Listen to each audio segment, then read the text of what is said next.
Okay. I don't even know what to say about that one. Because it like revived, stream revived, and then it just instantly tapped out. That was crazy. Um, I am only streaming on YouTube right now just to make sure that it's working, but also, um, I think there was like some network thing that Streamlabs like had unchecked, and so there might be. So I also made it so that if it drops, it'll give me like quadruple the time to bring the stream up so that it doesn't tap out and just end the thing entirely. But also, it's crazy that Streamlabs is not telling me that there's issues. YouTube is telling me that there's issues. Um, but yeah, I have the thing stopped at 13 minutes. I'm just gonna let it breathe for a second just to see if we're good. Not that that did anything before because I had checked how good the thing was, but last time. Super obnoxious. Oh, let me update the yeah, actually while I am just letting the connection test itself out, I reset the connection, replugged in the Ethernets. I have no idea why that's happening.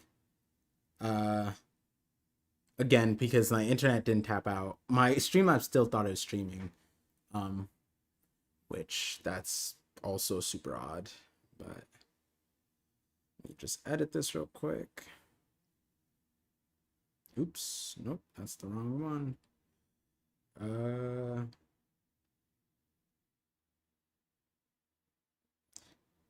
Anyways, technical difficulties are bound to happen.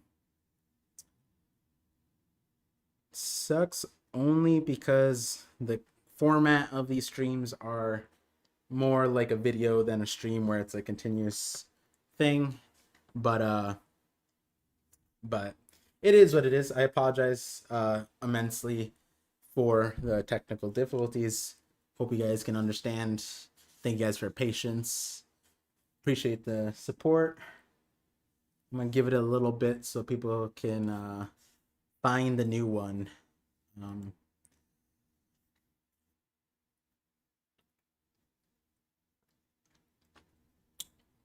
Emu's on to you. You can't speak the truth so freely. Yeah. Anyways, the I relabeled the streams. I'm gonna leave them up. Part one of this stream talks about like my Godfather Shanks video in line of like what I was talking about with Jay. Part two talks about like what I was thinking what might happen in this chapter. And then some of the stuff like Agenda Reverie, other things. And then we hopped in and then the stream crashed again midway through the reaction, 13 minutes in. We are, well, actually, it's basically 14 minutes in. So we are going to restart in a second. So I'm going to hit play. There we go. All right, let's get back to the reading. The last thing I was saying was just that the world is accepting the Giants literally for their violence. And it's ironic because they better sharp kids than sharp blades, yet that isn't translating to the factors and metrics that are giving the people of the world a new sense or a new desire to see a different side of the Giants. It's literally through their like performance in a military capacity that they're like, you know what? I wouldn't mind meeting one. It's kind of ironic. And, you know, it's kind of interesting because there are roots of this in our real world history. Many times where oppressed and segregated minority groups were allowed to have rights. And then a lot of those first rights were in the capacity of conscription. And then people are like, you know what? If they're fighting for this land too, side by side, they must be good people. And it's like, wait, hold on. They were good people always. Like, it didn't have anything to do with the other part. That's just your own projection. But yeah, it's interesting. It's interesting that that's being said in the same vein as this dialogue. But Saul continues after that, and he says, but ain't you afraid you've lost something here, Harold? I don't believe that military power is what makes a country strong anymore. Like, this line, and then look, those giant Marines are really doing a good job. And it's like, so he's basically saying, like, our own military is invaluable, but a world military is. Haha. That's not what makes a strong country. It's the union of many countries who devote and sacrifice their own right to, you know, like, defense and military. But the NATO, UN, that's better. Ooh, very interesting line. It's 'cause of Ida. She taught me everything. Bro! She taught you to have better friends. Choose your friends better. That's what she said. And she literally said, like, 2 rocks. She's like, basically he's like, he doesn't listen to me. But if I were to tell him, as if he were my son, I would say, choose better friends. That's so crazy. Because the part that she was teaching wasn't necessarily this stuff. Meeting her was the greatest blessing of my life. And then we have this tombstone, which this tombstone is like bigger than like buildings, right? Like most islands buildings, this stone is a poneglyph, right? Like these tombstones are not just like yay high. Even this high is kind of big. But these ones are like, these need like insane foundation, right? Imagine how much concrete is underneath. It's kind of wild when you think about the physics of this stone right now. But yeah, they have to have rebar in there for sure. Hey Harold, Elbaf really has changed a lot. When I first came here, there was tons of internal conflict. It was scary. But you've changed everything. Now children can laugh and study instead. It's like a totally different Wait, what is this? Is this a flashback? Oh my god, wait, she already died. Wait, did wait. Wasn't the last thing we saw that they were like trying to get her medicine? Am I stupid? I'm fine, that's really...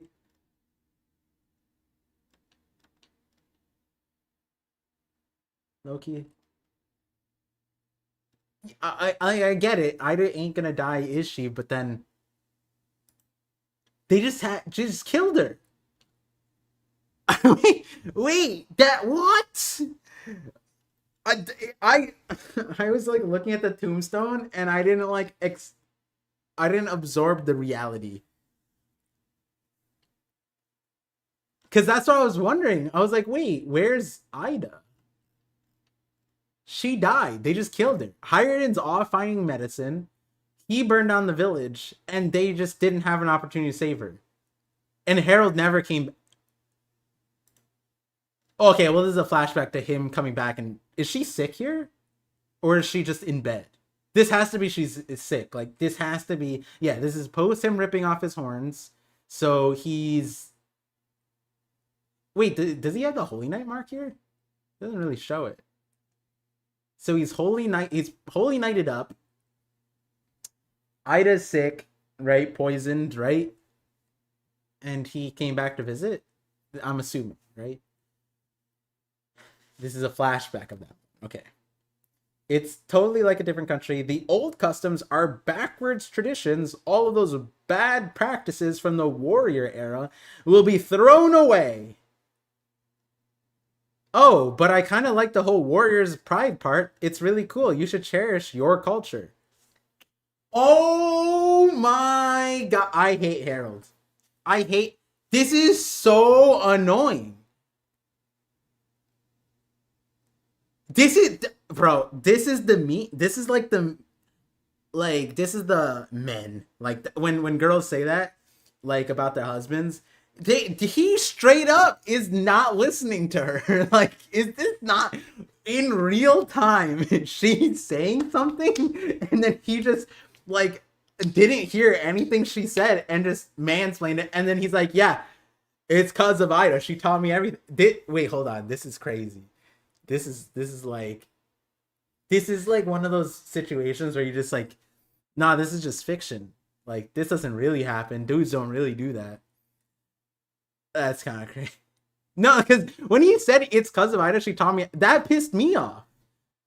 And I didn't even know this conversation happened. I was referencing the other conversation. And then you have this part where she's like, oh, wait, hold on. What do you mean throwing away your culture? Don't do that. Cherish your culture. What is his response? I am about to lose it. Don't you get it, Ida? It's that very culture that kept us from marrying. I can't accept it.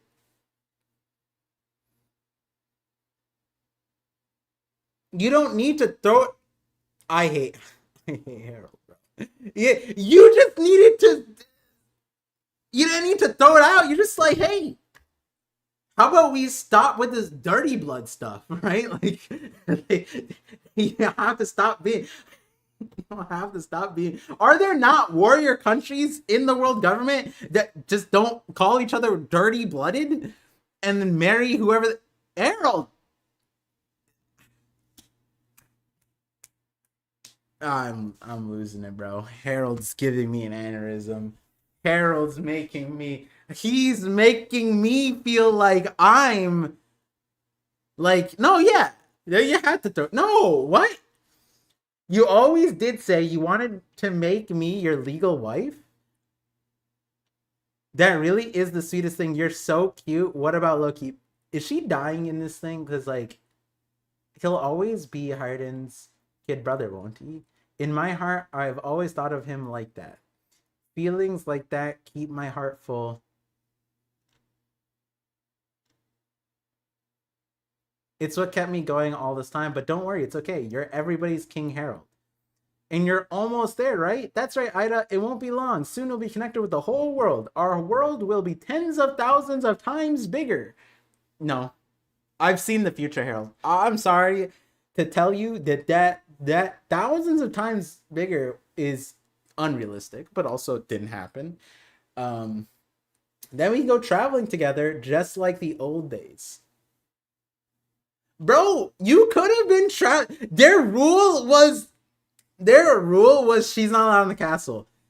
90% of the flashback, you weren't in the castle. That's what everybody was saying. What was stopping you from just taking Ida with you the entire time? This is what, yeah, the tradition kept us from marrying. Yeah, but you're the one who didn't take anybody with you. Wait, what?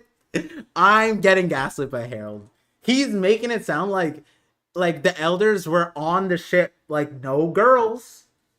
At this point, Harold straight up didn't take Ida just so he could have an affair and then birth Kaido. That's what it was, right? Like, I don't know what to believe. Why does Kaido look like Harold? Like, that has to be what it is. I wouldn't be surprised if we get like some third reference where we just see Harold just like having kids with that's why he's like making it sound like, yeah, it was the culture keeping us from getting married. Meanwhile, he has like 16 families across many islands.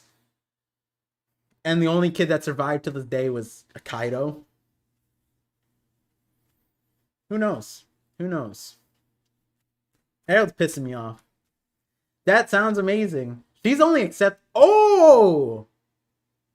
Wait, isn't this Nico? She's doing the Nico. Nico.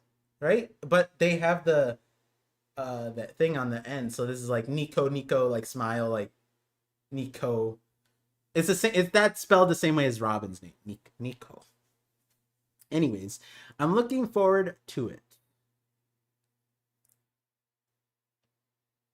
Me too. Oh my! No, she was sick. She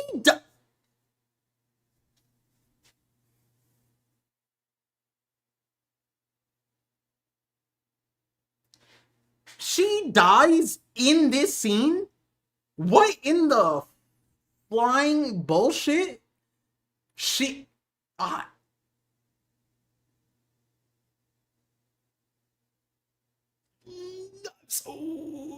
So. Harold. I'm really looking forward to it. She dies. Is crazy. But the fact that this delusion is the last thing she hears. Like, he deflects. And it's not even true. And she's like, no, you should cherish it. And then he has the audacity to say this part. You weren't listening to her, bro. There's a flashback showed that. This part showed that. And then this is the last. Dude, this is crazy. She dies here. Oh my god. Yo, this conversation needed a witness. Witnesses. At this point, I'm surprised the conspiracy isn't that like he killed her himself. But obviously Loki. Wait, do they know that? Did Loki? I wonder if Loki ever snitched. I don't see why he would protect the village. But if they saw him as a villain,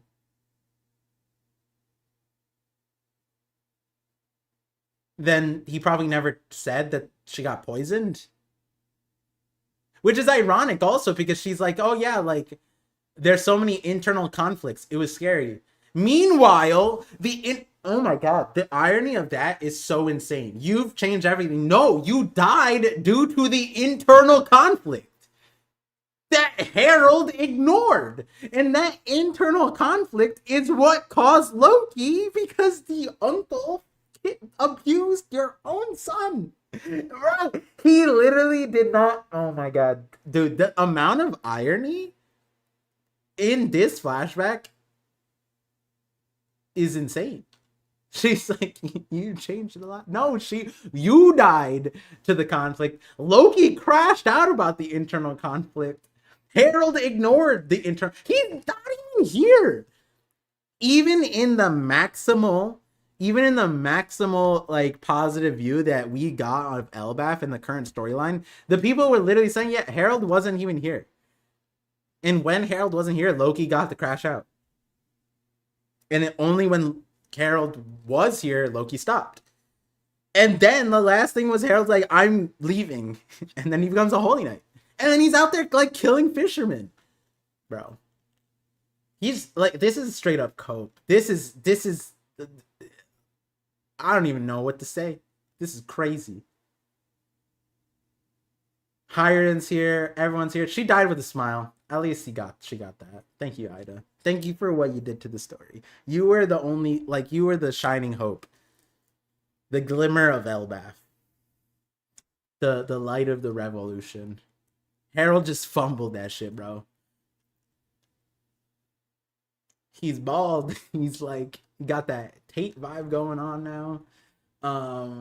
Yo, and Loki's locked up. They didn't even, did they even ask him?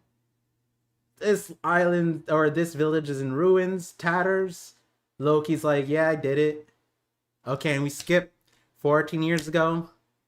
So this is when Harold dies, right? 14 years ago. That's when the flash. Okay, so this is when like the flashback catches up to where Loki started us. And of course, we're not getting there just yet. We're starting on Shanks is missing. So track him. Oh, wait?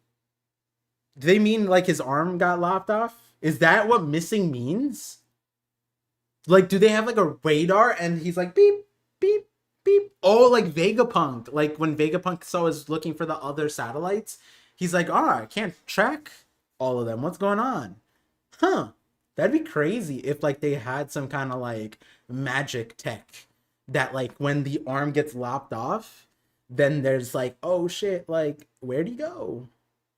How do you complete oh the mission? Had he completed his last mission, he would have been formally knighted. Wait, if he goes missing when the arm comes off, his last mission was stealing the Gomu Gomu from Cypher Pole? Was that the last mission? Or did Shanks do that on his own? Oh, that's crazy. Hold on. Let's keep going. As you were our next choice, that opportunity now falls to you. What will you do? Oh, shit. Shanks leaving expedited Herald situation. I'll not. So Shanks and Harold didn't get to have a conversation. And the reason why is because the entire time that they were together at the Holy Land, it's likely is they were both marked and Shanks couldn't freely speak about what he wanted to with Harold, I'm assuming. And I wonder if that's because like they're like there's is like kind of like Anel, I guess. Like Anel could hear everything, like the Gorosei like hearing everything, which makes sense, right? With on Elbaf, Emu like kind of eavesdropped, right? A little bit, not like fully. Interesting. So I wonder what Shanks wanted to talk about instead. Like, had he had the opportunity, what would he have said? I'll naturally accept the honor of being one of God's knights. Doing that will secure Elbaf's membership status. Congratulate. Oh my god. They're literally his toes. It's like if your toes became the big toe, the pinky toe. These are the ring toe. These are just his toes. It's like if your toes became sentient and just start walking. They do kind of look like toes.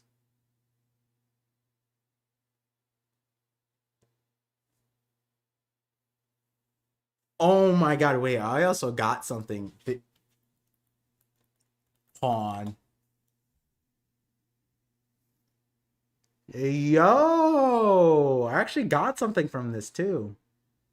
Crazy. I wonder if people will catch that. Okay. Congratulations then. The Great One has agreed to trust in you. Damn, I gotta post that quickly. It's been a long process. You'll be remembered as a king who brought... You'll be remembered?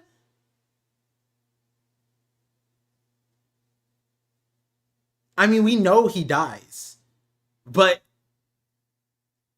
is that not... That's that's the line. Harold, are you listening? Are your ears open? You'll be remembered as a king. Remembered? Why are we talking about past tense? As a king who brought great change to Elbaf. It fits, but, you know, obviously we know the future, so it's a little sussy. Well, to be honest, when Elbaf finally joins the world government... Oh, he's still talking about, like, current... I plan to... Oh, wait, what? I plan to relinquish the throne. A younger, more virtuous ruler than I should take over. That is a matter for Moo. So he does. Oh, wait, we knew that because he's getting knighted. But, like, this is... Oh, my God. Oh, my God. He's so big. Yo. He's eye level with Emu right now. That is a matter for Moo to decide. Okay, like I knew he'd meet Emu, but like, or no, because like knowing about Emu is one thing. Like if they answer, oh, there's God, right? But like this showing, this is Cobra. He's dying. Is he dying here? Wait, this is insane. I mean, we know he dies on Elbaf, but like this just feels like Cobra. Yo, it's like, yo, he's about to die. Like I don't know. This is crazy. Why? Why is there someone on the empty throne? That's crazy. Come. Moo has been watching the Herald. Oh, see, yeah, eavesdropping. So the Abyss mark, even the Shallow Sea contract probably allows them to eavesdrop. And that's like the Shank situation where it's like lopping the arm off prevented Emu from seeing them or tracking them. But also that lends itself to Shanks couldn't speak to Harold during the time because they both were marked, right? That's probably it.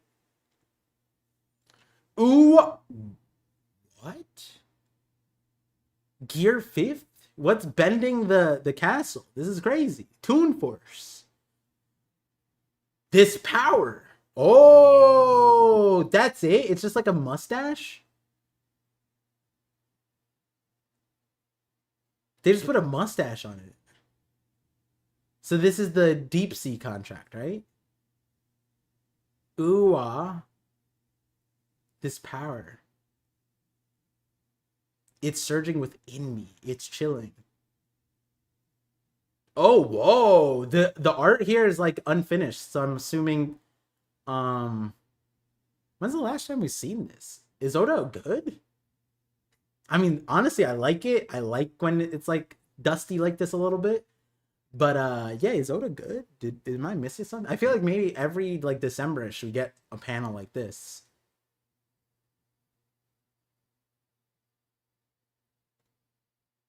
How do they do that?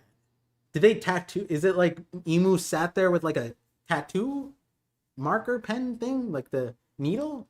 Did they do tapping for this? Is this like the Samoan, like the Islander tapping? Is it like that, or is it what's going on here? It seems like it was painful. He said "ooh wah." That's interesting. Why is it painful? Does it just appear? What is it? Oh, do they brand them? Oh, imagine that. They do the same thing that they do to the slaves. They just like brand them. That'd be kind of funny. Huh. Wait a second. Are the normal marks also slave? Are they contracts too? Wait, that would make a lot of sense. If the normal mark is just a contract as well. Like the slate, like Boa's mark. Why wouldn't you do that? If you, yeah, I can't believe I didn't think about that. Now that we have this, where you have like the contracts, wouldn't you just give all the slaves a contract? And it's like, wait, they also branded them and gave them a mark too. Huh. I think I know like people were talking about last week, like the white sea contract, the white. Maybe I don't know. Maybe that's related to that. Surging within me, it's chilling. Interesting. This is the power of Emor. Oh, so regular mark doesn't give the regen. This mark gives the regen. Huh. So Shanks does not have the regen, which is why he can just lop off his arm. And that makes sense that Harold, because like Harold wouldn't have, like he didn't test that, right? It still sends shivers down the spine. He is now beyond any wild monster. He has been forged into a mighty weapon. Okay, so like he didn't die, but like this is like a death sentence, right? Because now Emu could just kill him on sight, right? Like what happened to Saturn. This is the thing that I've been wary of this entire time. Like, what extent to this power? The moment he gets this, he can get insta killed. He can get insta, like Emu could just come in and then control his ass, right? Like what Saturn at God Valley was. Was Saturn there in a capacity, or was Emu in full control? And it honestly didn't feel like Saturn was there. And so that's why I was like, last week I was asking Sai, I was like, do you think that there's a reality where Harold's situation is kind of like King Riku with Doflamingo? Doflamingo being probably the best foreshadow to Celestial Dragon, like, means and insight between sugar and the powers and the method and the instincts and all that stuff. These marks are kind of no different, right? There's a contract. Sugar had a contract. Um, and then on top of that, it's just like the reality with Harold at his, why would the soldiers stab him? Well, the soldiers were also trying to stop King Riku. So it makes you kind of wonder, to what capacity are they going to use this thing? And again, that line is fishy. You'll be remember. I thought he was just gonna somehow, but I guess it's like, uh, you know, metaphorical. This is like, for me, this is like, it's kind of like the apprehension that Garp has to becoming an admiral. They basically say that the admirals have to listen to the Celestial Dragons, and I wonder if that's organic or not. Like, do you gain? Like, do they give you a mark as an admiral? And Garp was like, no, I don't want that. I'm gonna stay as vice admiral. And he just refuses to think. And the reality is, they also gave Harold a choice. It wasn't like you have to be knighted. It's like, what will you do, right? I doubt that that's the case for admirals, but like, it is interesting. The apprehension that Garp has. It's almost like, yeah, Imu could just insta clear me if I'm an admiral, but not as a vice admiral. I wonder. Yeah, and I also wonder if, like, the admirals know about this, right? How much they know about the Holy Knights. I don't think we have like full scope of what that context looks like. He is now beyond any wild monster. He has been forged into a mighty weapon. Consider thyself an immortal knight, Thorn Temu. Immortal? I can't believe it. Yeah, bro. Like, when do you test it? Like, when you get the power of immortality, do you just like, you know, not that you're like, you're not mentally not safe and you unaliving situation, you know what I'm saying? It's not like that, but you want to test it, right? A little bit. Like, what does it mean? Carve an abyss pentagram in Elbaf.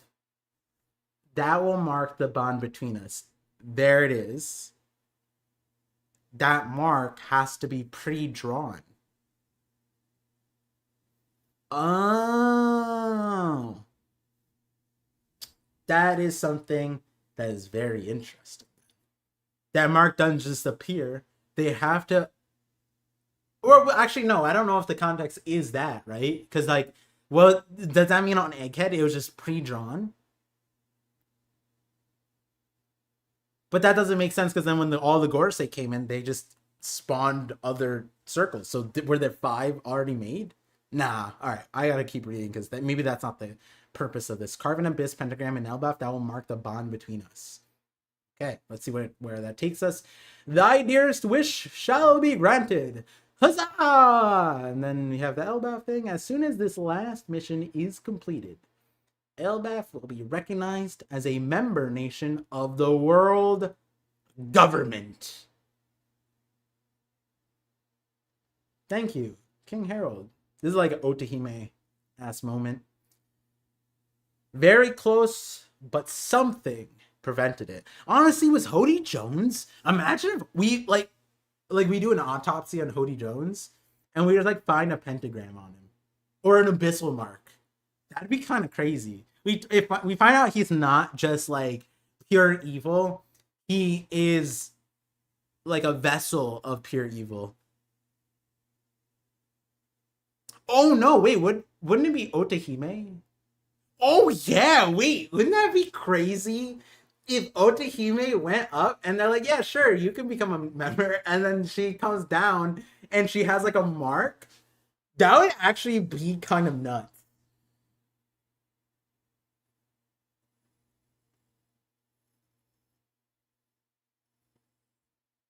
No, I'm not gonna put that crack theory out there.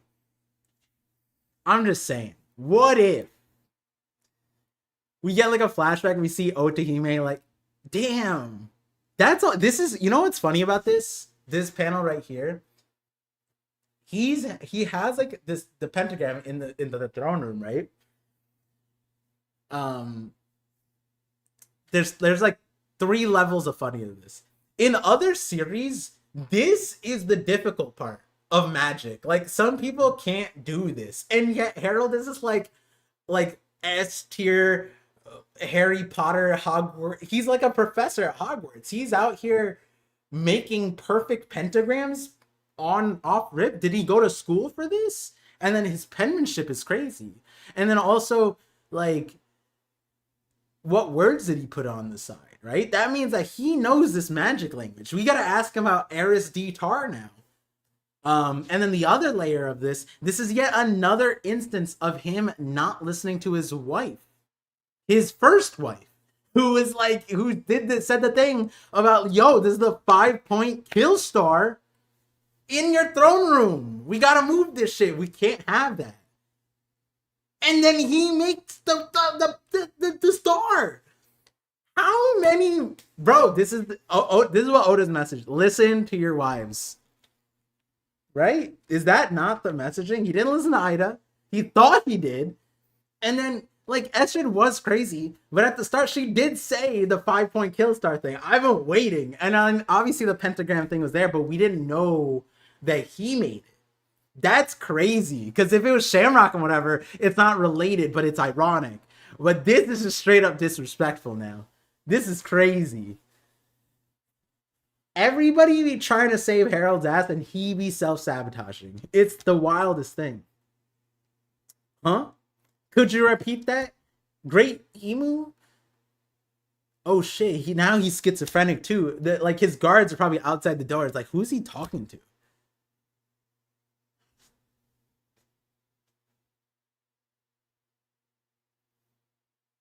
Now that this is the case, yeah, the Holy Knights just showing up, or just like a Gorosei,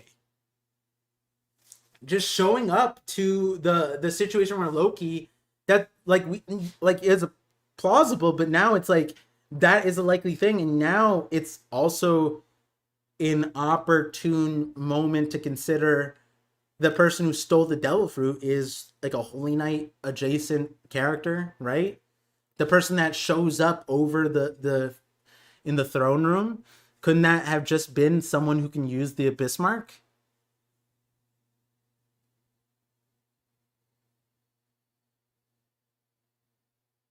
And Shanks is present when that goes down, no?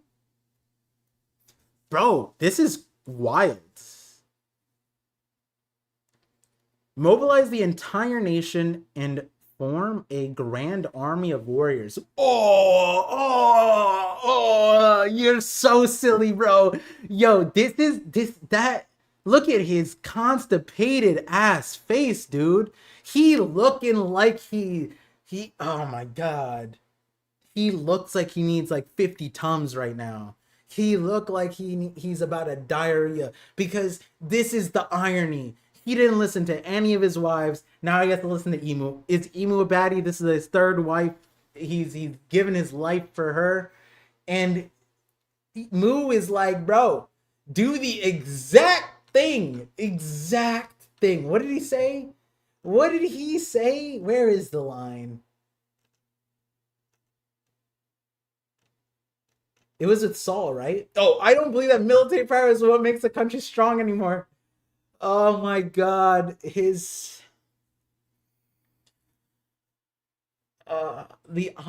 chapter should just, what is this? This chapter is called Elbaf Snow. It already has snow. Okay. This chapter needs to be retitled Iron Overdose. What is the opposite of anemia? This is insane. The irony. Oh, and that's why looks like he's constipated. He has so much iron in him, he's constipated. Bro, that's crazy. Dude. What? I mean, The giant warrior fleet will stand alongside the Marines and serve the world as. Wait, no, hold on. Everything I've done was to free Elbaf from violence.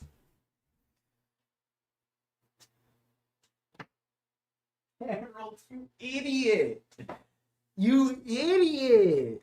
I'm sorry, guys. We had to pull out the I word here. I don't like calling people stupid and idiots, but situations are stupid. Situations are idiotic, but this right here. This is mental, like this his best friend that he had the biggest regrets about told him. Bro, they're just using you like a fleshlight. In that chapter, he's like, yeah, I'm just giving them the soldiers for free. They don't love me. They constantly slander me in the news, but here's some more giants. And then we flash forward 20 years later. Same shit. And he's surprised. Oh, Harold, I want to like you. I do. I really do. This is just indefensible.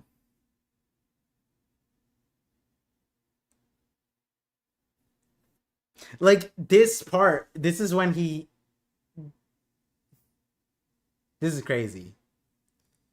Of course, if anyone still wishes to fight, I'll gladly encourage them to enlist in the Marines, but... Oh, who is the king? Ah!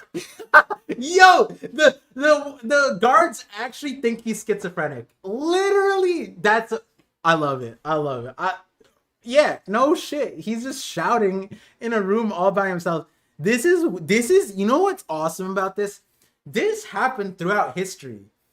Where like we would get like some context of like guards gossiping about their monarch, be like, yo, he's talking to random people. And then it got coped as like, oh, they're speaking to God or some shit. And in some instances, like, oh, the devil got to them. And in reality, it's just that like if the kings were like contracting syphilis and then growing up to like 25 or 30, then the syphilis would start eating their brain, and then they probably were just hallucinating because they don't have a brain anymore. You know what I mean? Like, that's the reality of it. But it's awesome that Oda's showing it. And it's like, yeah, in this situation, he's just talking to Emu. And he was like, this is like so funny. Where are these guys? Where are these guys to spread this rumor? Whoa. Whoa, this is a crazy panel. Whoa. That's gonna go nuts in the anime. That's like I'm getting hypnotized. Thou vowed to atone for Elbaf's history even at the cost of becoming a slave. Yes? I meant to carry that burden alone. Yes. Emu is still frothing at the mouth over the slave word. Do we not say that? Straight up, he goes to Marineford and he's like, did someone say slavery? And then he's still bringing this shit up. That's crazy. The burden of such history is too great. What is it? What is the history? That's what I'm saying. Harold giving up his life for a history he doesn't know is wild. Now hold thy tongue. Thou cannot disobey Mu. Those who enter into a deep sea covenant may gain immortality and power, but it comes at the cost of total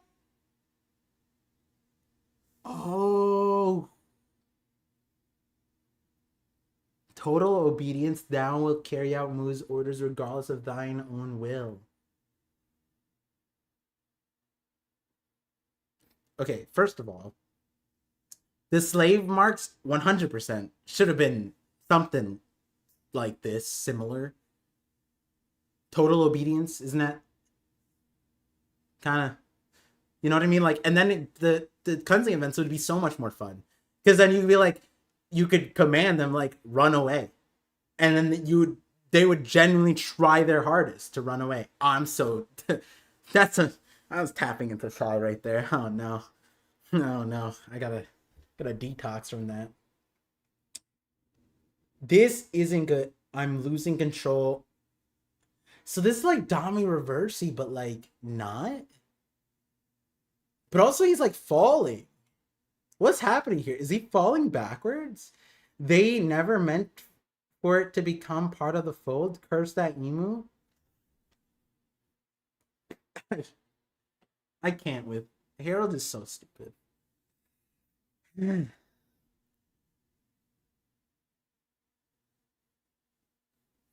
Like, there's a line where even I can't even pronounce it. When you're not being naive, you're being silly and dumb.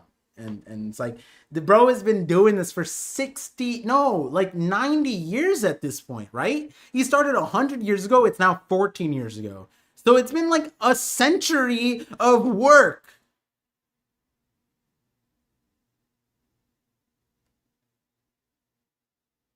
How, bro, you know what? You know what? I don't know why. You know what? I don't know why I'm not surprised. Oda introduced us to giants that were gullible, right? And like Dorian Brogy, I'm not talking about them,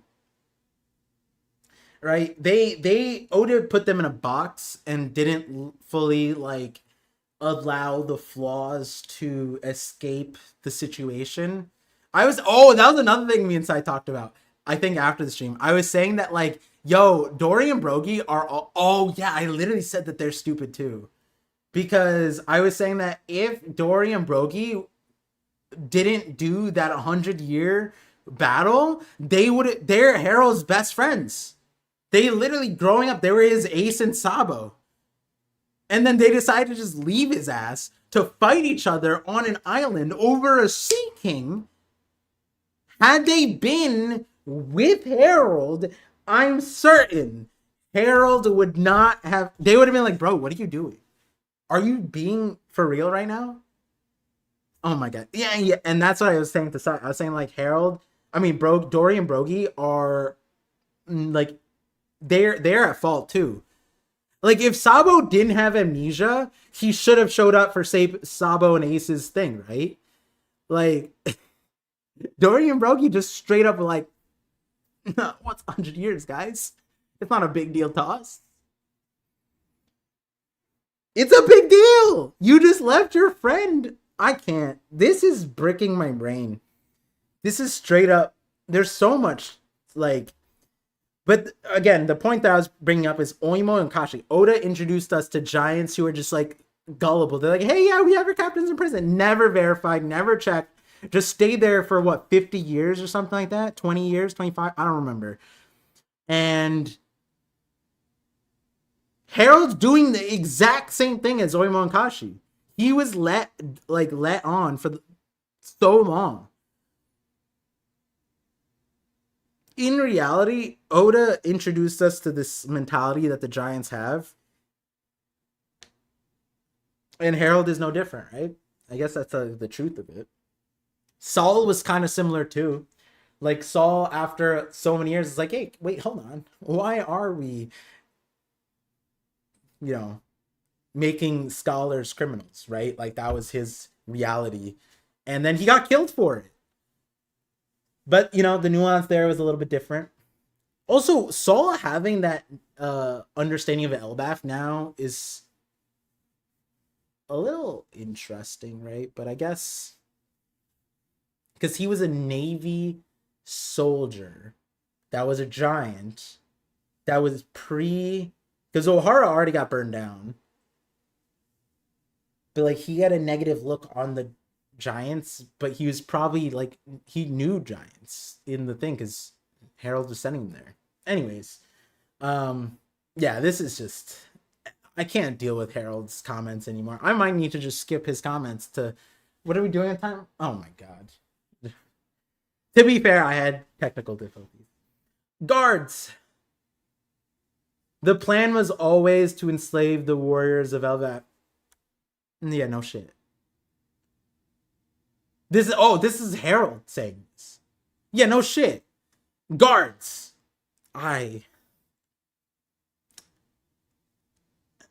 What is it, your majesty? Is someone chain me to this pillar? Huh? Hurry, summon Elder Yarul and my sons. But sire, I believe Hiredin is still out at sea. And Loki, Lord Loki, that is still imprisoned after what happened. I can't resist. Oh. Wow. That's awesome. He's resisting Emu. Oh, this is crazier than Rock's doing this with the Domi Reversi. Because he has the mark. He was getting Domi Reversi, but while he was Domi Reversi, he couldn't fully resist. He could just use Voice of All Things. Oh, wow. So he's asking them to restrain him, and he's trying to summon people who can kill him. And he's saying Yarul is strong enough? And Loki, is that what this is? None of that matters now. Release him. Oh my god. Oh my god. My heart is beating. Are we going to get the full thing? This is exciting. Jail, Realm of the Dead. You're free to go, Loki. Head to Weast Castle. I'm not pronouncing things correctly. At once. The king requires your presence. Oh my god. Oh my god. Yarul has something urgent. What's going on? And so we return. Oh my god, the narrator. Fuck. That means it's not. We return to where this tale began. The day of... Oh, bro! The crescendo to get blue.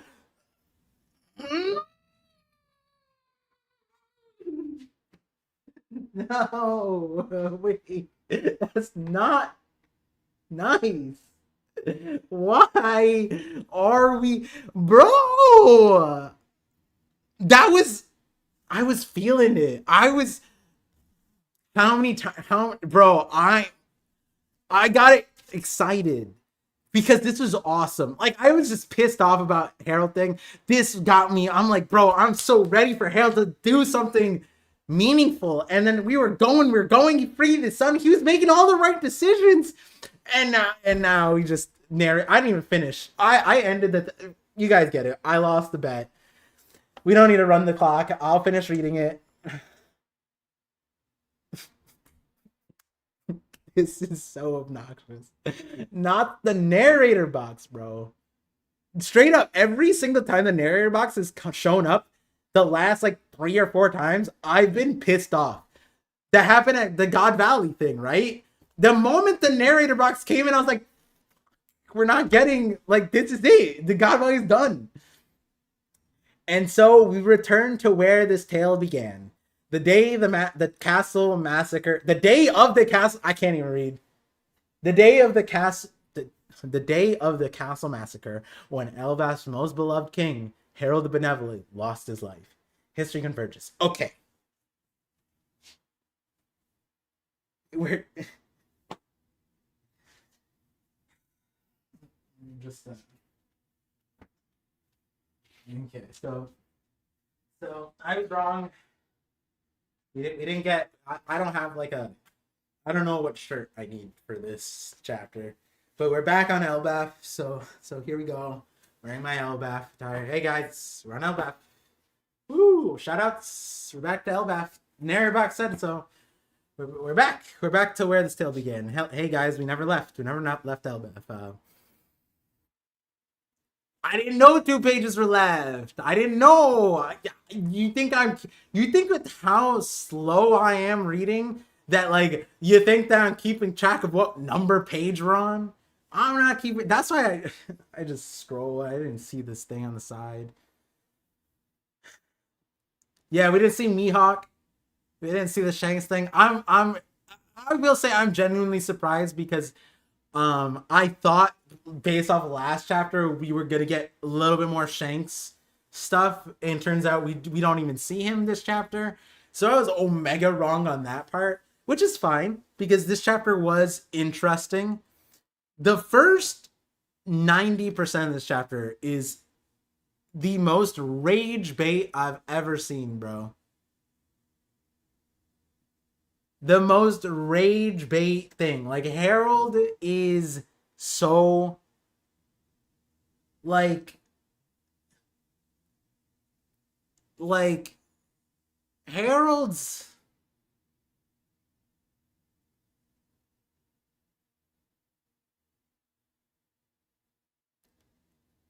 I don't want to tease the future video. I was gonna say something, I would kind of leak it, but Harold is very easy. You would think someone who's over 100 years old is more wise, but obviously that 3 year, the Elbaf year, the giant years really is an insane nerf. It turns out. It turns out that very gullible, can't see the situation, being duped over 90 years is insane work, right? Like that to me is just like the way he goes, yeah, Ida taught me everything, and then meanwhile we have the last thing that Ida said while she was alive, he was like, wait, no, don't do that. And then he like mansplained the culture to her and then deflected to their marriage thing, and that didn't make sense either because he wasn't even in the castle and she could have just been with him. But anyways, the other part was the God Valley thing. She literally Rox was like, hey, can you speak some sense into Harold? And she was basically like, oh, he's not gonna listen to me either. But if I were to tell my kid, she like was trying to tell Harold via Loki, and the advice she gave him was like toddler advice, like, hey, just have friends, good friends, choose your friends. And the entire time he wanted Elbaf to be friends with the rest of the world, and he didn't know how to make friends of his own. His two best friends abandoned him to fight on an island, and then his other best friend was a pirate who tried to tell him that he was wrong, and then he doubled down, and then he started murdering fishermen, thinking that not fishermen, and just attacking random people, committing crimes on the down low, thinking that, hey, I'm gonna take all this violence onto myself so that the rest of Elbaf doesn't have to be violent, while making the giants soldiers as a direct currency. But yeah, this last part I think is pretty good though. I think the last part is good. I think the nuance of it flips it from what I was saying before, like on the podcast I was saying there's a world where Emu just straight up takes over Harold and instigates the scenario like Doflamingo and the puppet string thing, but turns out it's a little bit of the opposite. We don't know the full extent because we stopped the story right there. I wanted to see at least the part that like the tying up part. I want to see what that looked like, because then it's like, oh, is Emu like, when did Emu take over, or is Harold like fully, like when Loki and Yarl get there, is Harold fully conscious, or is he like slipping there?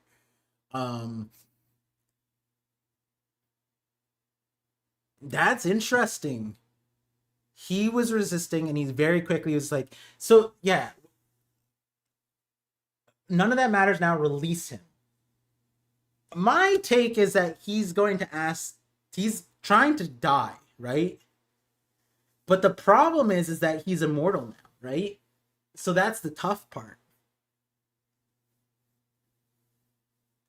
So unless he knows how to undo that, how does he end up dying? That's always been a question mark ever since we got there. It's like, well, once he got the mark, it's like, when does the immortality stuff? Now we know it's when he got the deep sea contract, not the shallow sea. So the deep sea contract gives him immortality. How does that turn off and on? And did Emu instigate that part, or did Harold do something? And that is kind of important, because we find out that at some point Loki is successful. But the weird part is All of the guards die. There's no witnesses. All of the guards die. So that explains why this truth doesn't get out, because he ordered the soldiers to do the beginning parts of tying him up, all this stuff. Oh, wait, hold on. Who is this guy? Hold on. I think people did bring up that guard that was just like slowing down Loki. Was it 1152? Horrible day.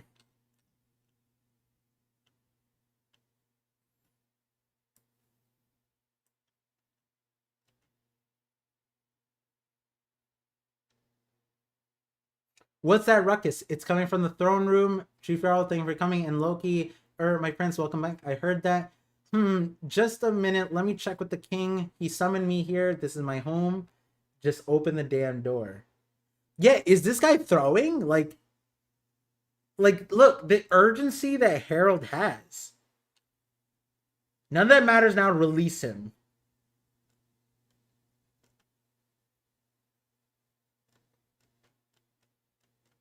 Something urgent? What's going on? And then, yeah, immediately, you're free to go. Head to the castle once the king requires your presence. That's the context that they're here. They're strolling in, which is interesting because they're like, yo, urgent, right? So like, yeah, I get it. They're walking in. They don't know. But the guards, these guards are just chilling. Given the scenario here, it's kind of interesting that these guards are just chilling in 1152. And then this guard is stalling a little bit. Despite Harold being like that, they open the door, but again, all the guards die, allegedly. Jarl is a survivor, but he doesn't recall this. Like, what did he witness that justifies thing? Or is he just allowing Loki to be in the scenario for a specific reason? Is it to his benefit?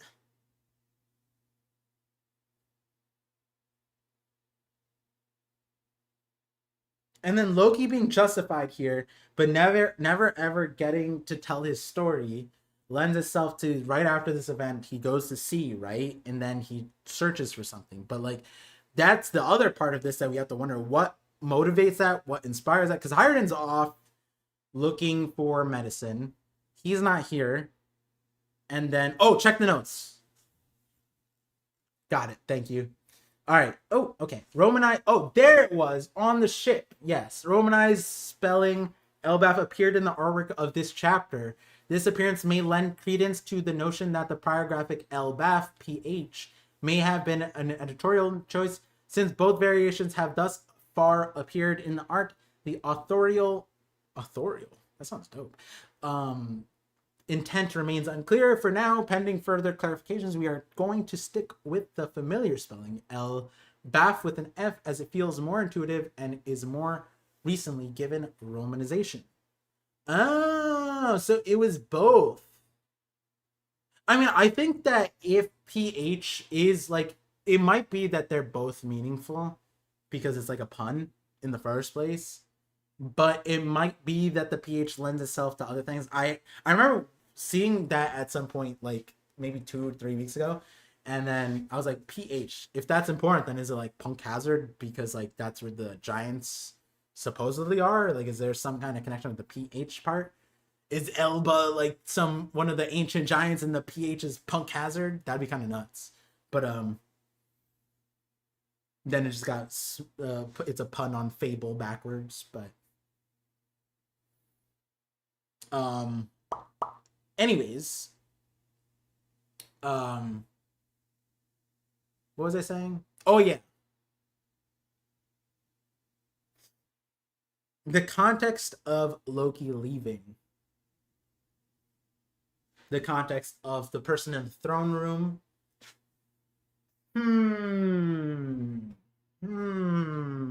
We also get to see how strong Loki is.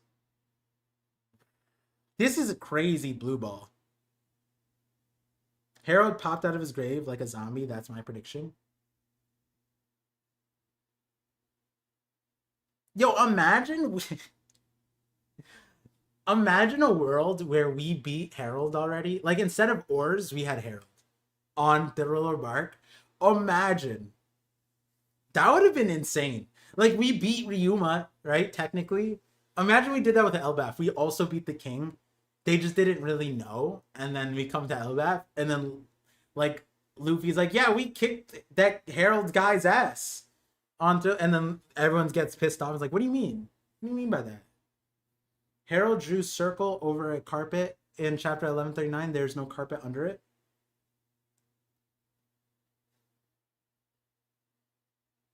Oh, you're talking about when the Holy Knights are there. It's like a ripped up carpet thing, right? Yeah, I did think that was interesting when you saw the thing here, the carpet's there.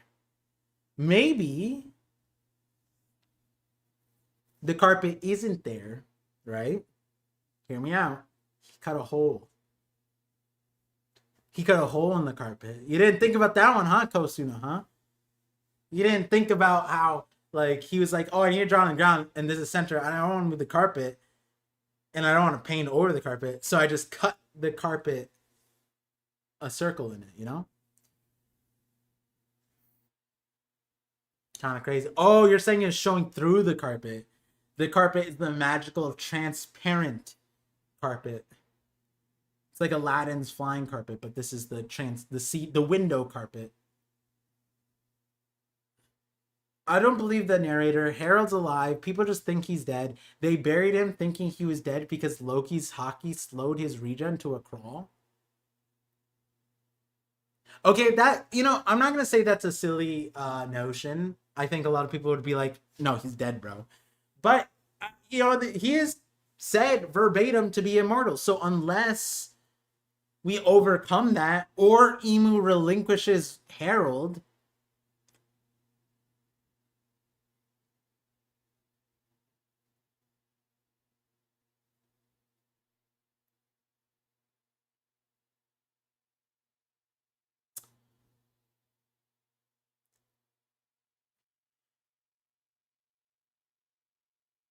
I just realized.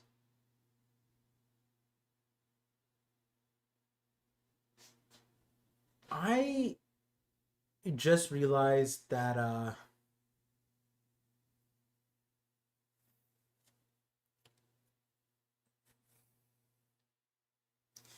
given he has a deep sea contract, Emu also alluded to the idea that they were being monitored, right? And we know to a certain extent like Emu can do that. Like we've seen Saturn like talking, not necessarily like omnipotent with it, but like being able to be present from a distance. And so if Emu's here, then how do they not know that Harold didn't that Harold No, they knew that Harold died. They said the grave. But then when Shamrock showed up, why were they looking for Harold? Am I misremembering that? Didn't Shamrock like first thing he said, he was like, "Yo, where's Harold at?" That was at 11:36.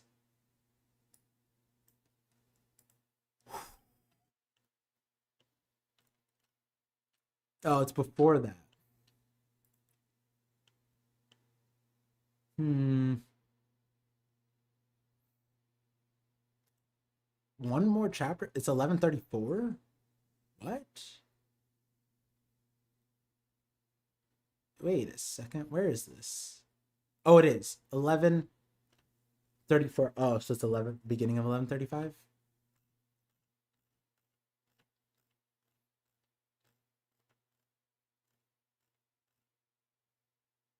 Ah, Pipsky humans, how did we let you get in? We failed as guard. Oh, let me put on the big screen.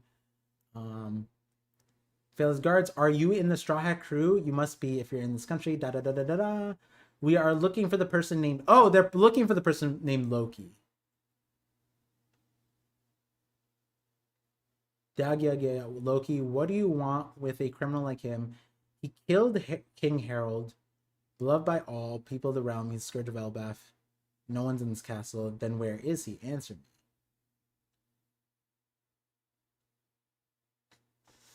So Emu instigates this. They know. Okay, they now. Okay, now I'm understanding. They knew that Harold died, and they assumed that Loki ascended the throne, but instead he was imprisoned, and that was what they miscalculated. They assumed that Loki was the new sovereign of Elbath.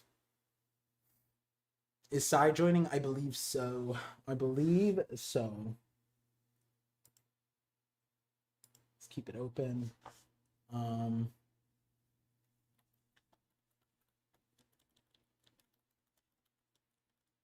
Actually, let me get my headphone ready because we could just have Psy pop in if he's awake.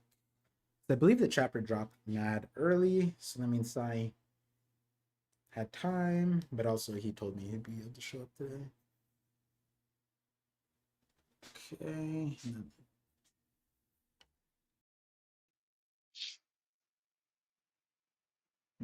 All right, my headphones are connected, and then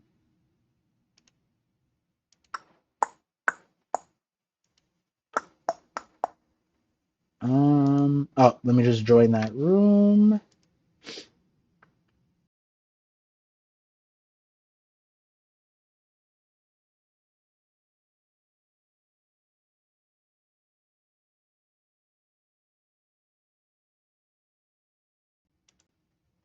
I'm also glad that we fixed the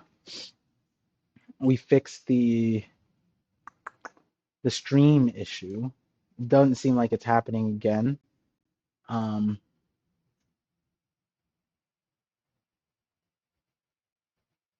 Mike got to is the mic terrible or is it's just not as good? Okay, it should be back now. Should be good.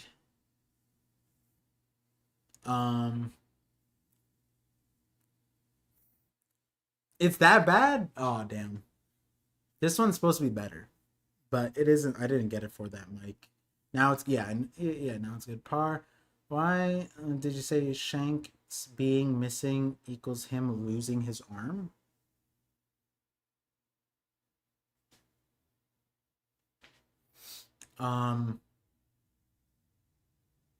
Because if they're watching him, I would imagine it's through the mark. So then, if Shank's like lost his arm, I'd imagine that'd be the way. Since especially they don't have like the regen, that they can't track him anymore. Because if he has the mark, is he really missing? Right? If he has the mark, Emu could find them, right?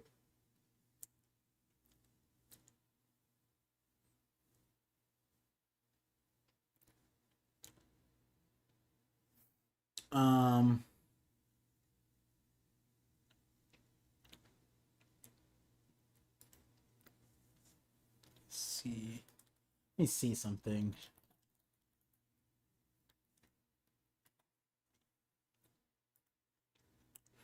See something real quick.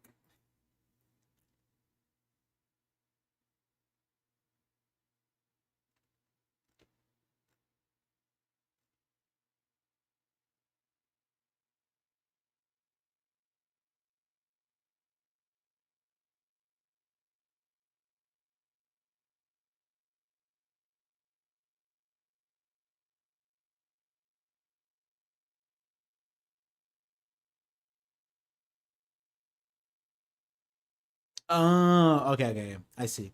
That's what the thing was. It was the Luffy Shanks thing happens 13 years ago. 14 years ago, so it's off by a year. So he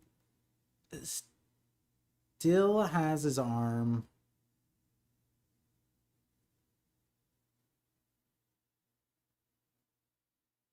I wonder then what it means, what this line means then.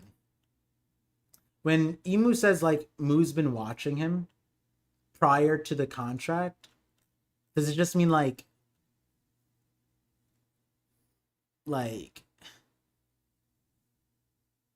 because Harold's never seen him or Moo. So this is the reason why I was like, wait, then it would make sense that through the mark, Moo would be watching, right? Unless Moo's been watching, the Herald would just been like, oh, I've been getting progress reports from the Gorsei. Could mean that. I just thought it meant like, oh, this is the Abyss mark, which would make sense. But then, yeah, also with the Shanks thing, like, if they could track him with that mark, then he's not really missing. But yeah, that is a major thing that's a question mark here. 14 years ago, following the meeting with him at Merdra, Shanks visited Elbaf to warn King Harold of an unknown threat. Before he could do so, he took a detour to meet with his former crewmate, Scopper Gaban. The two discussed Harold, with Shanks mentioning his objective on Elbaf, confusing Gaban. Shanks' visit was not without consequence, as a large battle broke out within nearby thing. The outcome resulted in Harold's death. Afterwards, Shanks and Gaban went to investigate, but found nothing other than the traces of strange hockey. Oh, right, and then this is the timeline thing, because I was like, oh, 13 years ago, because they say, what, 14 years ago, his last mission was Shanks, and so it was 13 years ago Shanks stole the Gomu Gomu. So then it makes you wonder what that mission was.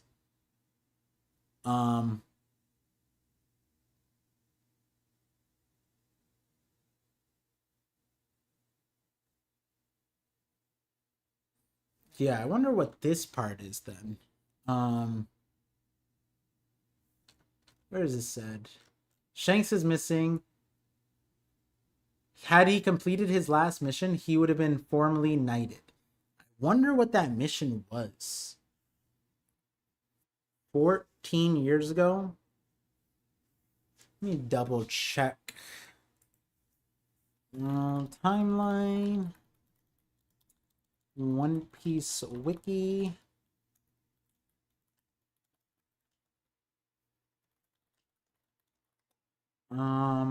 We have Alejandro Solis with the $5 super chat says, what's crazy is that a normal giant hears of Loki killing everyone in Alcohol Village, left jail, and killed his dad next. No wonder they think he is evil.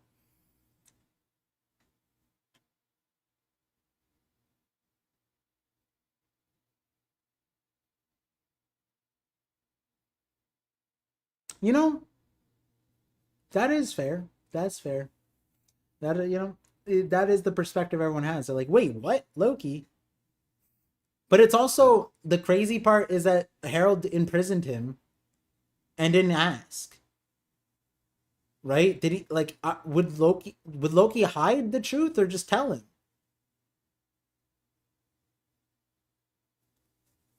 Like, okay, the crazy part is Loki just being in jail. Like, I get it for the beginning part, because, like, normal people putting him in jail, or if he's like, yeah, lock me up. But then if he just told Harold, like, yeah, they killed her, right? And presumably Loki, yeah, no, Loki did that before Ida died, which is also funny because when she passes away in this chapter, she goes, you fix the internal struggle. Meanwhile, Loki murders his entire mom side of the family. And then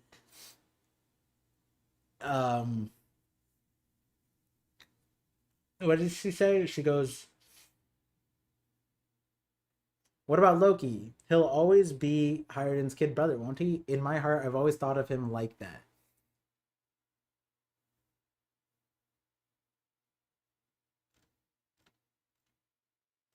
Yeah, like in this moment, Loki's locked up, right?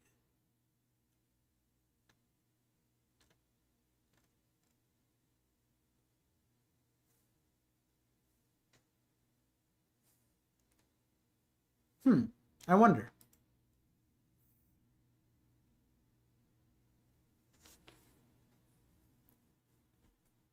I mean, Loki burnt a whole village.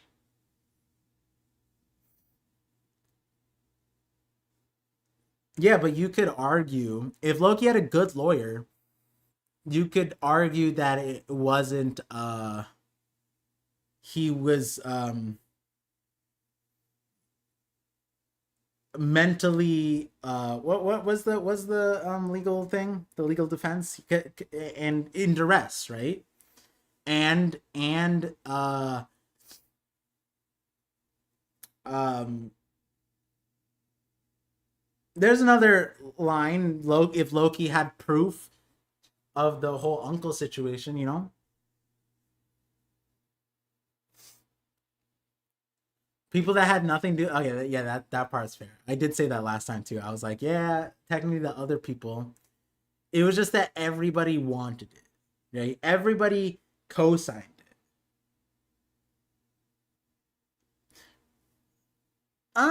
Well, you know, if Loki could prove that they were accomplices to the murder, and the thing is, Loki never got a trial. Maybe he did have the proof. You don't know. Maybe he did have proof that the whole village did it.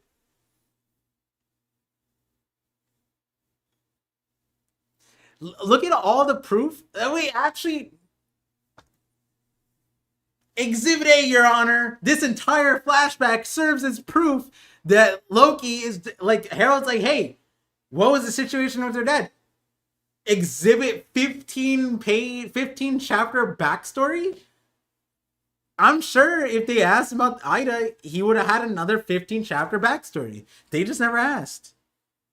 The Harold Hiren's very next question should be like, "Hey, what happened with your mom?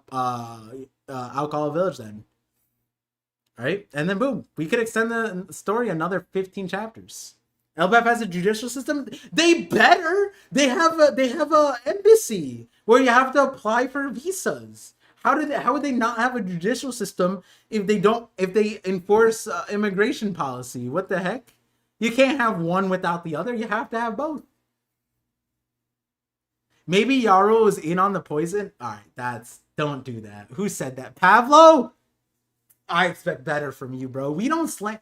He's he's out here like, yo, he's peaceful, my guy. Come on. Loki isn't a good guy, just like Rox wasn't. Rox is a great guy. What are you talking about? Rox was the only one who cared.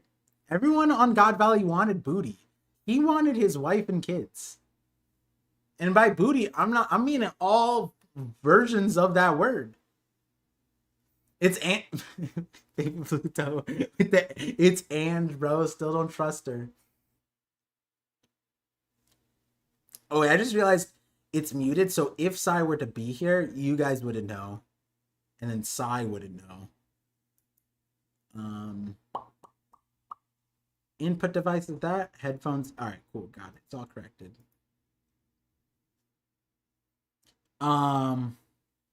Baby Pluto with a 42-month sub. Oh my, membership. We're on YouTube. Membership. Thank you. That's 42. Well, why does that make me sound like, I don't know, that makes me sound like I'm ancient. Do you need help with drywall? Not we finished all the drywall. It's good. It is good. We're cooking, or we're cooked, but like a good cooked, because it's like past tense, but like we're cooking. Whoa, that's kind of crazy. Like your cooking is a good thing, but you're cooked is a bad thing. It's not like you're overcooked. Overcooked would be a bad thing, right? But cooked is just a bad thing. So then what would be, like, what's the positive present tense? Like cooking, right? Or past tense cooking. Dang, we need new lingo. What do the kids say? Elbaf didn't even have a library. Wait, they had a library. They always had a library. And technically they had other schools, as alluded to by when the Holy Knights came, there were other schools, I guess. But Harold was like, "Hey, how about you make one school here?" But they always had a library. The library is ancient, which is ironic. You're served. Cooking equals chef. Cooked equals food. Wait, what? Par, what do you think is the most likely way that King Harold is put down? I'll talk about that in a little bit because there's steps to that part. It depends on the context, but like they say huzzah, huzzah. Wait, what did I say? Did I not say that? Or am I missing a joke? Um, his membership is older than your.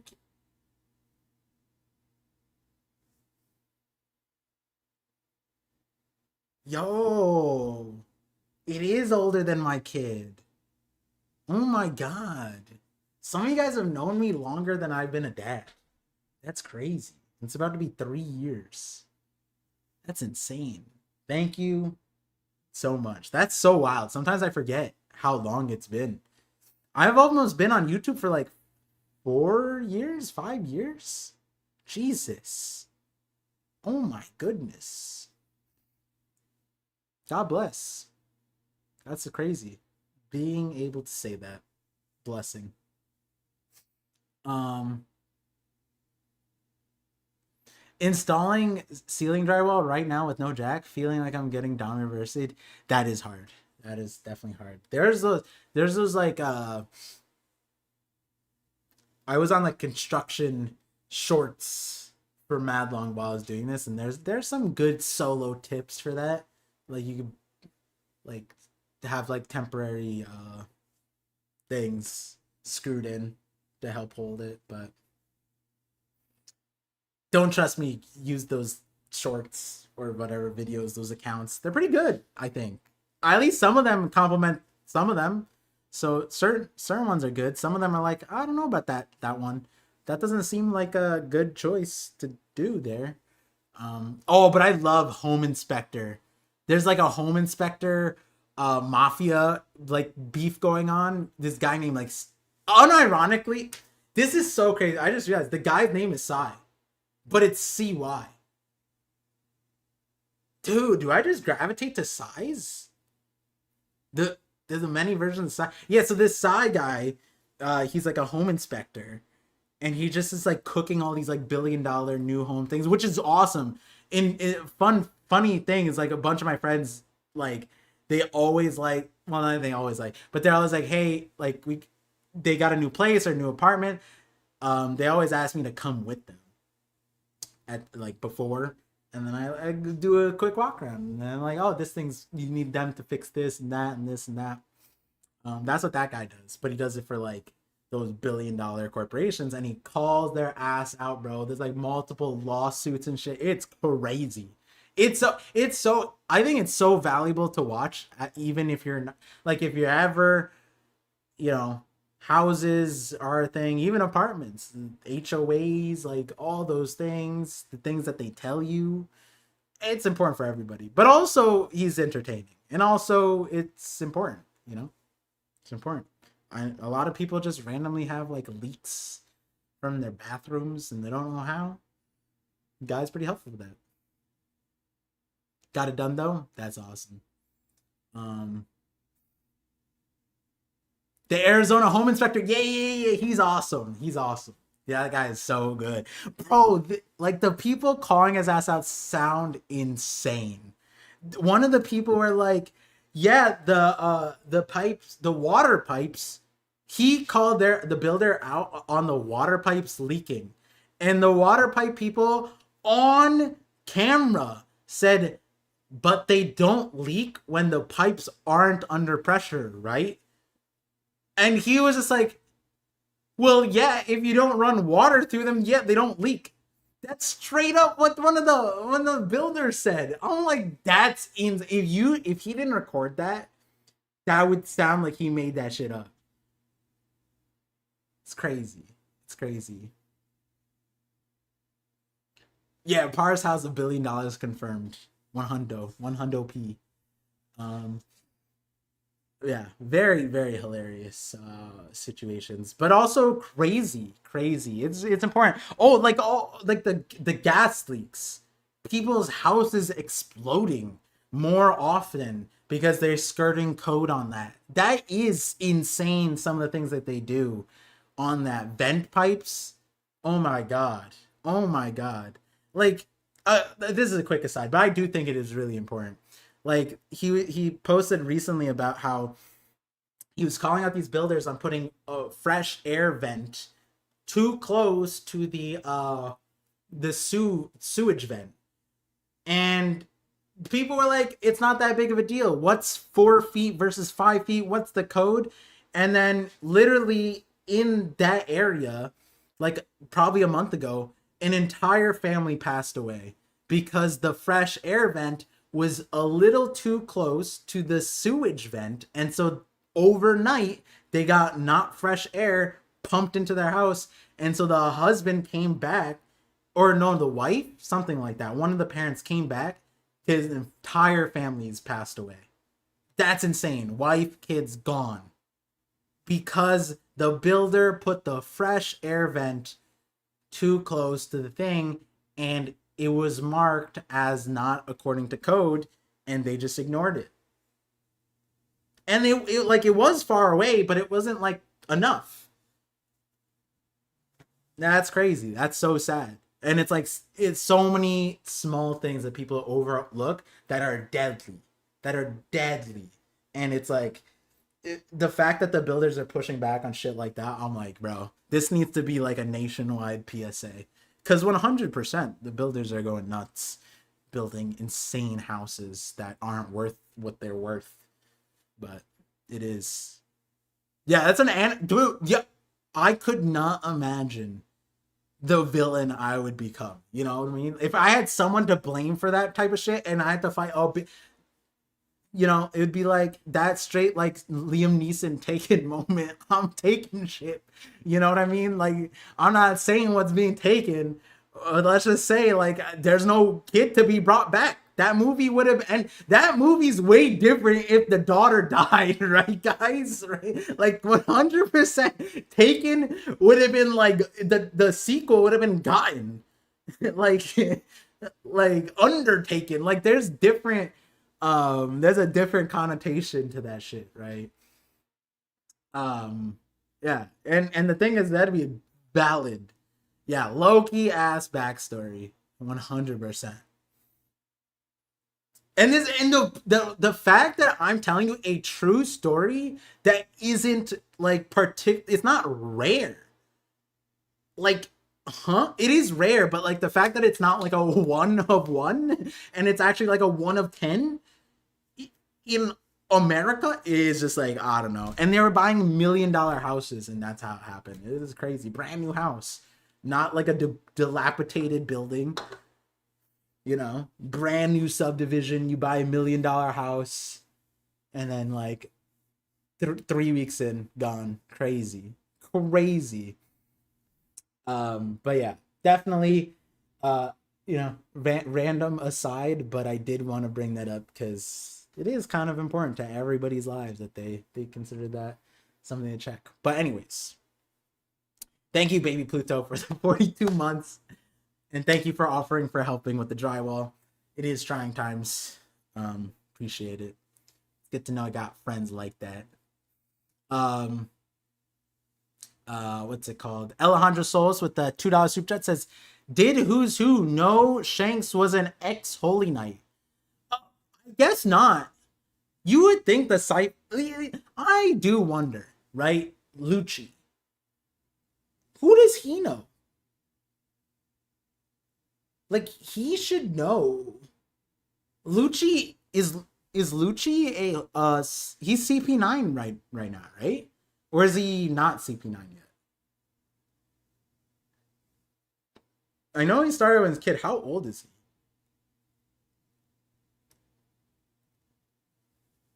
Shanks killed Harold and probably Ginny by running away. Wait, what? Shanks killed Harold and probably Ginny by running away? Ginny was kidnapped 14 years ago? He abandoned that mission and Shamrock was sent instead.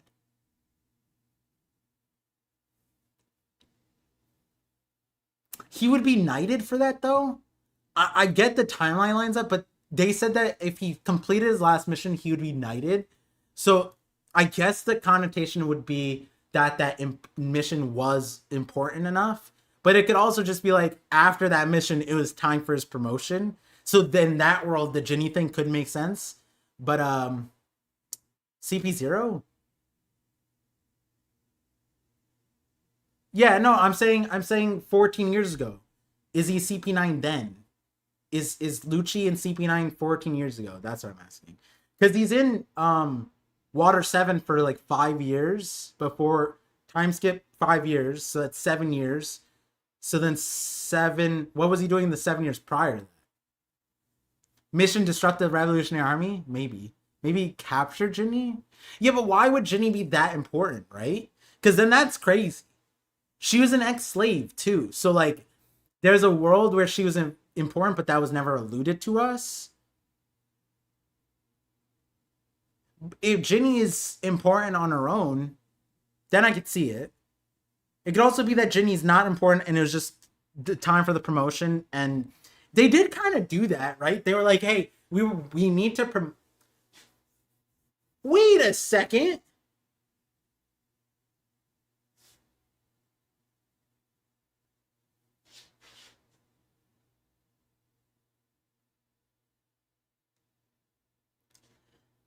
That means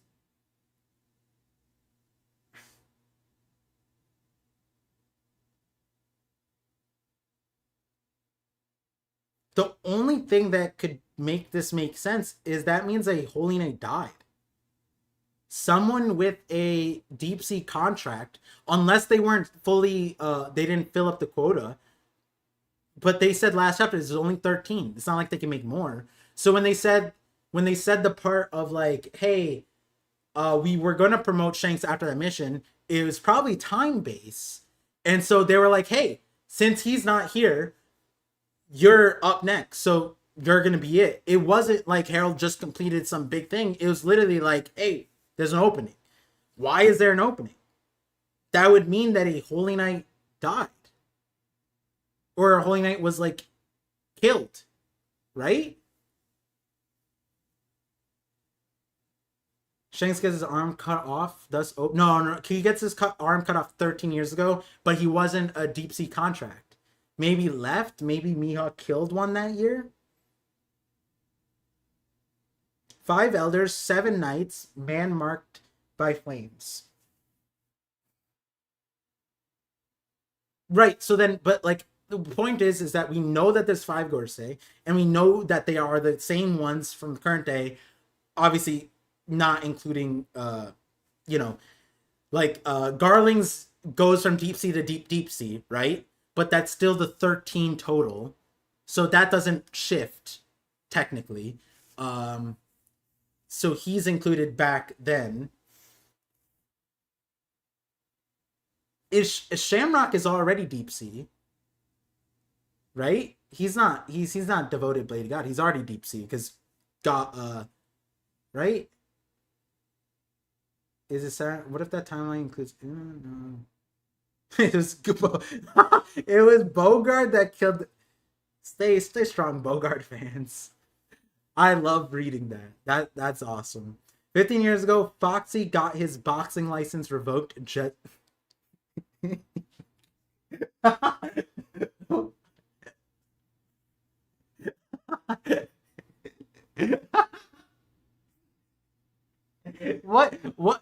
What reality do you want me to read with that? Foxy murked a Holy Knight, and then they're like, you know what?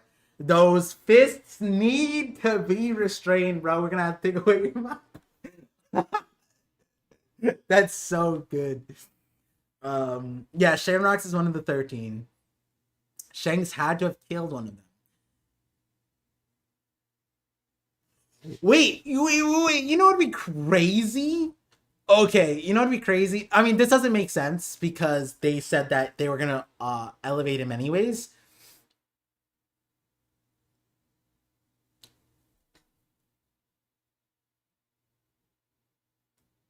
Huh. Wait a second. This extends more. Okay, hold on. Where's the I'm so okay. They said had he completed his last mission, he would have been formally knighted. As you were the next choice, that opportunity now. What if his last mission was to kill one of the Holy Knights? for some reason. They're like, hey, take out that guy. And then the spot would open. And then he would be knighted if he was able to complete it.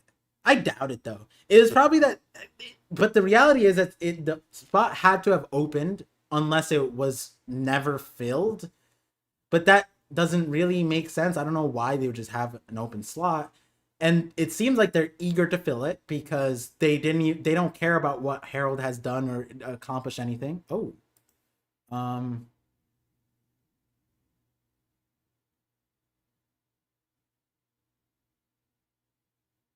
Is stream okay? My thing dropped for a second. That was wild. That was the first time my connection actually looked like it dropped. Yeah, Emu Savage, by the way, like culling, they just got the wrong rat. Check 1001 with kid. Okay, I saw that earlier and I ignored you, Zingy. You have to be reasonable, right? I don't like kid. But now I saw your name, you're Zingy. Asked me to check a chapter. I'll check it. Let's see. What do you want me to look at? It better be Zingy. If it's not good, I'm timing you out. Requesting a kid panel? You'd have to be a 42-month sub, honestly. You said the wait, what did you say? You said last page with kid.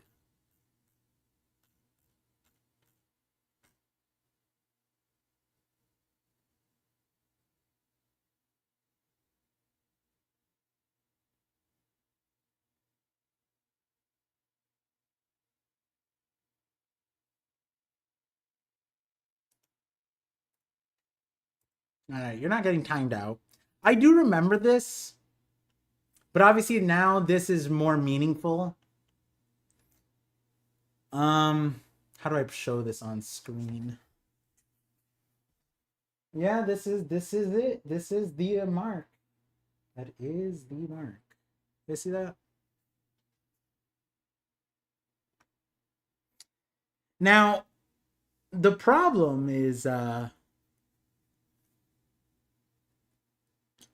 Kid would be the type of character to like unironically just make his enemies like symbol. But yeah, we can't walk past that anymore.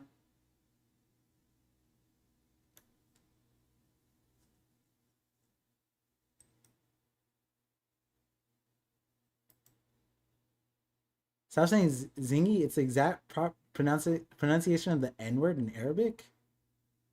Wait, but it's his name, and I'm not speaking Arabic. What am I supposed to do? Wait, his name's an Arabic slur? That's crazy. Well, I've been saying it for a very long time.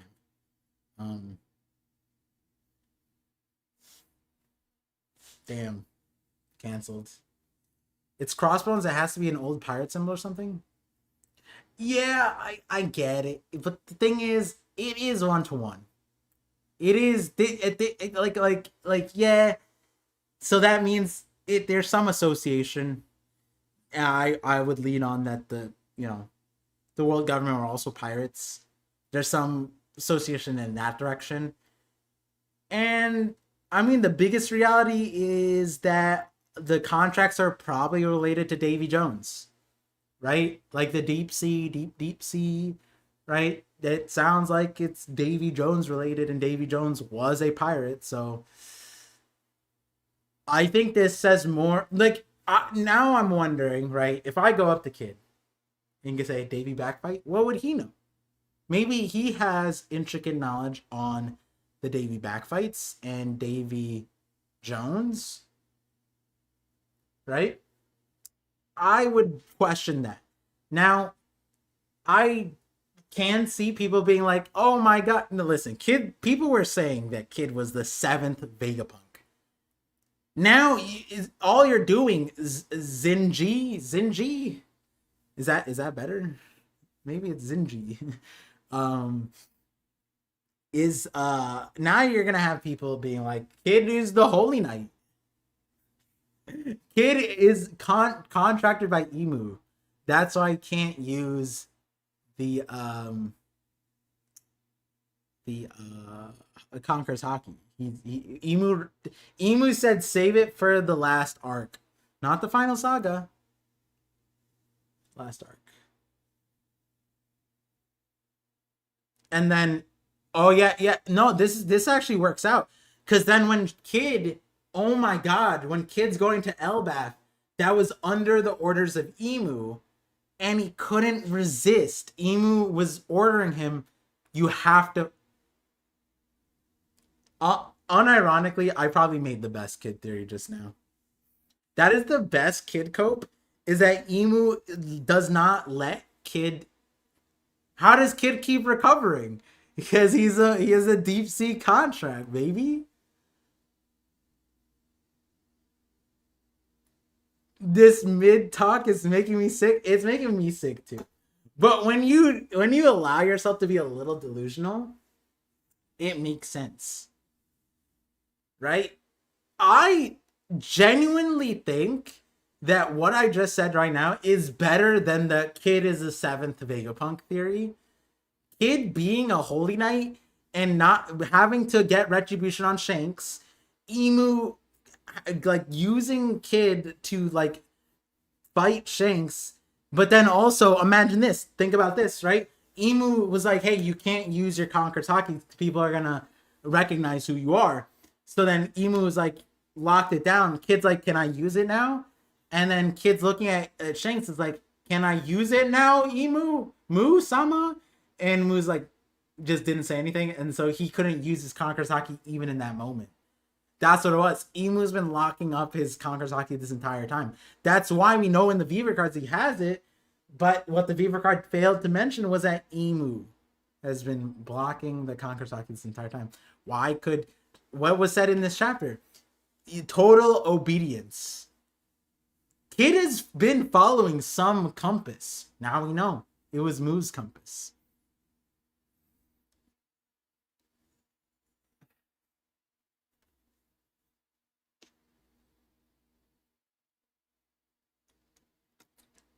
A pet name? That's pretty funny. When Par rambles, it makes me want, what? You guys can't see this, but I'll just put it out there. Sai is coming, so he'll protect me from these from the comments. But what was the thing you noticed in the Gorosei panel? Don't worry about Kosuna. Just pray that this break week is good to me, because then I'll post it. It's one of those things that it's kind of, this happens so often with me, especially when I was actively creating, where I would withhold stuff, and I was like paranoid of like, oh man, like if I even hint at it like this detail, then people are gonna figure it out. But the one that I'm currently talking about is so obscure, but I know it's meaningful. Like it's 100%. It's 100% meaningful, which is crazy. There's no doubt in my mind that it's meaningful, because it's basically Oda said from his own, like verbatim, that it is meaningful. Now, I'm not going to go on and say that instance is particularly important. What I will say is it is meaningful. Now, there's another panel that helps boost that is meaningful, but that's all I'm gonna say. But it's 100%. There's not it's not 99. It's not 99%. It's not like, it's 100% important or meaningful. Sorry, and Oda said it. Used to withhold stuff, like if I were like looking at a panel and I used to make videos, I was making videos, right? And I saw something, there'd be certain things that be like, oh, I'm just not going to talk about it. I'm not going to even address it. And some people would bring it up. And in some of those instances, there were some details that like if I had brought it up, people would have predicted what my video was about. And some cases it makes sense, but that's always like a personal, like you're thinking too much, because then it's like, no, everyone sees it the same way. But again, the detail that I'm currently talking about is very, it's like an insane thing that Oda, the title of the video is probably going to be Oda made me reread the series, something like that. I reread One Piece because Oda told me to, something like that. That's gonna be the title. I like that. Teasing the next YouTube video, Par? Yep. I actually am. God. If the birthday, we joke about it, but I do genuinely wait for the day when you release another video, man. And the audio on my end is too low. Is it? Can you guys hear Sai? Because for me, I dropped it way too low for some reason. Wait, Sai, talk? Hello? Oh, okay, it's good now. Cool. What are you saying? One day in 2026. No, I was saying I'm genuinely looking forward to the day when you post another like theory video. I actually started earlier this week, but it's birthday festivities this weekend, so I am busy and just kind of we're doing a Finding Nemo themed party for my son. It's gonna be fun. Oh, that's cool. Does he like Finding Nemo?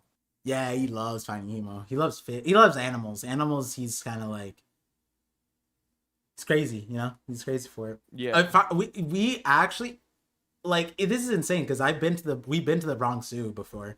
I think I mentioned it before too. He ended up seeing like a mythical Pokemon, like a legendary Pokemon. There's only 30 in America, and it just so happened that when we went there, that Okapi, it's called an Okapi.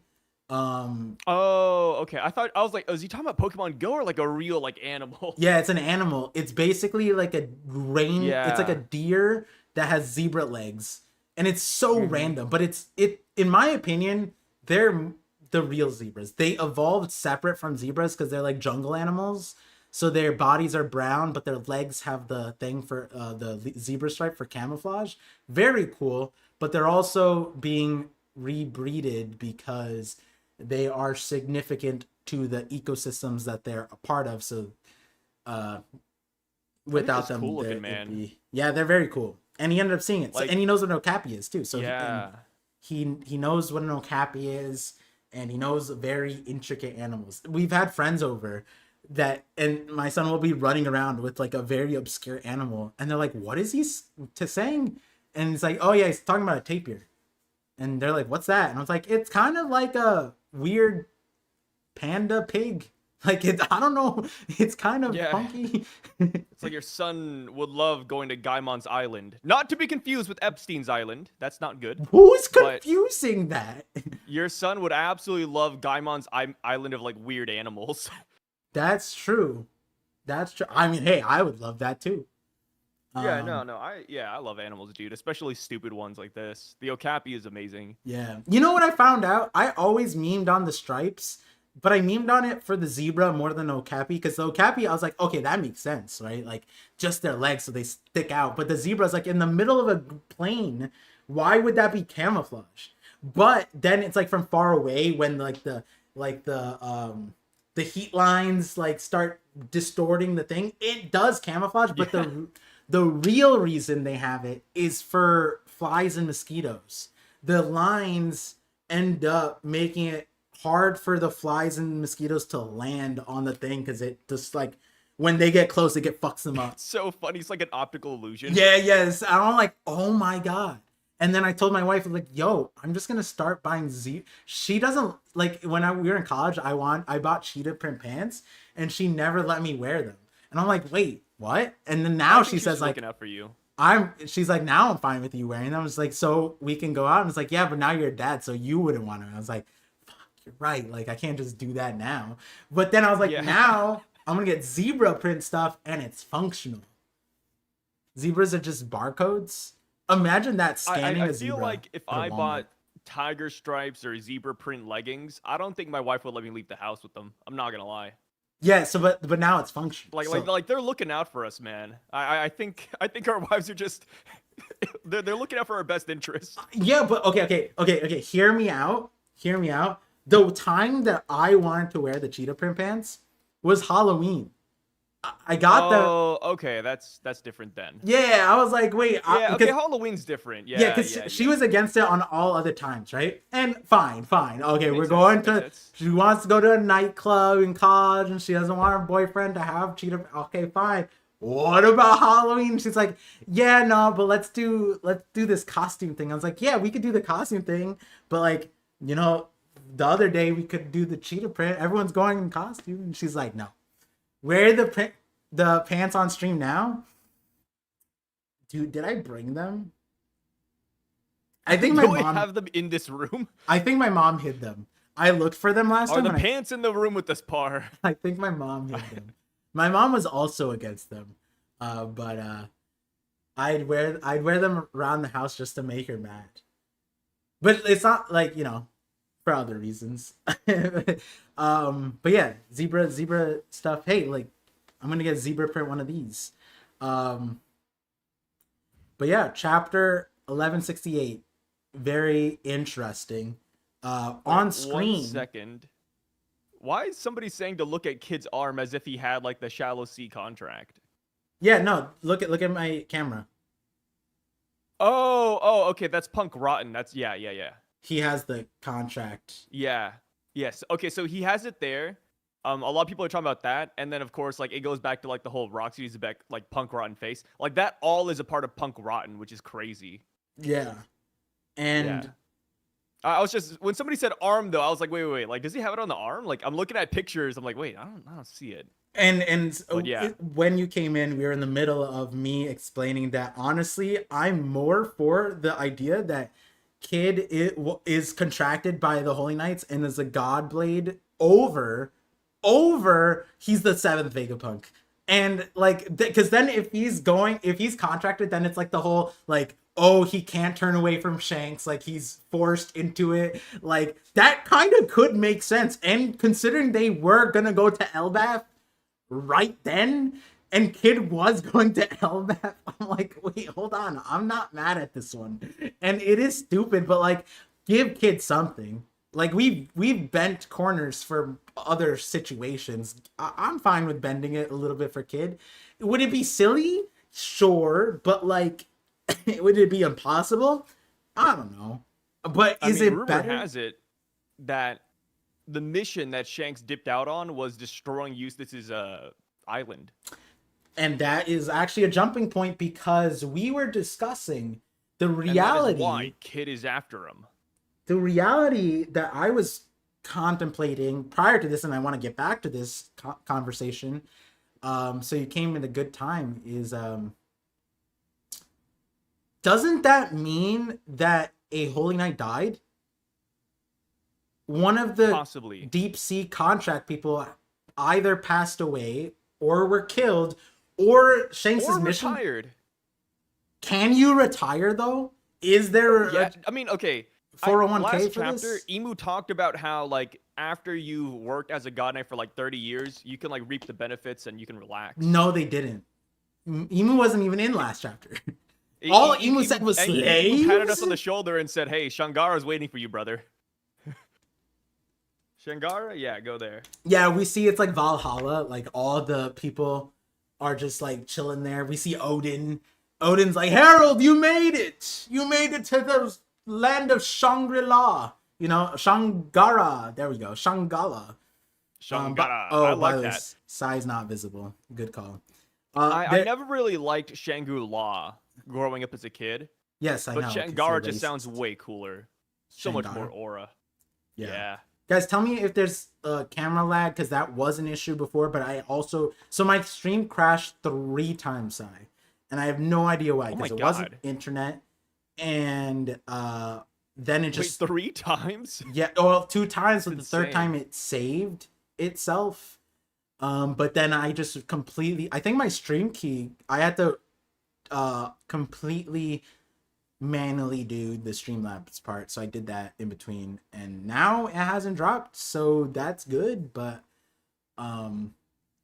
yeah, that is a crazy things, and I'm not gonna take down the first part 1 and part 2, even though it's obnoxious and I hate that it's there. Mainly because I For the did talk about lore. important things there, and I didn't want to repeat it, like how Jay's having his agenda reverie tomorrow, and I'm gonna try to come at the beginning, but don't know if it'll be possible because I have a birthday party It's only tomorrow. like 2 hours, right? Oh, is it? Well, Jay told me it starts at 2, and I asked him like how late, and he's like, uh, I was like, if you guys are going to like midnight, then maybe I could be there, you know. But and he said, I I'll. think he said it was like 2 to 4 hours. You know what kind of agenda is being Yeah, he pushed in said that, and I 15 was like, "Is that minutes? real?" I was like, That's "Wait a minute." impossible.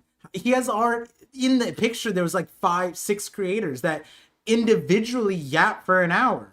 No, You, like Morge asked how long are you running this, and Jay said 2 to 4 hours. okay, he's saying that to Morge because Morge is like you have to pay him It's for working on over me. an hour. It's catfishing me into it. I'm like, well, I mean, I think I can squeeze it in then. It's just Yeah, if no, it's I like mean only 2 to 4 hours, yeah, I can go you for always sure. have to tell Morge come at the beginning, give him the thing, and then have Cole come at a different time so that between the both of them they don't just add up to an hour of talking, and that goes for me too. But I think like there are moments when I like just listen for a longer period of time, and then Sai's just usually playing League in between, so there's that. Yeah, just playing League on the side. I'm trying to kick the League addiction, so I'm not playing that anymore. Now I'm I just just locked in. I remember one of the streams, one of those big streams, and I'm like, I just saw like a movement that you did. I was like, is he playing? You I was saw like, is Flash. he's playing Kha'Zix right now? Like it just felt like you were like locking in See, right now when I now. play League, I just play Fiddlesticks so I can relax a little bit. Yeah, this is a while ago, so it was like still when we talked about it. But we were having a big stream, and I'm just like, did I just see that? Is he doing that right now? But yeah, it was funnier because I think you were like, um, it was like a topic you cared about too, and then we switched to that topic, and like I'm like, you guys, he's playing League. Give him a little bit. Give me like 1 more minute, please. I'll die in a minute now. Said size sounds low. Is it? Let me know if it's low. For me, it's showing that it's redlining. If I had So to get off a bandwagon, Barbell or Garling, I get off Barbell because I like Garling more. But Barbell, the agenda is too good though. oh, another okay. So the Holy Knight dying thing, we'll get back to that in a second. But something I did think about, and this is me, and I'm not serious about this, but while I was reading it, the way Harold was when he got contracted and he went back to Elbaf and he's like, we are a part of the thing and we just gotta do X, Y, and Z, whatever. And he showed up. And I was like, is there a world where Otehime did the same shit? Like, imagine that. Like, she showed up and then that was it too. Like, she became a god knight or something, like a devoted blade of god. And that's why it was so quick. But I I don't doubt it. know. Otami is a weird one. Like I remember like watching that for the first time, and I was like, man, I would not let her go up there. That sounds awful. But she went up there and it worked out in her favor. It was I too don't know good to what be she did. true. And it was like 1 week. 1 week, 7 days. She She was up returned. there for 1 week. The anime really milked the anxieties because I think they split it. Like in the chapter, she returned at the end of the chapter, but I'm pretty sure in the episode they like ended the episode and then next week she came back. But then if you just watched the preview of the next episode, you knew she was fine because they showed up the email. Yeah. So I think that was the no, I don't because I never watched those previews. I think they just wanted to like stopped. milk it too because it was like, yes, that week felt like an eternity. Yeah. Days passed and we were all waiting for the queen. Yeah, I because think they were like, yeah, like even the citizens, they're just like they're used to Otahime screaming. yeah, What's going on? I could be misremembering it, but I remember that being like a very like, oh my god, what's happening? But then when I finally got to the manga and I read that chapter, I was like, wait, she comes back at the end of the chapter. They did not do it like that in the anime, and I haven't went I think back. the anime did bring it back in the same episode actually. It might have been like more time had passed, which is Fishman Island was one of those where they just put in like stills and slideshows in the randomest Oh places. yeah, So Fishman that Island was is there to send you to sleep, yeah, send you to yeah, bed with that one. yeah, like the bottom of the ocean. Yeah. Um, Yeah, they did good in milking it. Yeah, that's how I remembered it. More just a waterhead who yaps. He seems right. I don't know. I like water. like Everyone's Morge. got to drink water Like I said, sometime. I like pretty much every OP YouTuber. Sai, Yeah. when was the last time you got something right? Depends what you're looking for. If you're looking for like a big theory, it hasn't happened yet, except, I mean, unless you're talking about barbell. If you're talking about small things, then I'd say we get things right every now and then. Yeah. Which is the point. I got a lot with Shank Morge Strike, but doesn't today yap. was a major L. I came with a shirt that was hoping that we'd get this Not at moment. all. I thought that Shanks. Wait, what? You I thought thought we'd get that moment? I didn't know what we were doing. Last chapter made it seem like Wait, what? You we're gonna thought we'd start get the Shanks hat moment? It's close. We're 1 year off. Like if we just focused on Okay, yes. We're 1 year off, but there's so much we have to do in the year, though. Yeah, I know, but I Like didn't. the King Harold thing happens before the Shanks At hat. the rate we were going on, There's I didn't no know we way were this gonna would get be like a single chapter. I didn't know we'd get an entire flashback of Ida already being dead, and then the most insane dialogue that Harold is just ignoring. He's like, "Yeah, I listened to everything Ida said." Exhibit A, not listening to what she said, or what Estrid said, or what anybody said. Yoru, Loki, like it's crazy. No, Okay, listen to to be nobody. honest, I think Ida came in too late with this. Like, if she said, hey, Warrior's Pride, like, I don't know, 50, 60 years ago. She did. Literally 60 years ago. when it's crazy to say that this is 90 years into Harold's mission, and he's still this oblivious of. He's like shocked that Ian was doing this, but that's what Rox was saying. He's like, Rox or Oh, Ida, yeah. talk some sense into him. How come he's like this? And the way she said it, she was like, it was basic. Like Oda didn't give it that conversation, but she literally was like, well, he's not gonna listen, but if he were my kid. And she played it off like, yeah, he's not gonna listen to me, but if I were to like tell him, I would give him the most simplest thing. Maybe this will go. Choose your friends better. And it's like that nuance was like, I'm sure they talked about it before, but based off of this conversation where she's like, hey, don't throw away your own culture, and he just deflects to like, yeah, that's what kept us from marrying. I'm like, no, it's not. It's literally not. And like there's so many parts of it that like is just silly. I mean, it goes back to like the elders said she couldn't be in the castle. Harold wasn't in the castle. He spent most of his time off island. Why couldn't Ida just have gone with him? And he's like, we're gonna go travel again like we used to. You could have kept doing that. Who was stopping you? 100%. Nobody would have stopped Harold. And the thing is, at that point in time, if you attack Harold, you're essentially attacking the God Knights. I mean, yeah. I know Elbeth isn't affiliated yet, but you don't want to fight Harold, man. So, like, 104 years ago, he meets Ida, or 105 years ago. 104 years ago, he starts traveling with Ida, and he does this thing, and he's talking about that. We used to travel together all the time. 100 years ago. What was stopping him for the first 70 years of his plan before like he said, I'm gonna be a slave to the Holy Lands?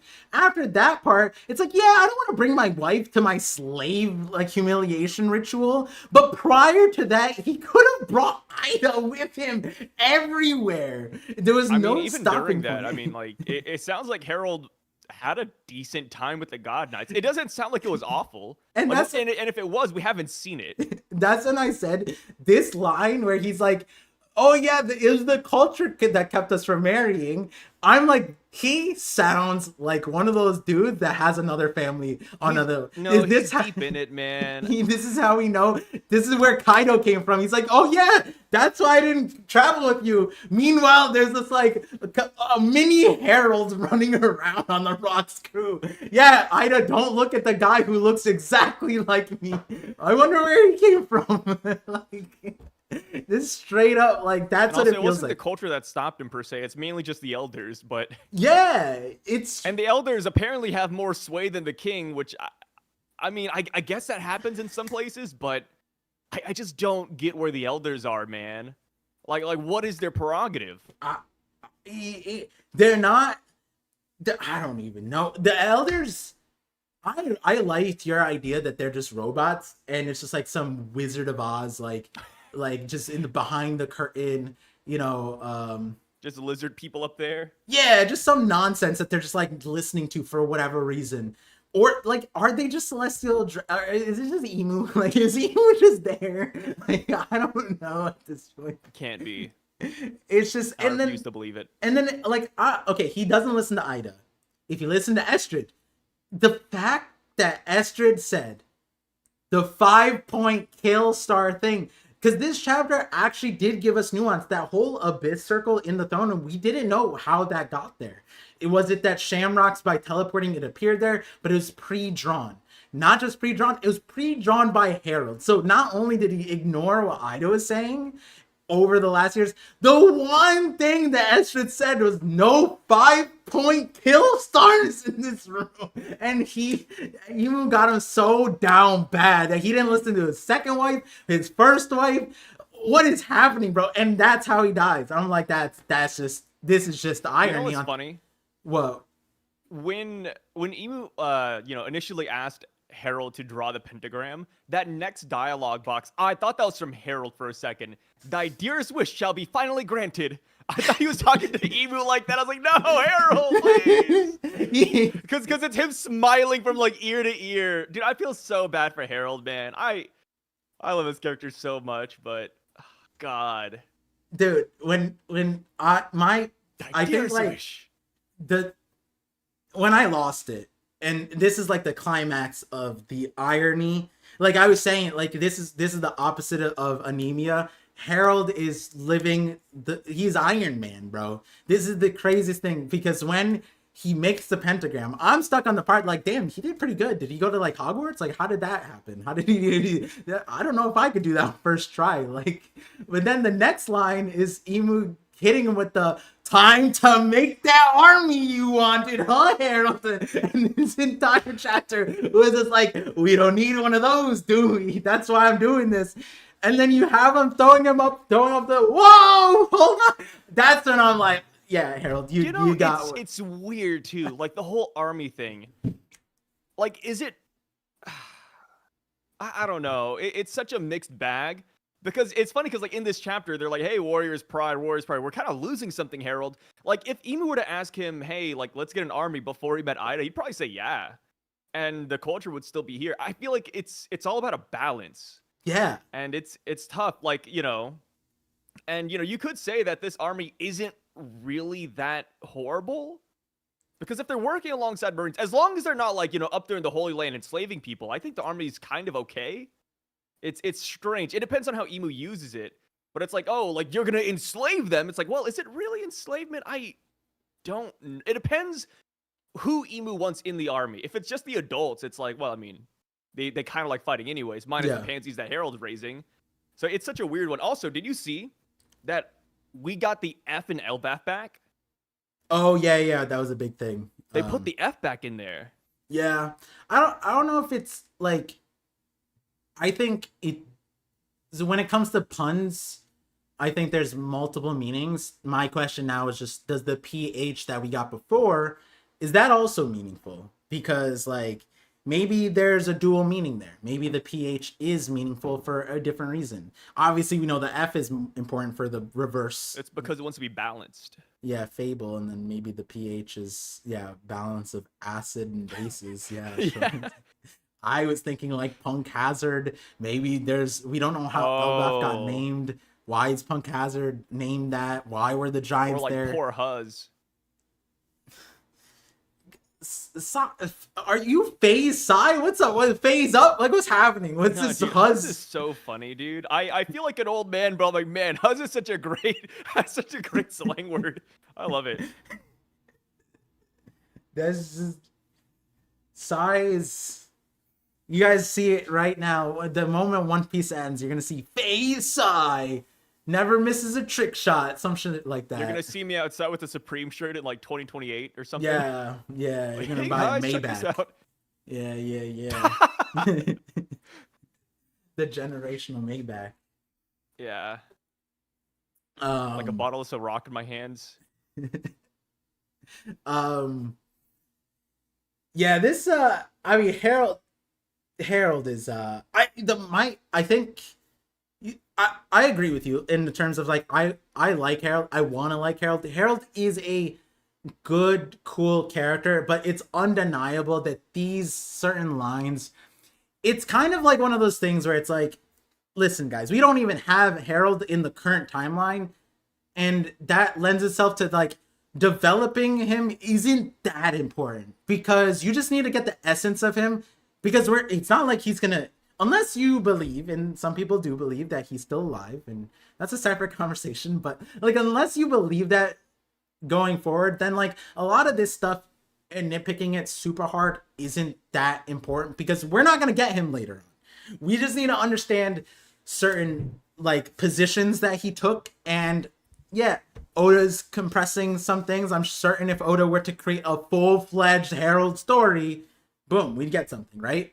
But I think this like last part is the part that I like the most, is like, dude, this is insane that he is resisting the contract that Emu specifically said is total obedience when Vigor.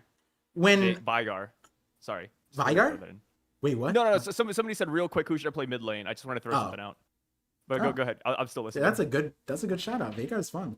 Yeah, I like Vagar. But yeah, like the fact that like his rocks resisted while he was in the process of get Dami reversed, but when he got fully reversed, he couldn't flip it on his own again. He needed some sort of assistance. We don't know exactly what aspect of it was, but Harold is under total obedience according to Emu themselves, and he is resisting it to the point where he's giving commands. He's like locking it down. Like that is actually really awesome. And now like that changes a lot of what we entered in the part with, is like the soldier stabbing him. Like, did he order that? Remember, like in the podcast, I was like, is there a world where it's a King Riku situation where Emu like takes over his body and forces this upon him? But that part, while it still could be true for later on, it's not going to be true as far as like who wants Harold dead. Right now, it seems like Harold is ordering people to kill him, and it might be that Loki and Yorl couldn't get there in time, so Harold's like, just stab me, kill me, try killing me. And they're like, huh? The only part that's weird to me is that when we got the 1152, I believe. The Herald stabbing? Yeah, when when Loki's like walking in, the guy was just like, let me just check with the king. He's and that part's weird because like Harold's like, free them, bring them here. It's urgent. So that guy is a little interesting because like the guards in the start of the Loki flashback, they're like chilling on the side, like as if nothing's going wrong. Versus like now it's like panicked. Now everyone's like, huh? What are we doing? What's happening? Yeah, now Free they gotta this? eat their cereal. Yeah, it's kind of interesting, the predicament, and that part is awesome. That Harold is like I think what it is with Harold is like when he locks in, which is like probably like 1% of his life, he locks in. Like he did that after Rox died. I would consider that he locked in. He did the commitment. When Ida showed up, he locked in. He did his shit, right? There's certain moments when he locked in. I'm just not gonna say he locked in all the time. He wasn't locked in for a lot of his decision making. He's like, yeah, I always listen to Ida, and then flashback of like him like man's. I mean, yeah, it was on her deathbed. Must have been kind of crazy. But also, I saw that as like him needing to triple down, because one of the last things he told her was that he's about to do like everything right. Like, yeah, like it's gonna be soon, guys. So it's like, yeah, he's cooked, man. Dude, I think my other favorite part of that Can't back down. was like the nuance of that scenario is crazy because Loki's already in prison because he already killed the village, right? So that implies that no one asked him. Harold didn't ask him what happened. Like Harold never gave him a chance to be like. Or he asked him what happened and Harold didn't care. That is true. But then when Ida brings it up, because like Ida doesn't know what happened to Loki, she's like, oh, what about Ida? And he's just like, oh yeah, they're just brothers.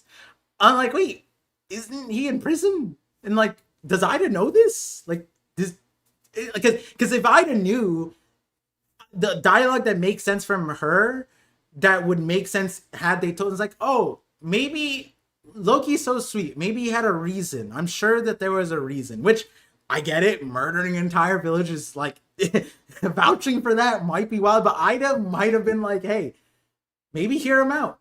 And then I laughed about it. I was like, this entire scenario is like, hey, how about we hear out Loki? Because Hiredin never heard out Loki.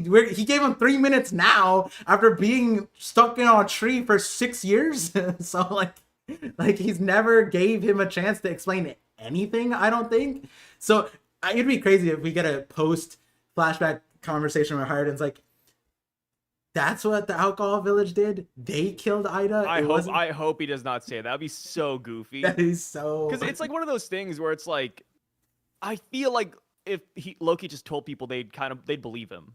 Yeah, or they should believe him. But I mean, I guess he's been lying his entire life. But the problem is that we haven't really seen too many of his lies. Yeah, that like so far he's been pretty straightforward.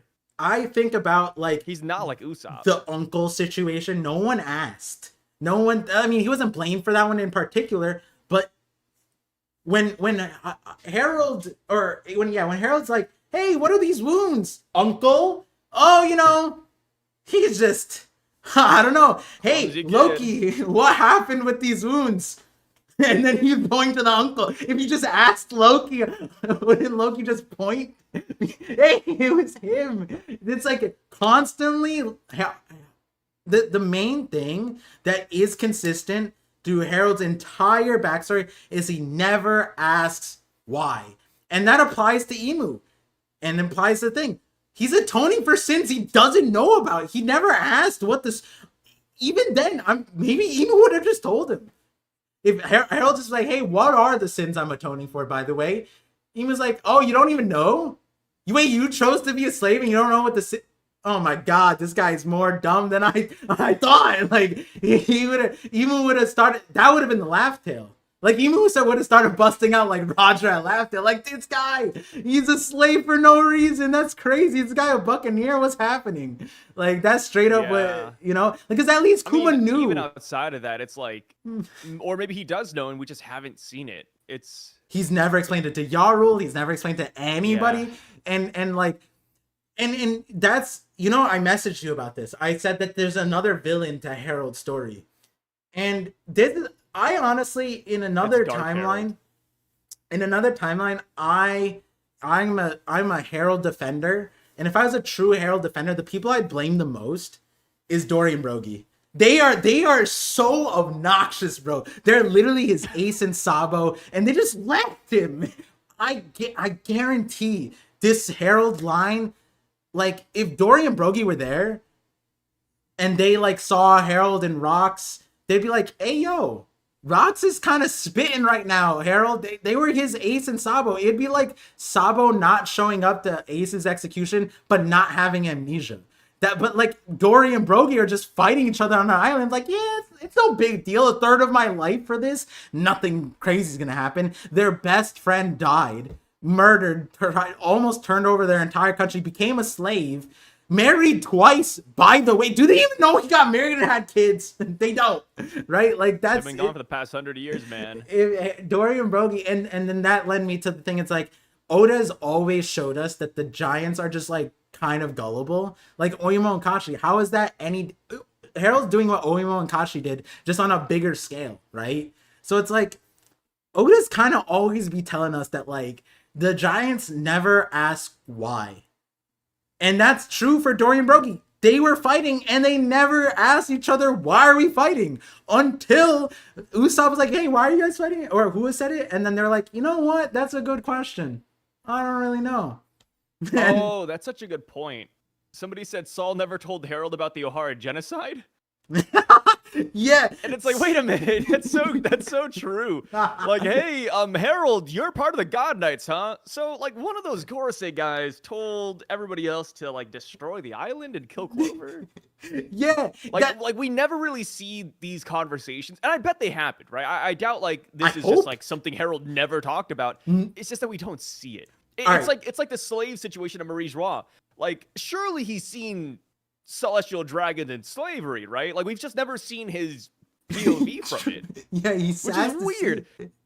My headcanon is that whenever he goes up to the Holy Land, it's so close to the sun and he's so tall, he can't see the slavery. He has to like Yeah, block his eyes. Like, oh my god, it's so there, bright up here.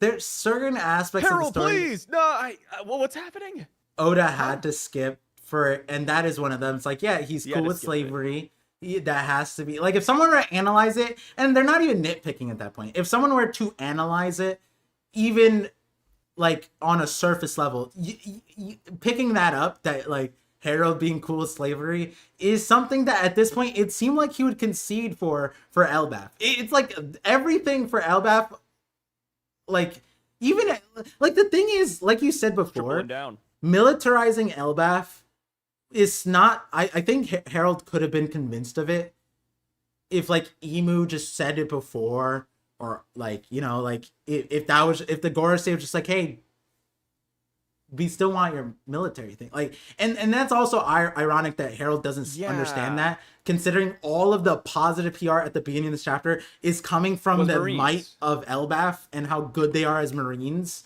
It's not coming from them being nice and picking flowers. Like, Harold doesn't understand that you can fight people and be violent. Just be violent for the right causes. Like the Marines, I do think is a positive, right? Like, as long as they're not over here doing celestial dragon hunting games, like they're being a Marine is fine. Like, having this army is fine. Just don't, you know, just don't attack random people and don't attack innocent people. Like, I mean, it's good, Harold. Yeah, this isn't like the worst that could have happened. The other, and then Harold's saying, "Oh, they never meant for Elbaf to join the fold." No, they do want Elbaf in the fold. They literally do. Yeah. Literally, when the world government wanted you to join as a god knight, you were helping the Marines. I'm assuming the giant army would have been doing the same thing Harold was doing, but just at a mass scale. Yeah. Which, like I said, is a positive until Emu obviously, you know, does other things. But yeah, I don't know. Yeah, and Harold not like, because he's like, yeah, the Navy has like good people. He pulled like the Vegapunk line. I'm pretty sure it was like word for word almost. It was like, yeah, it's a tire organization. There's some good apples in there, and they, you know, on a large macro vision, they do more good than bad. And it's crazy that he wouldn't like align himself with like Garp. You know what I mean? Like, if he looked at it and it's like, Garp's a good guy, I'm gonna have my Marines be with him. You know what I mean? Like, even something as small as that, and that's something with Saul, where Saul also has that never asking why problem too, because it took him mad long to be like, wait, why are we imprisoning and killing scholars and calling them criminals? Then when he finally asked why is when he's like, all right, I'm leaving. And then he leaves, and then here's the other part. He washes up on Elbaf, or shows up on Elbaf, and Harold doesn't ask questions, and it's just like, hey, you want to make a school? We got stupid people here. You seem like you could fix our stupid people. And it's like, wait, Harold, you already had a library. You have learned folks. You have to be like, we have unlearned folks here. Like, that was also a crazy thing between Harold and Saul, and the whole not asking questions and just riding. Like, is the moral of the story that Oda's trying to give is like, the Giants take their lifespan for granted and they just like waste away years? Like, it's not a big deal if I just co-sign my life away. Like, I have no idea. Is that what Oda wants to do? Is that what Louis Arnaud was saying? It's like, hey, don't. I mean, it seems like the whole thing about Elbaf right now is just finding a balance between like peace and violence, because even at the beginning of the arc, remember like Luffy and Usopp were like, yo, this shit's kind of lame.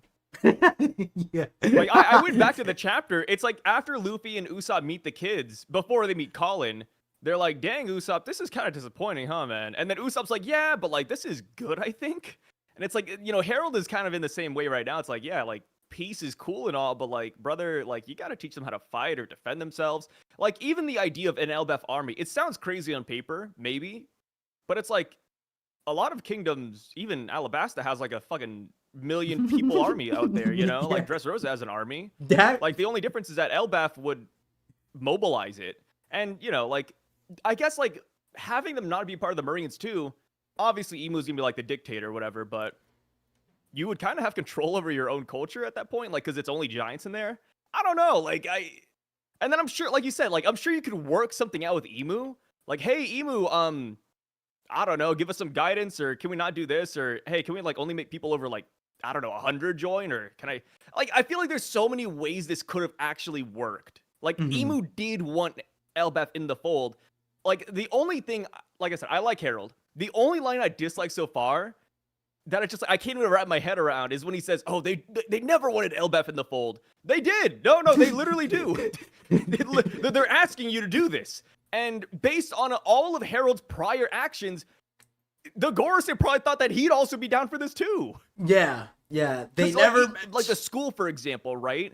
Like it looks like there's this disconnect where like remember with Sommers and Shamrock and all them, they came over and they're like, "Damn it, Harold, this school, what is this?" Like, remember at first, we thought that Harold was doing this behind their back. Like, oh my Yeah. God, Harold, he's a double agent. He's playing the world government. We see it here. He's not playing anybody. He's just kind of oblivious. That's Like, the he's problem. not playing anybody, dude. I think like the thing is, I think like what I'm settling on is the nerf that Oda gave is like the development of their that 3-year nerf is like a real nerf. Like because you would think like over the span of 90 years, Harold would have some semblance of like suspicion or like caution or hesitancy to something. Wait, these guys were cockblocking me for the better half of 80 years. So now I'm into the fold.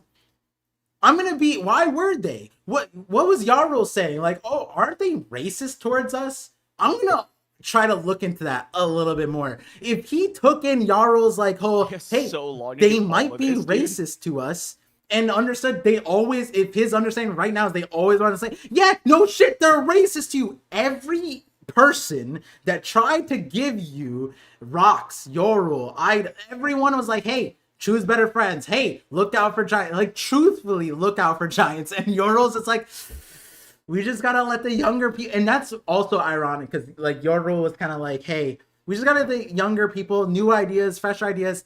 And Loki was like, no, we gotta, like, some things we gotta hold on to, old man. And then it's like, you know, Loki's more right. And the reality is, it's like, there's a difference between, like, joining and slavery, right? Like, the difference between employed and indentured servitude.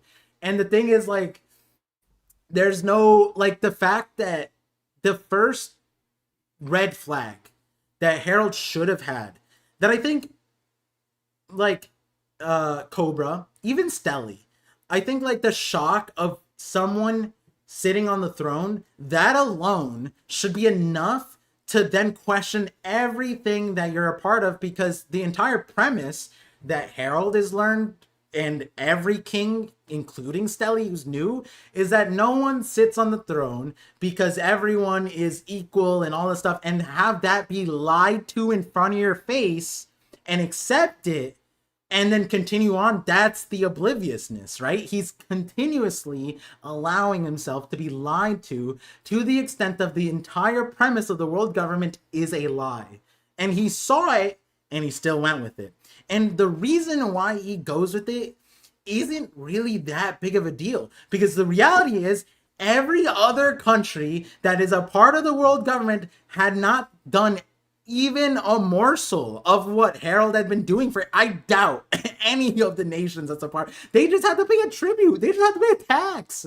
Harold's been fighting for them for 80. Otahime overcame racism in 7 days, guys. 7 days. She went up. Hey, can we fix this shit? And like, yeah, just get people to sign this paper. Apparently that was good, unless there was some like, you know, contract bullshit they're lying to her too, which I'm fine for. But the reality is they did that within 7 days. Harold did that over 70 years, guys. It's been like, oh, more than that, 90 years. Like, it's insane to like then put Harold's situation in context with anybody, right? Because like people are bringing up like Shanks is here, and I reread the wiki too. Shanks is here to warn Harold about something. It's like, brother Shanks, I'm sorry. I don't know what Shanks you're gonna deliver the message faster. Listen, Shanks, like there's some, I don't know if you you know this, but like you're in a hot tub right now with Scopper. Like this is a Man, oh my god, that's so funny. He's in a hot tub chilling naked. Man, I should really tell Harold about all this bad stuff, huh? I'll tell him later, man. I And never had time. I'm like Shanks. Bro, he's home. Even if you did tell him, I don't know if he'd believe you. His wife, his first wife, his son, his like godfather, uncle guy, your rule, his best friend, everybody who's important. Who are you, Shanks, right? And the thing is, the last thing Shanks told him was like, never put me on the same plane of existence, you ugly morsel. Like, and then Harold's like, oh damn, like shit. This guy's a little. I want to be a part of them, but I don't know if I want to be a part of them, right? And that's also crazy because like you said the whole thing about slavery is like Shanks said it to your face. One bad apple. It's just one bad apple. And then all the other the good apples are like, wow, he's spitting right now. That bad apple. And then you gotta imagine. He's really high up right now on the red line. He might not be able to see the slavery. And you know what's also really high up? Birds. Maybe the birds are blocking the sound waves from hitting his ears. He doesn't know what's really happening. Big News Morgans is constantly in front of his face. He's like, goddamn birds, bro. Like, yeah, these birds, I can't hear a damn thing they're saying. I love that. We get like a flashback into Harold, and we just see a cloud of birds in his face.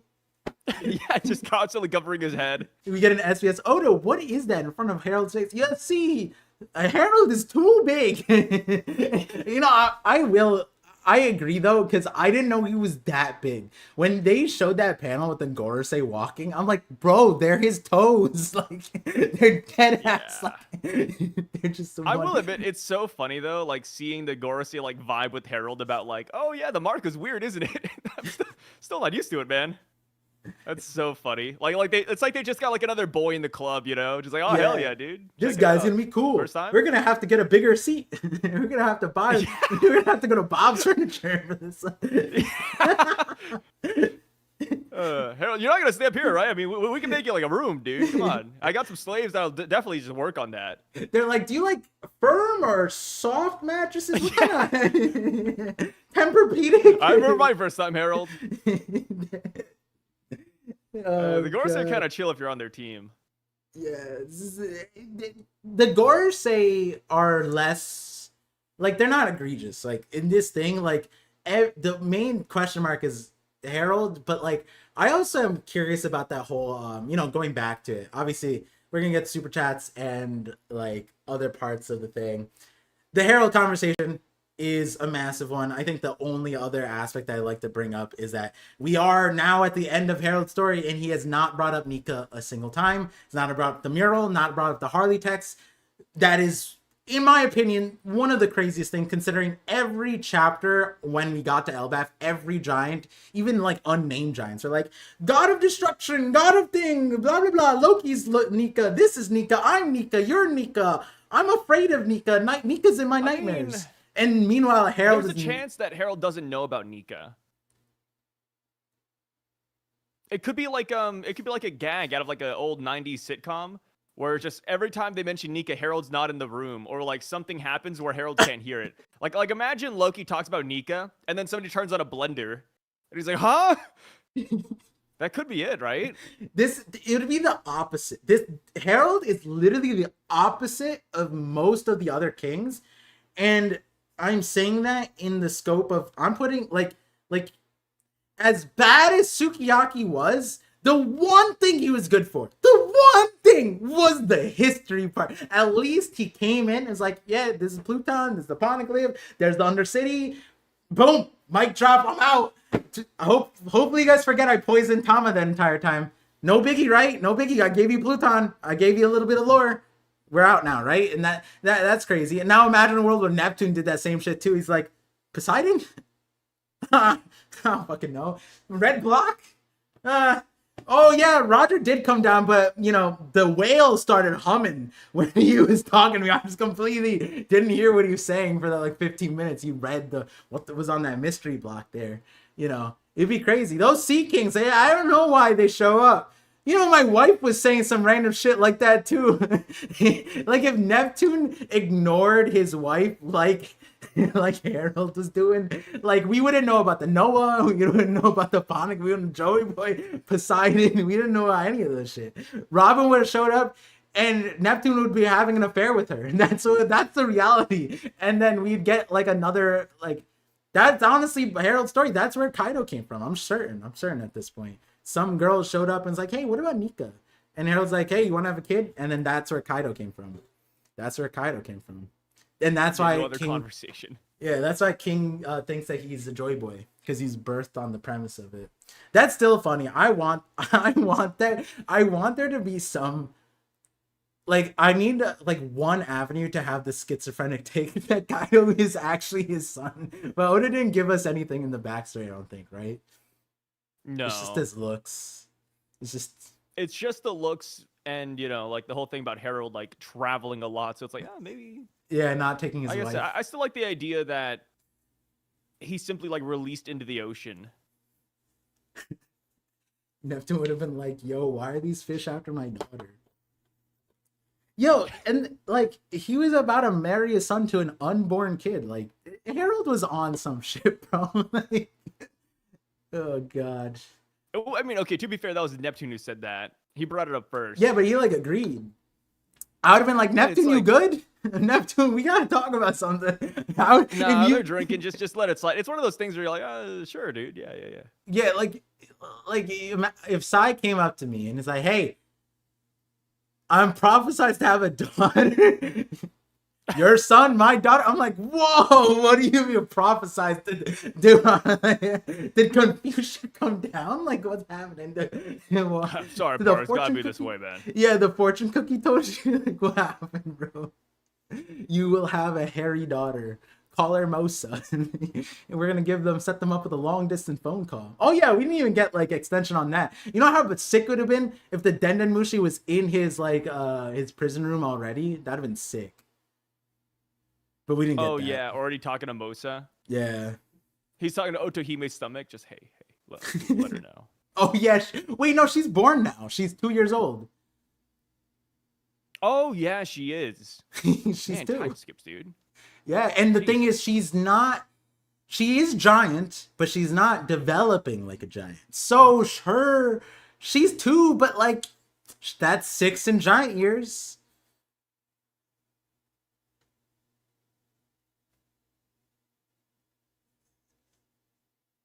Loki killed a bear in day 1. Day 1. She needs some feats. Shirahoshi needs. Yeah, we need a feat when she was. We need Loki feats for Shirahoshi when she was born. Like she was born and she started crying for milk, and then the Sea King shows up, right? Like, and then they just never thought anything. Who did she kill when she was born? Yeah, like we just don't know it, but in the background, the Sea Kings just went nuts and just murking pirates left and right. There was like an era where pirates would stop coming because like Shirahoshi wasn't like talking and she was crying for milk and stuff like that. That's probably what it was. That would be cool. I'd like that. Shirahoshi having Loki feats would be kind of sick. Yeah. Maybe Shirahoshi's like gonna be. No, I was gonna say like maybe Shirahoshi like instead of burning down a village, she floods a village. Someone said, but I don't know if that would work at like Fishman Island though. Alejandro said 2 is 0.75. No, it's reversed. A 6-year-old giant has a development. You cut the 6 by 3 and you get 2. So Harold was 45 at the beginning of the backstory, but the narrator said he was 15 in human years. Unless I was a mathlete. I was number 1. I mean, look at Par's skin color. It's not yellow enough, but I had enough yellow around me. I like that she created Aqua Laguna. That was her. Bro, that would be sick, actually. If Oda cool. comes around and be like, yeah, you know, Water 7 and like Long Ring Longland, yeah, that's Shirahoshi. That'd be kind of cool. I mean, I bet we could go back in time. It's probably like the previous Mermaid Princess even. Yeah. Huh. Interesting. Fascinating. the Ange is Mosa train. I don't like that one just because we've seen Mosa talk to Loki when Ange is like preoccupied or just occupied in general. So that's why I don't believe in that. But I do, as far as Ange goes, if she's evil though, I'm still down for that. Wait, Alejandro, it that would be the case if Shirahoshi was a giant, but she's not considered a giant, so she's not developed. Like it's the same thing with like Colin is 21 or 22, but he looks like an 8-year-old. Versus the Yeti Cool brothers are 25 and they're world-renowned assassins. For some reason, they don't develop like the giants. So that's why I'm saying like Shirahoshi is 2, but she's in human years because she's not considered a giant. And everyone is developing like a 2-year-old human is the development age of a 6-year-old giant. And that goes to like Colin is 21 but is in 3rd grade basically. So it's like that, yeah. But yeah, let's see. Ooh, this is a new name, or it's a translated name. Like YouTube made the force names in. We'll get to the other super chats, but this one just oh, it's a double new name. Oh, it's a double. Okay, I'll just read them both right now because I saw them popped up. I like seeing the new name. Oh, this guy's also number 1 and 2. That's crazy. Narrator with the $5 super chat says hockey mass, soul mass, 21 grams, seraphim lineage factor, S snake with boa memories. Wait for it. $10 super chat also from narrator. Thank you, appreciate the support. Said hockey knot equals twisted strand equals DNA equals 2 strands into user with hockey plus devil fruit hockey original user soul. Oh my god, you guys are saying that I can't do math. This is some calculus right now. He said you like equations. Check this out. Second devil fruit hockey equals 3rd. Oh wait, just turned off. Equals 3rd hockey divided by 2 strands equals explore without trace hockey every living thing also DNA. I like have the first half and I have the second half, but I feel like there's a disconnect somewhere in between there. I don't know which equal sign I'm confused at, but I will say the part that I laugh at, and I agree with you, the very beginning, hockey mass, soul mass to 21 grams. I definitely do think that there's something that Vegapunk was saying, and there's something that like Roger was like trying to say with his musclehead brain that like it linked itself together. But like, imagine contextualizing what Garb, you got to put your full mass into it. What do you mean? The 21 grams, like it's like 21 grams is like a cookie, like, you know what I mean? Like 21 grams is not a lot. And Roger would be like, no, I mean like the 250. No, how tall is Garp by then? He's like 7 feet tall or some shit.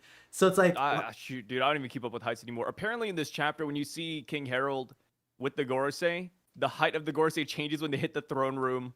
Yeah, it does. The very next page. It does. He's up to their shins, and he was in their toe size later.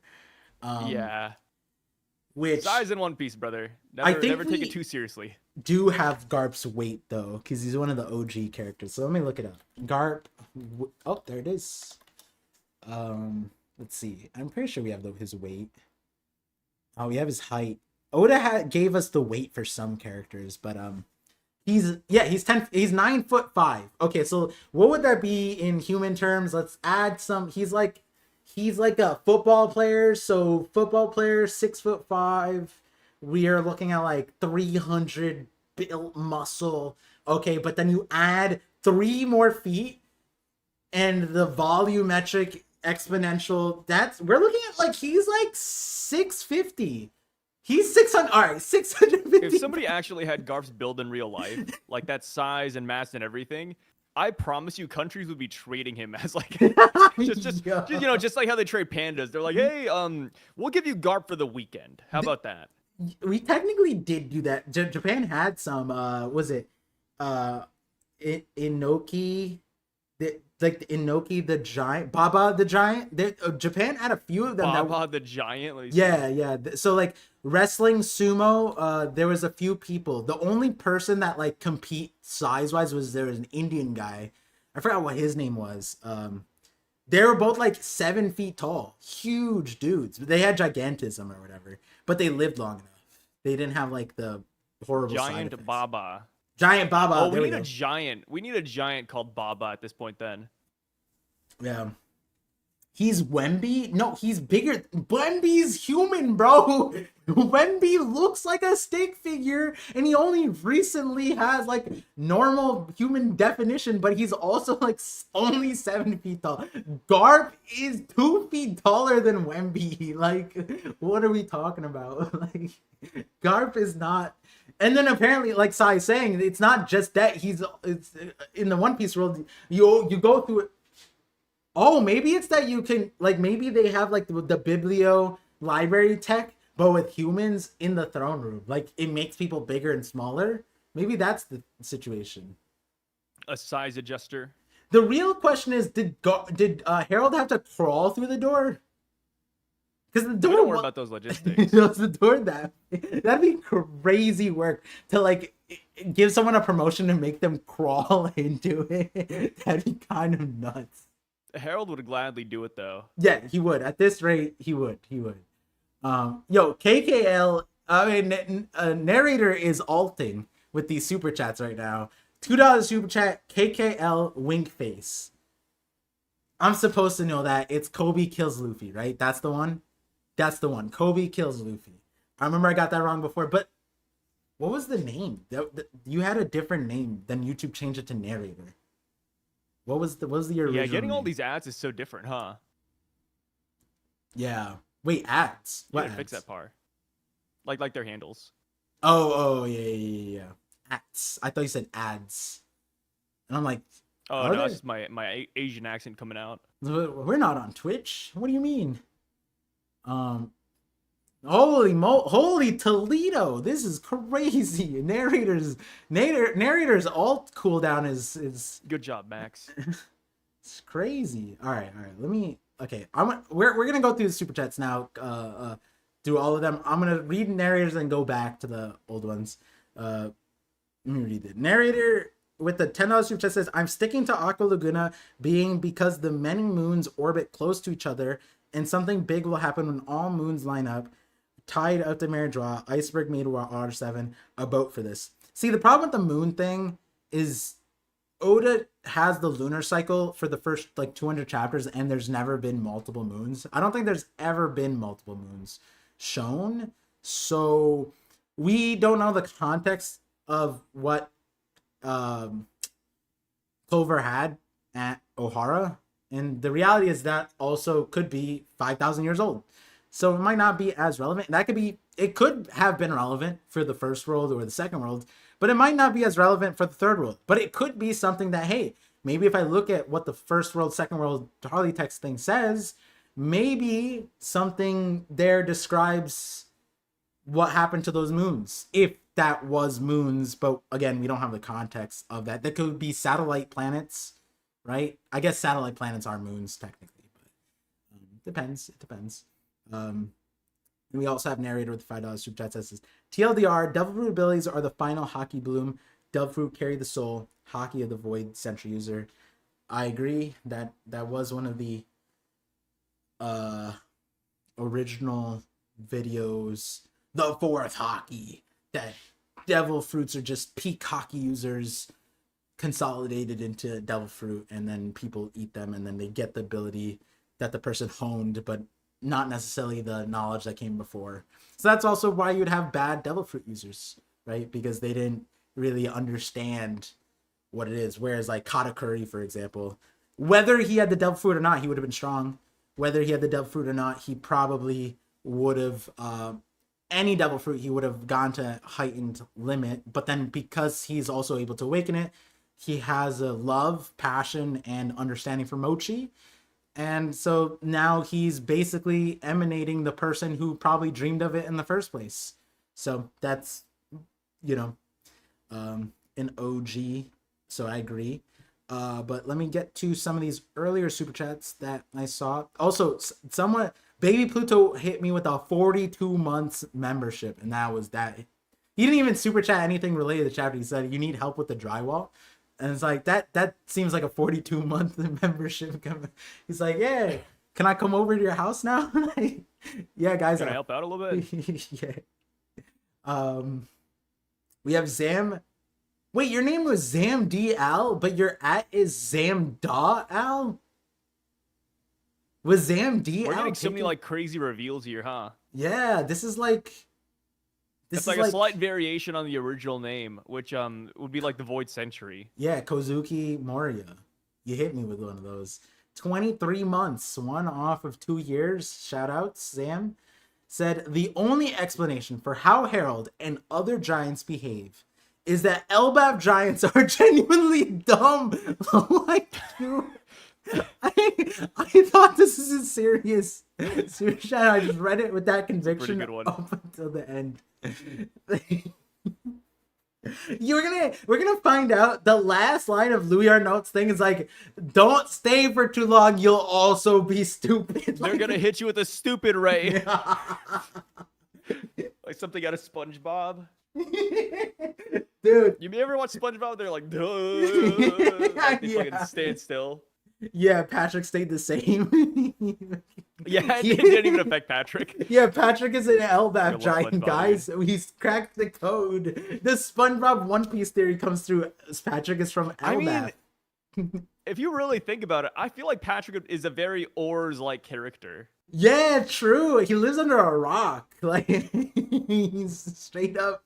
Like in the funny yeah. Starfish don't typically do that. Like they sleep on top of the rock and then they kind of coast along. Yeah, they hide in the thing, but it's not like typical to like make a cavern under the rock. Like that's kind of interesting.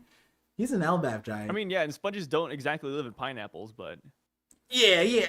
I mean, I've seen a sponge or two in my life. Yeah, if you dropped a pineapple in the ocean, I'm sure a sponge would be like, yeah, I'm gonna make this my home. I don't see why they wouldn't. Yeah, I'm gonna it. hollow out the inside of a pineapple and live in it.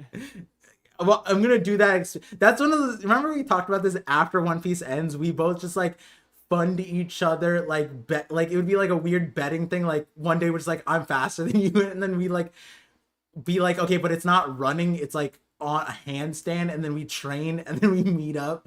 Just shit like that. And like now I'm thinking like, I'm gonna prove you wrong. A sponge can live in a pineapple. Like, that's one of those supposed to One Piece. Yeah, we're gonna go looking for it too. Yeah. Yeah, me and Sai do a scuba diving series where we're trying to see if sponges naturally gravitate to pineapples. Like, you know, I will say this. I kind of hope that the One Piece is something as goofy as that. A sponge living in a pineapple? Yeah, like imagine it, right? Uh-huh. We get to the One Piece and like, oh, like what is it, Luffy? What do you see? It's a sponge. It's a SpongeBob plug. Yeah, wouldn't that be so cool? Yeah, that'd be so. Do you think people would hate that? Oh, you know, realistically, Oda could just be like, yeah, Bikini Bottom is just on the other side of like, we have Goldfish Empire. Oda could just be like, yeah, Bikini Bottom was one of the prime like original places, you know, that before the world sunk was there, you know. He could do that. I mean, he really could. Like 3,000 years ago, the main Joy Boy is actually SpongeBob. Like, if we get a stupid twist like that, I don't know. Like, Is SpongeBob it's something Oda would do. It's before One Piece. Not SpongeBob, but like I feel like we will get like some silly ass twist in the Void Century or with the One Piece in general. Yeah. It's gonna be like Gear 5th where he said, "Yeah, guys, I'm having fun with this. Like, if people Are don't you like it, guys they don't like it. I'm just, yeah." I mean, that was essentially what he said for Gear 5th, right? Like, yeah, not everybody's gonna vibe with it, but I like it. I like to mistranslate that one. He went, "I'm having fun. Are you guys enjoying this too?" In reality, it's a little bit worse. Like, I know people are gonna hate this. Fuck them. like, yeah, that was essentially his response for Gear 5th hate. Yeah. Which, I mean, it's fair. You know, you gotta go with your chest. So it's like, if he does want to go with like something super silly, it's not out of the realm of possibility. I mean, he already did Gear 5th. Emu's a flounder, like the flounder fish that like started punching SpongeBob and just like it was like squishy. And that could make sense. Emu is weirdly flat, like weirdly flat. Every time we see it, like, yeah, I get it's a silhouette, but it's like, no, they're not. They got like an ass, dude. Okay, every time they sit on the throne, they're flat. Whenever they sit on the throne, you hear the like The like thump. like like like the Okay, yeah, I know Astron. you made a video on the thump. I know you don't have to back up. It's one of my biggest. It's one of the biggest things I've revealed to the community. It's my biggest contribution. My biggest, It's yeah, one of my the biggest contributions to the One Piece community was talking about Emu's, dump truck, and how emu's every time they sit dumpy, down, you hear bro. the thump. A lot of people. That one went over a lot of people's heads. Hey guys, you guys gotta be careful. We don't know how old the Moo is. All right, you gotta, some of these adjectives are a Mu's little. been here for a long time. It's fine. What was it? Oh yeah, Flynn said, "Wait, there's societies under the water in the cover story." Yeah, it's a Goldfish Empire, Hachi's cover story. I think it's like chapter Also, 80, we saw 90, a 100. catfish town. Not 100. So people are saying that could be where Barbell's family's from. Jinbei cover story. Yeah, Yeah. that one is less so. Was that Jinbei or was that Hachi? No, that was Jinbei. Jinbei with Wadatsumi, the catfish. You're talking about the Oh yeah, Yeah. yeah, because yeah. and the sea dog, the dog policeman. Yeah, that one is less convincing that that's like a civilization to me, because like they were literally just like broken buildings that were just like, okay, like yeah, they lived here, sure, but the Goldfish Empire literally had an arch that wrote Goldfish Empire, and I'm just like, none of these fish have hands, guys. That's a little suspect. Who wrote that? Did they do it with their mouth? How do they know English? Like, that's kind of crazy. Not saying that they can't know English. I'm just saying that Japanese is the language, so maybe I was just saying something. I'm actually, wait, did I see maybe I never, I guess I never looked at the raw cover story. Maybe it is in Japanese. That's a weird one to translate though into Goldfish Empire. But yeah, let's see. Alejandro Solis. Actually, I want to back up one. We already read this one, but Sai's here now. $2 super chat, and I know that you're particularly interested in this conversation. He asked, Oh no. did Who's Who know Shanks was a holy knight? It is kind of a big deal, no? Like, the CP Cypherpole should know the holy knights, right? Cypherpole should know. And at that point in time, it's Shanks going missing doesn't mean he just stopped being a God's blade all of a sudden. Mm-hmm. But it's also weird because like I feel like the government should also know that Shanks has an entire pirate crew too. Yeah, they never asked who are you doing these missions with, right? Like Yeah, like Shanks has a whole ass pirate crew like during this whole sequence. So it's like shit, dude, your guess is as good as mine. Which I know is like a cop-out answer, but it really is. Like I don't know what people do and don't tell each other now. Yeah, because he is Cypherpole, and there's one aspect of he is getting boarded. Like, let's go back to that Wano flashback. We see it. Shanks is like, there's a ship. It seems like they don't necessarily know what ship they're like seeing, and it seems like they chose that ship either because they wanted specifically the fruit, or they were in that area looking for loot, or someone told them, right? And so they join. It's like, oh my god, it's a government ship, right? And then they do that, and then Who's Who is confronted with Shanks, and there's a lot of nuance to that because back in the day it was like, oh, Shanks didn't have a reputation. He became a Yonko after the whole Luffy thing, but now he's been a holy knight for like how many years now? Like 4, 19, 15, 13. He would have been a holy knight for like almost a decade. Like at that point, he's been in the Holy Land. Like Who's Who not like registering that would be kind of crazy. Like, wait, aren't you the Fagarland family? I'm tasked to protect you as a Cypherpole agent, but I guess it's CP0. But the other half of it is just that like Is that when did Husu be like, Shanks robbed me, Emu, I swear? Or like the Goro say, and they're like, no way, he's a devoted blade of God.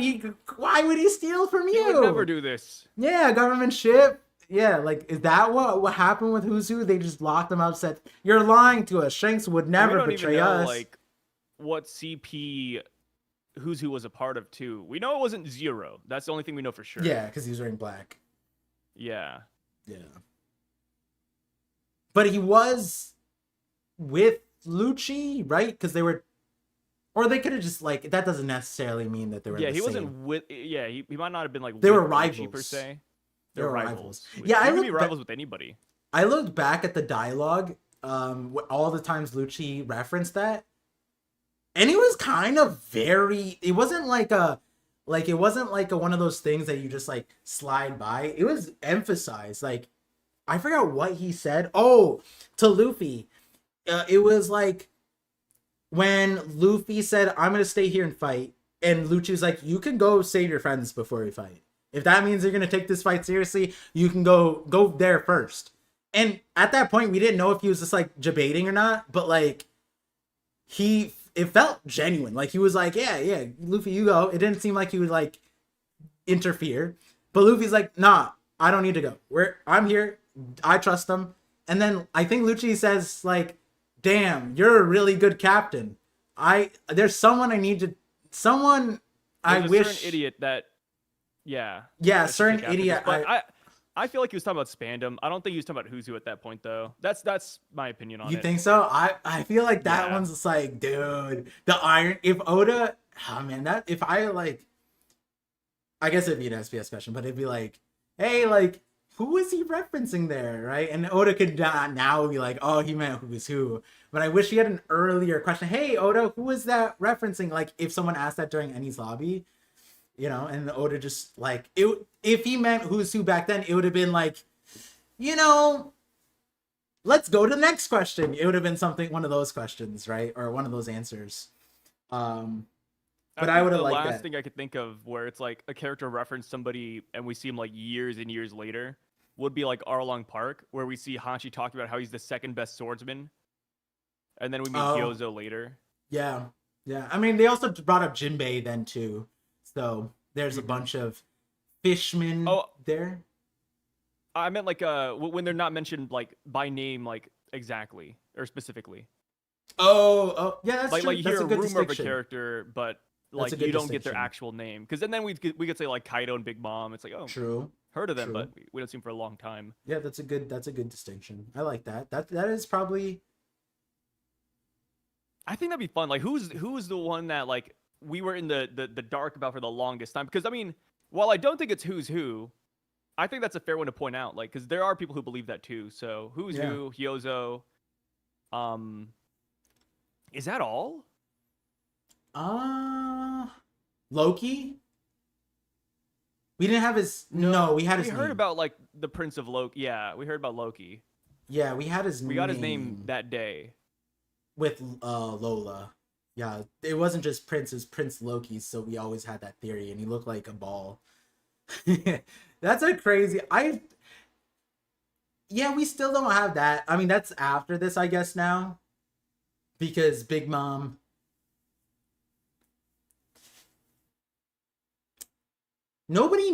Big Mom probably didn't know that Harold died, right?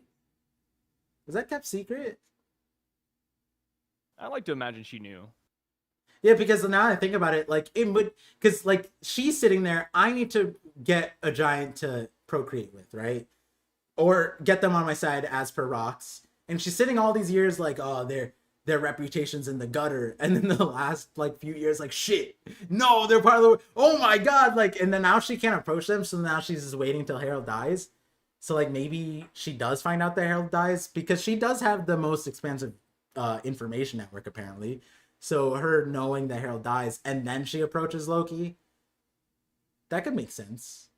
Lola is 12 years old right now. LBF News. Lola is 12?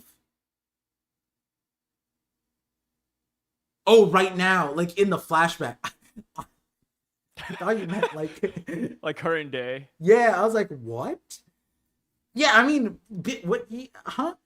Neptune already proposed Shirahoshi. She's -4. Dude, everybody wants a little bit of Loki action, man. Yeah, Lola being Loki 12. does not care Why though.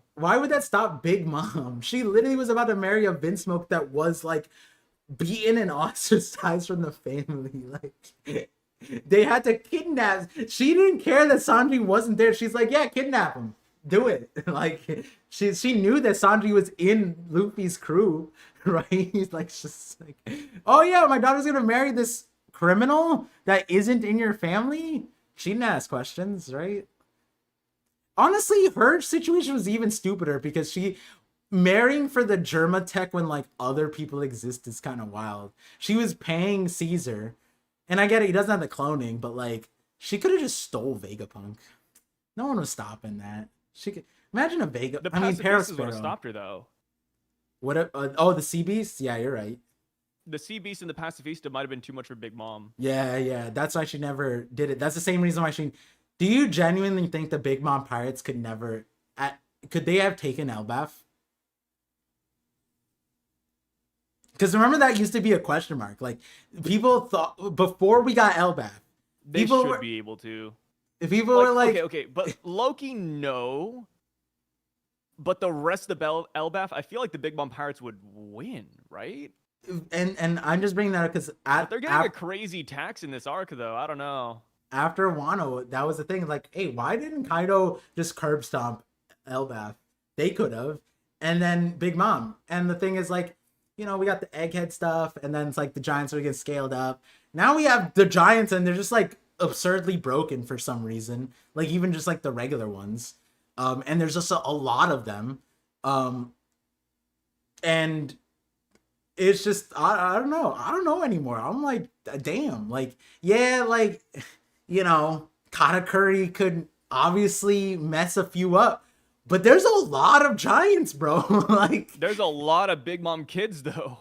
yeah, but they're Luffy 1v, like if they he had food, he could have ate Luffy, all of though. them. I mean, That's Luffy, man. He's a like different beast. the Big Mom Pirates couldn't make it to Wano. They got kicked out. Yeah, they got sneaked by Marco and King, though. Yeah, but then they still couldn't make it even after King and Marco were They occupied. had the hometown advantage. I can't in good faith give that to the say Wouldn't- that's an L. When Elbaf has the height, they have cannons aiming from like gods, heaven. Like and then that's not even heaven's But realm. you know what? One thing we have to keep in mind, though, yes, the cannons are big. Yes, they're scary, but they're so high up that they realistically. The arch on that, it must be really hard to like land, and then even then the Big Mom pirate ship is so small that could a giant even perceive that somebody's coming towards them? No, Big Mom's ship is like a giant size ship. Her ship is actually the size of like the giant pirate But you know ship. how One Piece size works. It's never we always gotta take it with a grain of salt, Par. This is true. I don't know. Where like her ship is a homie, so like maybe the homie just shrinks down and gets shriveled to normal size. If somebody wanted to do like a nice One Piece skit, they should do it where like a Meat Canyon video, but in every frame, characters like they shift sizes. Like 1 minute they're big, the next minute they're taller, then they're skinny, and then they get shorter. Like that's like the perfect I don't know concept for a joke video. Kosuna hit you with the bet because you love this character. They would be road victims. They one I wish, hundo brother. P, bro. Road Hey, would hey, all I gotta say, Roto Piece is coming up because we saw his ass crying hard for Ida. He was crying the hardest, dude. Do you think that they were sleeping on the side? Road and Ida. You're some. Ida's the best girl. Yeah, and then You're maybe just you want any King way Harold to is get actually Estrid. mirrored off of Will Smith.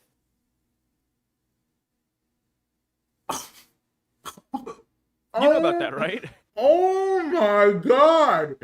Because Will Smith's wife is sleeping with her son's friend, wait, this and is then Will actually... Smith knows about it, and he's like, No, you're cooking so hard because Harold's Thank you. legacy is Will Smith is like trying to become the best, like the number one actor. That was what he was trying to do. So he just did every single goddamn movie. That's lit, yo. And people were like, "Yo, he sold his soul to the Illuminati type shit."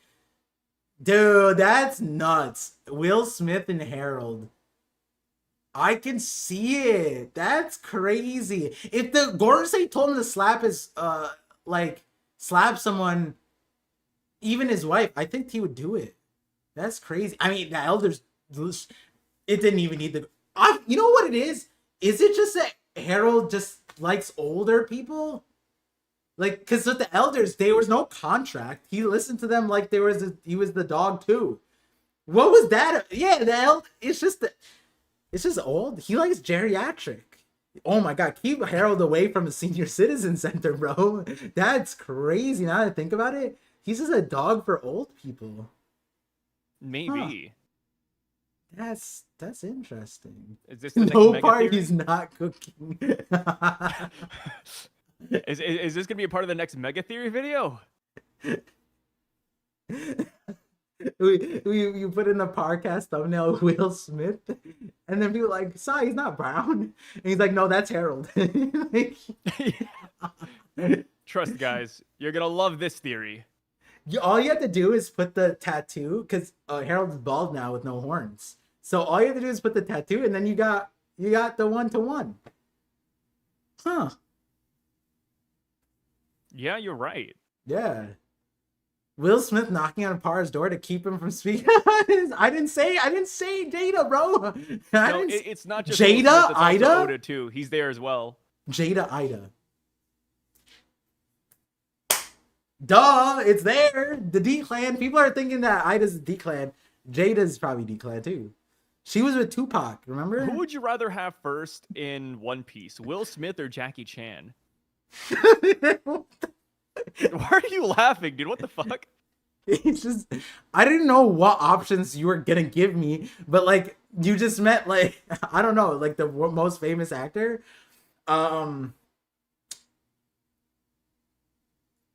Jackie Chan probably. I do Jackie Chan. Yeah, Would I it be think like a Void Sentry character or a current day character? I think Void Sentry's better because like if he showed up in current day, he'd be like Lao G, right? And I don't want him to get memed on. Especially current Jackie Chan. Current Jackie Chan is like geriatric, right? But the reason I chose He's still acting though. yeah, and that's cool. Good on him, right? But Will Smith, like there are some good movies, but when the bad movies are bad, they're really bad, right? With Jackie Chan, I've watched some bad movies, but Jackie Chan's still funny in them. So I'm like, you know, even if it's bad, Jackie Chan's still kind of funny. So yeah, we bring in some Bollywood in this. Oda could watch Bollywood. I could see it. It would be cool if like the character looks like Jackie Chan and we're like, oh, is this a Jackie Chan inspired character? And then out of nowhere, he hits us with the yeah. It's like, whoa, it's him. It's the Jackster. Yeah. Yeah, and he starts fighting with chairs and fans and just everything beside like that would be the gag. Like there would be weapons. Here, Jackie, here's a sword. No, and then he uses it like a toaster. Like that would be the gag. Like that would honestly be the most Oda thing. It sounds like the original Nika user. Yeah, just anything. Yeah, you're right. Jackie, Nika. Maybe they're family. Nika Chan. wait. That'd be kind of nuts. That'd be too meta though. They bring in his daughter Jade from I don't know like anything the about that. cartoons. Oh, cartoons. Yeah, he had like a whole cartoon called like Jackie Chan Adventures. That was back his in the day. daughter? Yeah, like some girl named Jade. No, like her Like his real granddaughter. daughter, or in the show the daughter. In the show, the daughter. Oh, He has an okay. actual daughter with a different name, I think. Yes, that okay. I watched that. Now I know what you're talking about. I'm like, Yeah. wait, he had a show with his daughter? What the hell? How did I miss that? Jackie is Nika. Yeah. How did I miss that? I know everything about his daughter. Well, I don't know nothing about. I was just like, I don't remember a show with his daughter. Was that now? I might watch that. But you know, let's see. We have Alejandro Solis with the $2 super chat says Saul taught Jackie hates his all. son, not his daughter. Yeah, but that's also like that's all the public stuff. Like there's Asian stuff, and then there's like celebrity stuff, and then there's just like smoking weed versus like what could a celebrity have access to. Yeah, maybe it was just the weed, or maybe there was more. Oh, we don't know. You know what I mean? Like, I'm not defending Jackie, but I'm just saying that like I don't get too convinced by a lot of these things. I think everybody's lying. Jackie's earned my goodwill, so I don't mind. You can hate your son, Jackie Chan. It's okay. Your son is crazy. Hey, yo, Jackie, it's fine by me. It's you don't have to come to me for retribution. You don't, none needed. Yeah. I mean, hey, who knows? Who knows? Who knows? We don't know. I have no idea. But Alonso says $2 super chat says Saul taught all the Giants about Nika after he died. That would be wild. He waited for the day after Harold died. He's like, oh, finally. Yeah, because that you wouldn't discuss the curriculum with the king. So if Nico was in the curriculum, right? Like he had a few years to cook with it. Oh, someone in the chat said, wait, isn't O'Hara after this moment? No, O'Hara's 22 years ago. So this is now 7 to 8 years after O'Hara. Saul shows up basically that same year. I'm pretty sure he has the burn scars when you see him too. Mm-hmm. Yeah, when Saul shows up, it's literally like the same year basically that O'Hara burned down. And Harold asked no questions, as he does, and said, hey, we need learned folks. Can you give me learned folks? And Saul's like, that sounds like a great idea. And he hits me with the stupidest line here. Sharp kids are better than sharp blades. I'm like, that doesn't even make sense. Like, I don't know if that's a equivalent trade-off. Like, you could have both. Like, you don't need to trade off one for the other. Isn't that crazy? Like, hey, like, let's teach these kids, but like, let's not teach them how to fight, though. Yeah, because like, you can do both, man. Like, what do you? It's crazy. I personally don't know too many civilizations that put elementary school kids into conscription. Like you could have the school, but even the Spartans are like, yeah, like let's wait until they're 6. We'll wait until they're 7, which in giant years would be 6, when 7, dude. You did it. Oh shit! Damn it! I mean, I think that's canonical with the Spartans, but you're right. 6'8", 6'8". They were there. Doing. You go. Yeah. You gotta be mindful of your audience. Yeah, I don't want to put them in a loony house after.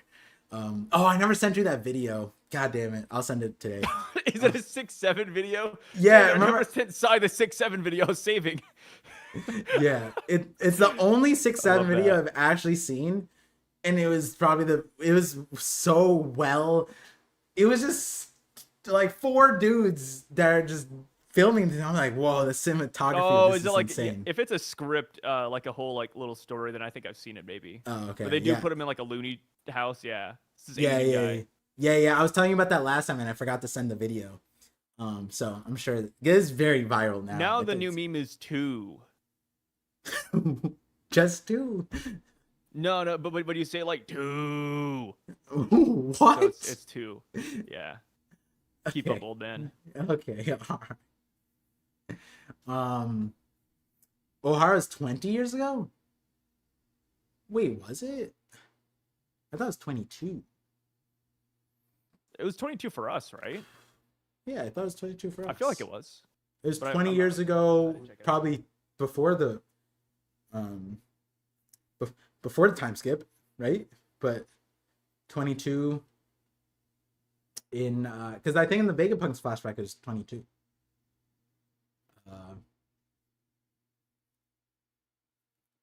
O'Hara burned down when she was 8, and Rob was 28. Oh, huh. So I guess in why the would flashback, the elders okay the demilitarization of Elbath? Doesn't make any sense. Yeah, no, I agree with you. I think we both agree with you. Yeah. Also, but the other part is that this isn't inherently like the school. Like Saul saying what he's saying doesn't make sense because the school doesn't inherently mean that you don't have a military structure.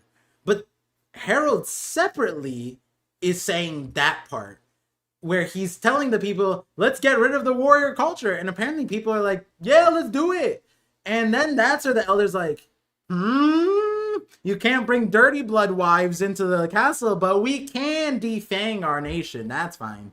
Let's take down the cannons. Let's take down the swords. Yeah, famously, we didn't have a child, 8-year-old child, wash up on our shore, and she completely mogged an entire village of giants. Yeah, guys, it's a good idea. Let's do that so we can lose to more people. Crazy, cool, awesome. And let's not forget that, like, we are reliant on the rest of the world during the winter solstice. So, like, if we have no means to protect ourselves, like, what are we going to do then, right? And the world government hasn't shown any... Like, the other part of it is that with Harold's efforts in stabilizing Elbaf in his diplomatic endeavors, was that we saw the other nations come to Elbaf's needs when they needed it, right? But we have yet to see that with the world government. All we've seen is the PR stuff, which technically isn't even there. It's just literally the world government just flipped the switch. Hey, stop shitting on giants. Start posting good shit about giants. That's it. But, like, when it comes to actually helping them, it's not like winter solstice. Like, it's not like the world government, like, hey, here's some of the food that you need. No, it's always saw at the beginning of chapters, they've been stripping their fishing land. That's literally the number one. That's like how you know that you're, like, getting abused, is like everyone's talking about the fish off your coast because they're stripping you of your fishing thing, like China's doing to South America. But you know, I mean, we do it too, but you know, China's doing it at an insane level. That's fucking crazy. But so we need to catch up. I'm pro fish, even though I don't eat fish. We gotta say fuck regulations and just go all in. Yeah, Sai's very anti-ecosystem. He hates trees. He hates fishes. That's where him and China line up very well. You would almost be like, whoa, it's China. I've always said it. I didn't know you were Chinese. I've always said it. I say, fuck the statistics. Let's just go in and worry about it later. Yeah. Wait, what do you... No, but like, the fish one, you'd worry about it now. Like, because if you overfish, then you would worry about it next year when you don't have the sushi. You don't have the fish. No. My solution is to not count how many fish are left. Yeah, no, just go in like there's no tomorrow. No, but we had that. That already happened. Where we did that, and then people were like, yo, we don't have fish or whales. And then we're like... Yeah, that's what I'm saying. Worry about that later. No, but worry about it later, but we already been through that. That at that point, you're not saying worry about this. You're like, hey, we've been through this before. Let's forget about that. We have the regulations because we went through a period of time when we lost the fish and we lost the whales and we lost the lobsters. Yeah, no. Here's the thing, though. We don't worry about that again. Oh, so you're saying that we should close down all seafood places because then why we shouldn't have them? Because we couldn't supply them with fish. That's what that would cause the next year. That's a reality.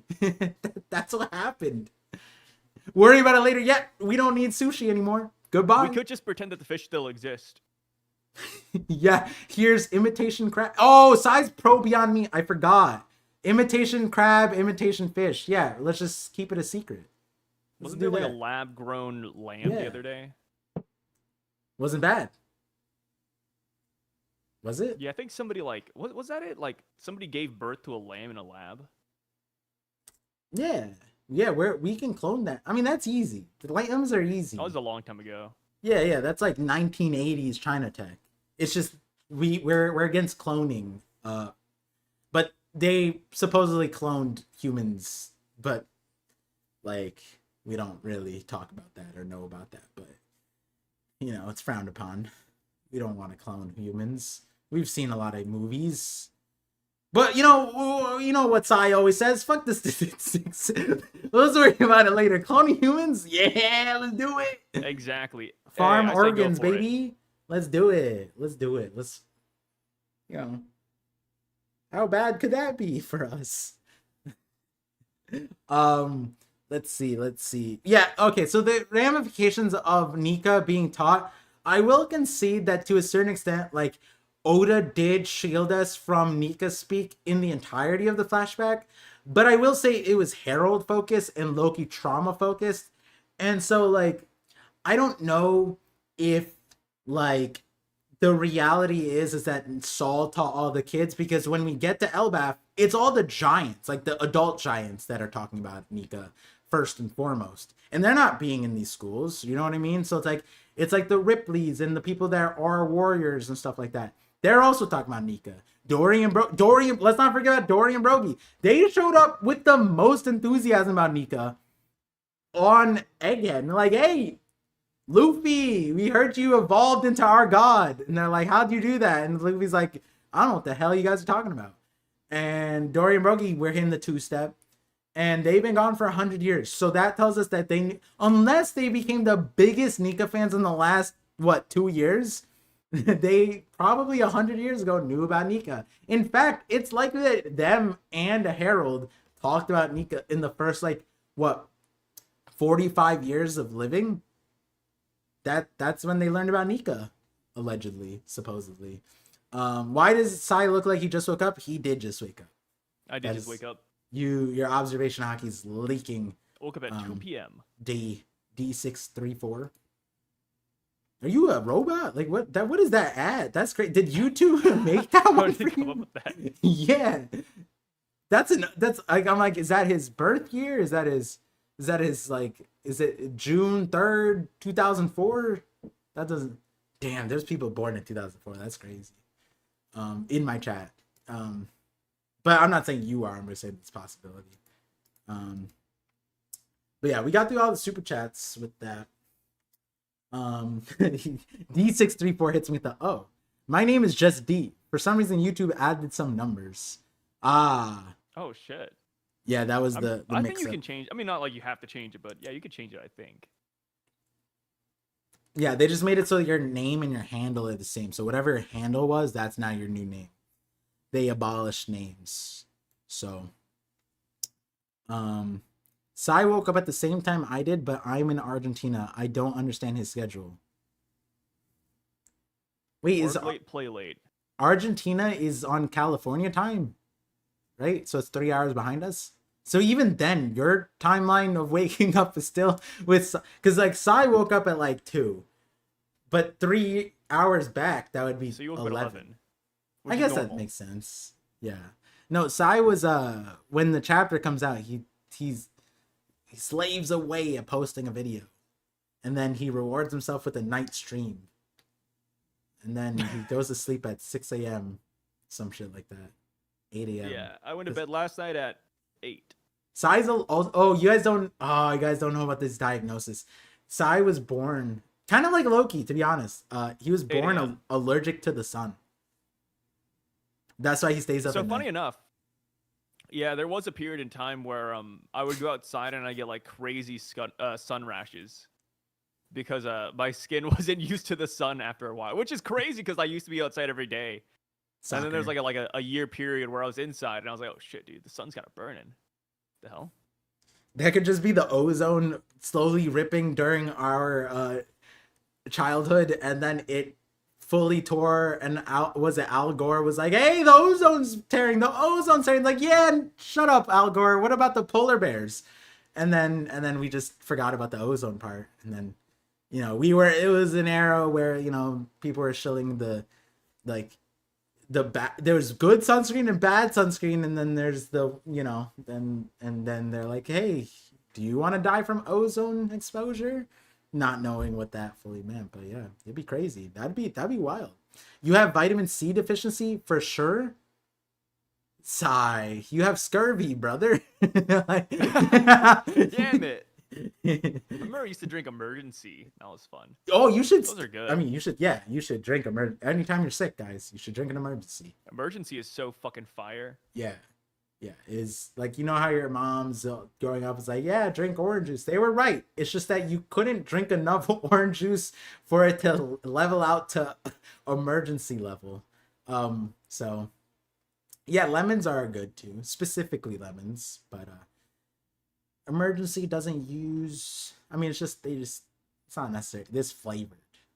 Okay, and next, you don't have to spam lemons. We get it. We get lemons. Let's see. I'm a liberator. I don't want to hide my D. Oh, watch. We're gonna find out the D's were the oppressors. Wait till you find out next time on Dragon Ball Z. Why has no one in One Piece had scurvy? The Void Century. They solved scurvy and then they forgot. It's gotta be Void Century. Yeah. That has to be. Oda's gonna find. We're gonna find out. Joy Boy. All the classic pirate tropes. Joy Boy died from scurvy. Watch. That's why Nami exists. Nami's like the solution. Imagine that's why Roger died. Crocus can't be that bad of a doctor. He's like terraforming a whale. Like he's vaccinating a whale. And imagine how bad it would be if he died from scurvy. And Crocus, his ship nickname was Dr. C. he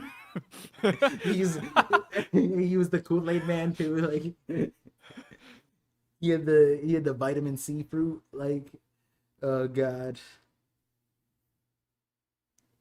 If we that's the problem. Oda has to give him some mythical disease. He can't just hit us with like, yeah, he had like what's a I mean, even like I guess you couldn't diagnose diabetes that easily without like technology, right? So Crocus was just like, what do they expect? To be fair, what do they expect out of Crocus like on a ship? It's like Whitebeard had like IV bags, right? And like Law, they had like tech. Like Vegapunk, like is the only place that really has like electricity like that. So like, what do they want from Crocus? When you really think about it, yeah, hockey cancer. Yeah, that's a phenomenal choice. Imagine that hockey causes cancer. That'd be crazy. That'd be kind of fun. Yeah, wait, that could be a thing. Like you use too much hockey. That's what Rayleigh was saying. Like, you got to be careful with your Conquer's hockey. Maybe he meant because you'll get cancer. And that's why with Blackbeard... you will be conquered. By cancer. Cancer's the ultimate conqueror. We find out that, like, Joy Boy's emu is just named Cancer.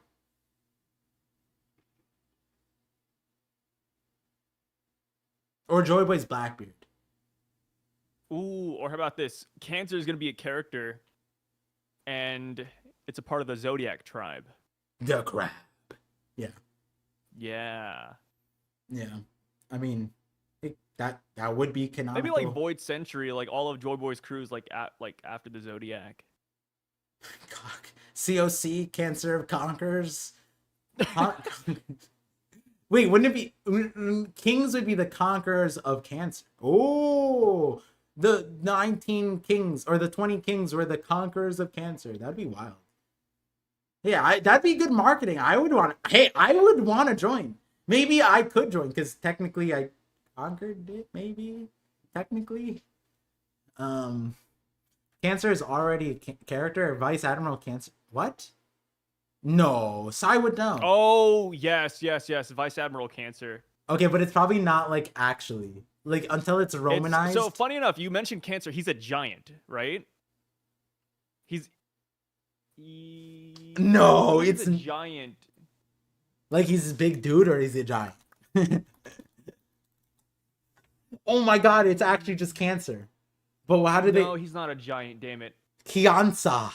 His name is Kiansa. Chapter 96. Dang it, he's not a giant. I thought he was a giant. Whoa, guys, he's the coolest. Why don't we have this guy? He's a chapter 96 introduction character. He has a 500 million berry bounty. He is a 5-star cross guild bounty, guys. This guy is look at this. This is what everyone wants of Smoker. He was in a picture with giant marines. Okay, I was about to say like, why did I think he was a giant? It's yeah. During Summit War, behind him were the giant marines. Cancer if you look at like sword. the main image he's in. Yeah. Okay. He was in Film Z. And that's from Film Z. Because we have a meeting room of the Vice Admirals and Cancer's there, and behind all them are the giant marines. There we go. Yeah, he's a cool looking guy, dude. What does the Macabre we go to his page? The trivia goes, Cancer's name. This is so funny, like as a trivia thing. Cancer's name may refer to Cancer constellation or genus Cancer crabs. And I'm like, or it could refer to cancer, the disease, like, like the thing people die. Here's the cancer fruit. But Par, get behind me. and then the next part, I don't know. I think I know what the word is, but I don't know how to pronounce it. But I think I know what it means. But it says a more macabre He's a swordsman. interpretation is that cancer may refer to the uncontrolled splitting of cells as reference to its constant smoking of cigars. Guys, you could just say it could refer to cancer. You don't have to give me what cancer does. Like, that's a weird, like, they link may refer to, what does this even link to? It links to the wiki page for cancer.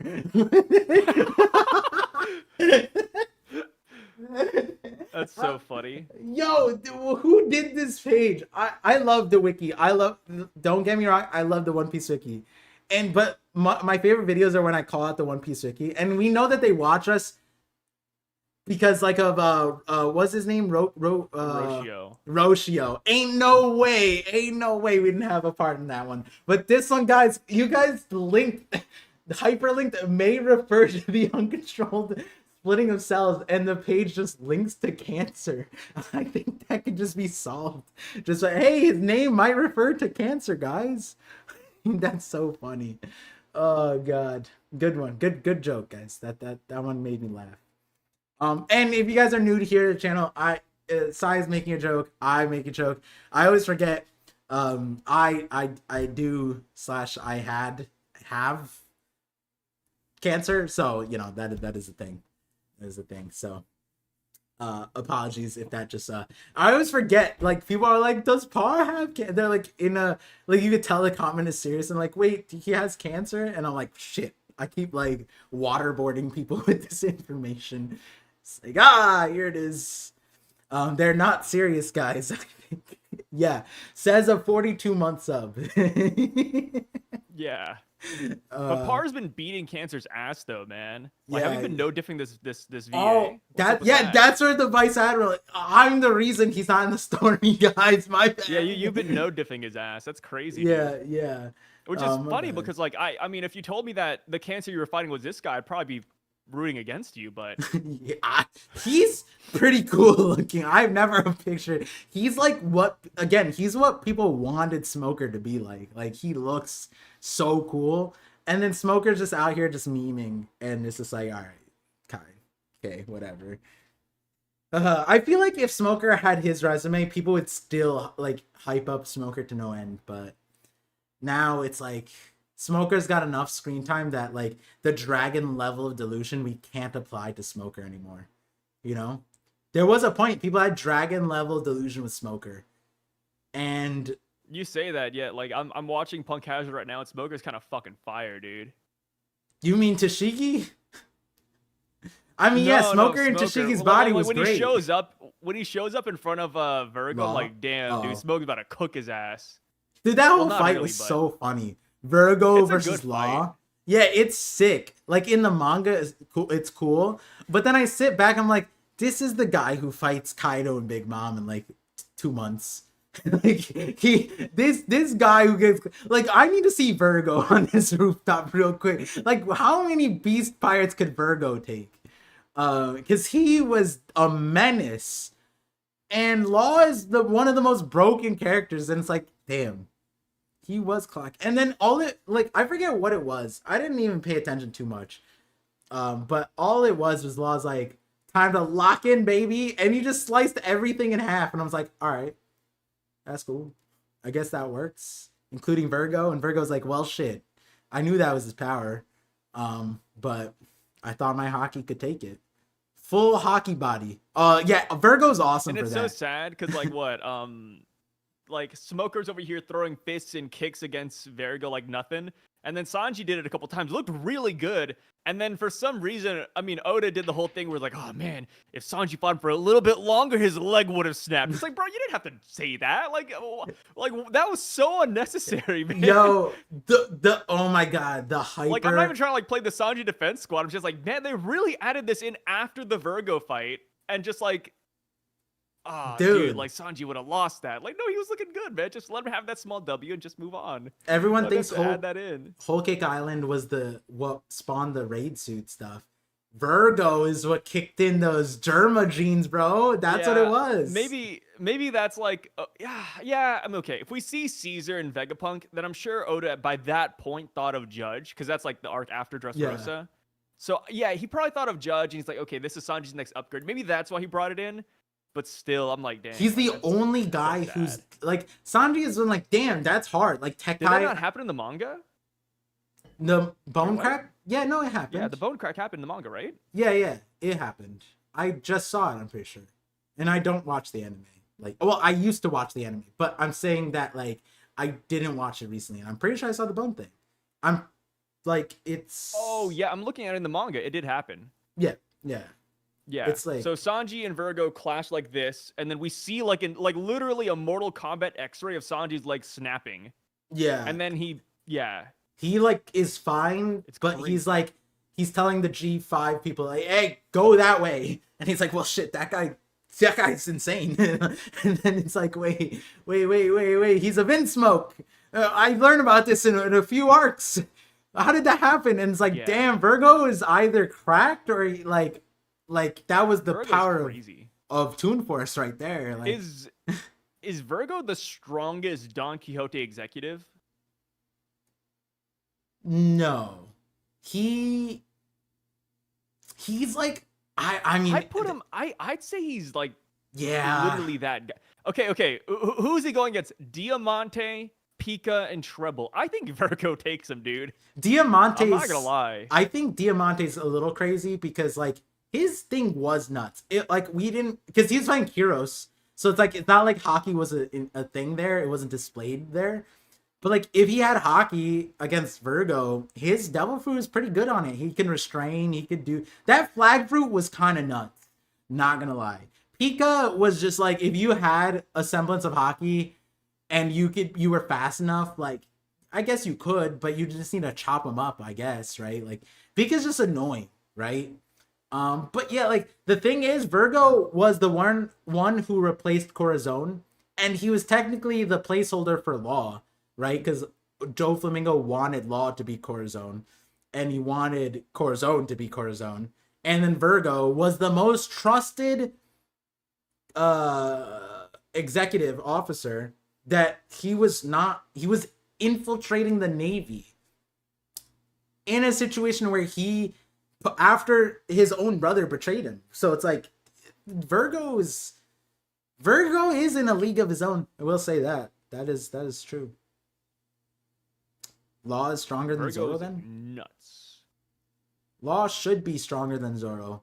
But my take is that like at least back then. I will never bet against any if Zoro is facing someone in the manga, I am not betting against Zoro. That's just what it is. If Oda ever decides to do the lunacy of putting Zoro up against Law, that applies to Law. That's what it is. You know what I mean? Like, but like as far as hypothetical, yeah, Law should be stronger than Zoro. I think that makes sense. But like, would Zoro lose to Law in a fight? That's a different question now. You know what I mean? Like Zoro's like could be dead and still win. Like it's like the whole like Law and Kid versus Zoro Sanji debate. It's like I feel like Law and Kid should definitely be stronger since they're both captains. I mean, well, only Kid has Conquerors hockey, whatever. But like, I can't imagine Zoro and Sanji losing. You know what I mean? Yeah. It's tough. Oh, this is a good question. It came up earlier, but I'm really terrible at the timeline. I admit that, guys. I have not brushed up on my Shanks timeline. It is breaking my brain a little bit with the Uta stuff. So I will revisit it separately. But D with the 50 P's. It says A. Whoa.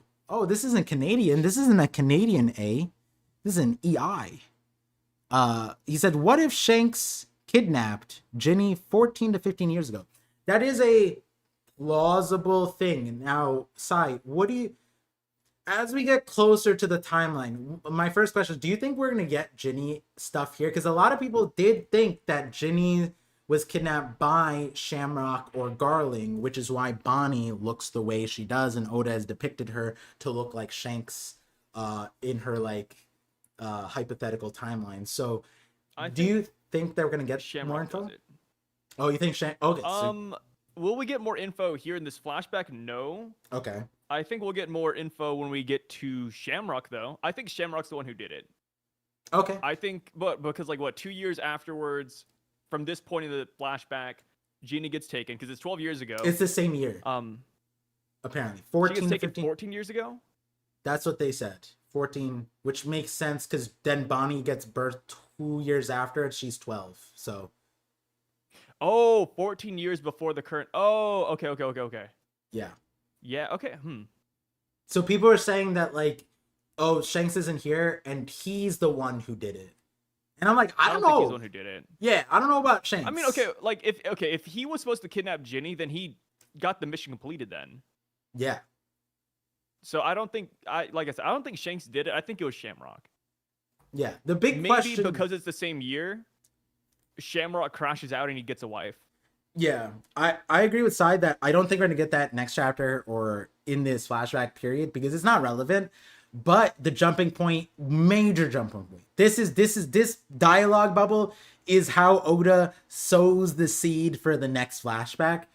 Had he completed his last mission, he would have been formally knighted.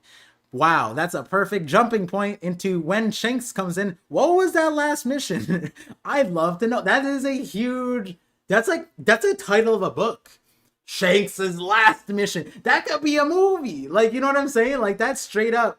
Like that's crazy. Honestly, if this last mission was like Elgia, I don't know. That'd be wild. That would be so insane. That'd be a cool tie-in. Yeah, if Oda somehow like I'm terrible with timeline. Don't cook Bring me. us the musical girl known as Uta, or as they call her in Spanish, Puta.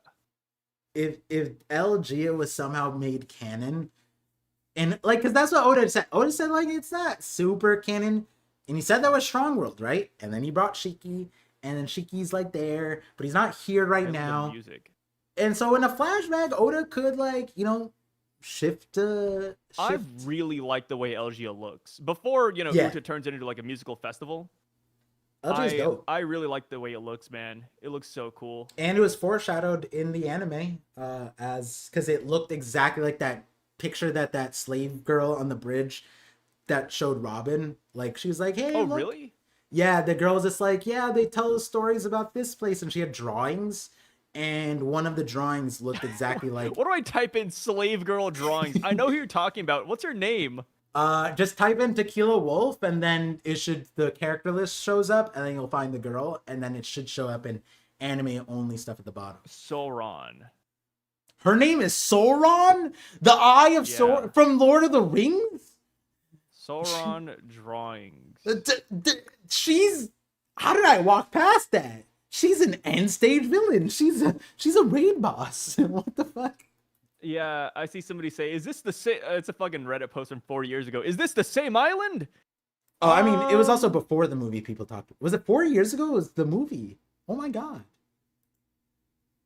I think also is this Elgia. Because when that happened, I think like people were like, "Oh, that's Emerald, whatever." And then when we got the whole thing, it was like one of the teasers of Elgia ended up looking like that, but it was I think it was the bridge. There was like one building, the tower, and then the bridge over. I think that's what it was. It looks close, but I mainly say that because of the crystal. Like the crystals that the Sauron slave girl had, it matches Elgia, but it's like in the wrong position. Yeah. And then Sauron also drew a volcano. There's no volcano, but there is like a spout where like the water's coming down. And Sauron was missing. It's okay. It's a kid's drawing. Credit for this. It's a kid's drawing. Yeah. It's like she's playing Chinese telephone, and she's like the fifth kid in line. Or like, she's I can see how we got here. Elbaf giant and picturing Nika. Yeah. Yeah, she did a better job. If like what, a decade, like 20 years before the movie comes out, this kid manifests Elgia in her brain as a slave. Dude, wait, how much is this Sauron kid predicting? Apparently, she has like an island with like a chocolate bar, a candy cane, and a lollipop, and it's like, bro, this whole cake? I'm like, wait. Yeah. Sauron kind of cooked. But I mean, Sauron's like, I don't know if like this is foreshadowing, or if Oda's just showing us that like slave girls have a lot of like, you know, Wait, do you have the picture? Can you imagination. send it on Discord so I can pull it up so they can see it? Yeah, yeah, yeah. Let me Her save. Wait, Whole oh, Cake or Elegia the elite, oh, or both, both? but yeah, Alicia is Okay, the I'll do main both. one I want to show them. But Sayu slid by the most important part. Her slave number was 3 3 3 3. You know how much Oda loves three.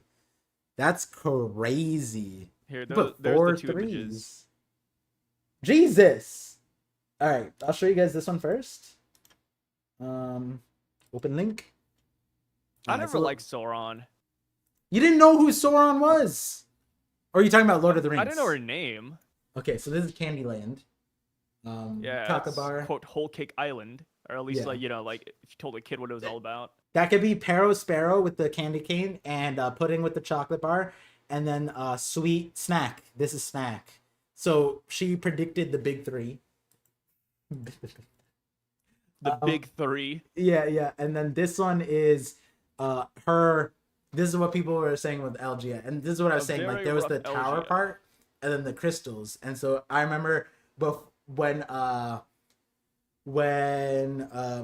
Algia got teased in the promo for Film Red, this got brought up a lot, or not a lot, but like I remember talking about it multiple times on my Voice of All Things stream. And when you're considering that this drawing was made like 15 years ago, like in our world, it's like, yeah, this is honestly probably the rough draft of Elgia. Yeah, yeah. Yeah. Oda probably had like some inklings of like a crystal island, which I like the idea of a crystal island. You know, I'm a big like crystal person. The first movie he was gonna direct, Crystal Log Pose, it had to do with like some kind of thing with Nami and the Crystal Place, crystals in general. But yeah, it's pretty wild. But yeah, so like, wait, fun fact: Sauron's voice actress is the same as Uta. That's nuts. Wait, that's actually insane because like, I don't know if you guys. I think someone posted this. I saw it on a short. No, it's not, is it?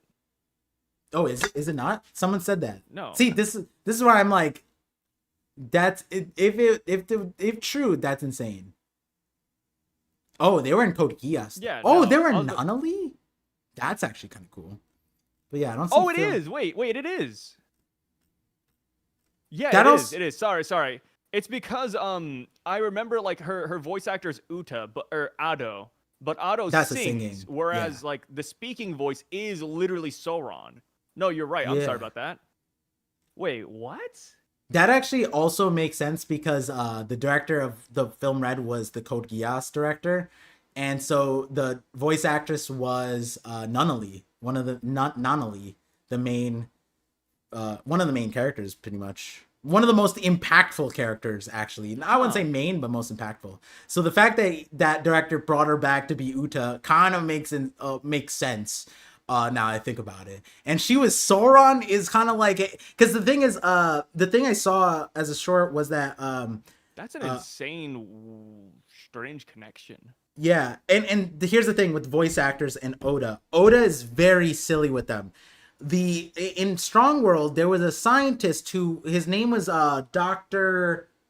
I forgot his name. Indigo. Dr. Indigo. He was a goofy scientist. He squeaked every time. He was clown based. He was he had no devil fruit, but he can control gases. And he had gas bombs and everything. He had the same voice actor as Caesar. What was he?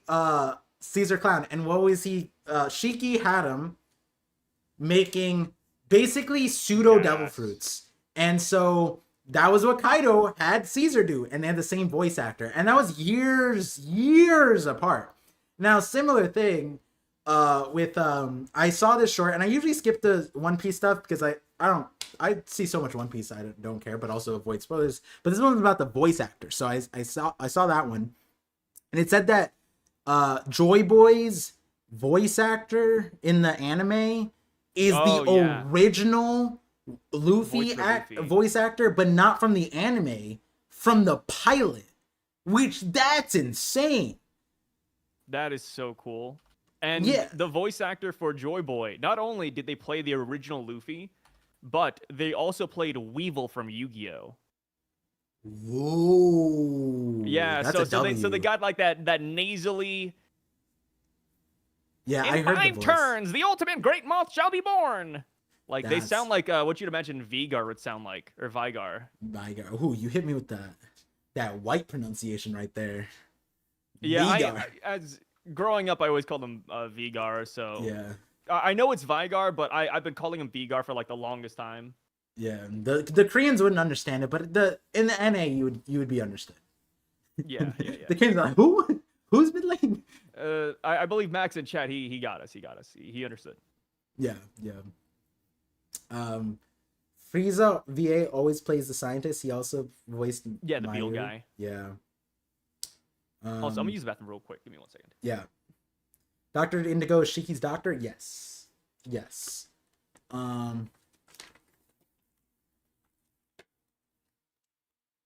need to rewatch Strong World. Don't even do that. Just watch my video on it. Nah, the movie's mad good.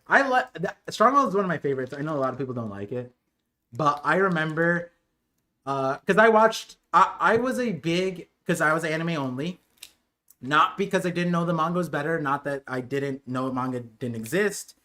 It was a part between access and just me enjoying being weekly for anime and that being so long in my life. But the other thing that I really enjoyed, and I knew people hated them, were the anime movies. Like Dragon Ball, I was a sucker for those. Naruto, all the movies, bro. All of the movies, I watched them. I don't even remember if there was a bad one. And that's probably a crazy take, because there was probably some shitty ones. But I still remember every Rasengan, bro. I remember the snow thing and then the train. And I'm like, that's insane. They hyped up this train. And then Boruto comes out. I'm like, bro, they had trains before. That's crazy. And One Piece is one of those things too. I think One Piece, I can't remember. One Piece in my memory had the worst movies up until Strong World. Prior to that, the movies, I watched them, but I didn't remember like being hype about them. Like I was for Naruto and Dragon Ball and like all their anime movies. I think Baron Matsuri was the most memorable one, and that one makes sense. But the other ones, I watched all of them multiple times. They weren't that good. One Piece filler was better than some of those movies. Yeah. Yeah. I think that's fair. But Strong World, that shit was so good. That shit was so good. An ad? What? Bro, I gotta figure this out. Because I knew that was a Twitch, but like I can't control that, I don't think, because it's like global ads. But like on YouTube, I had it with like just like after the fact. Baron is a great movie, yeah. I think that movie is important too.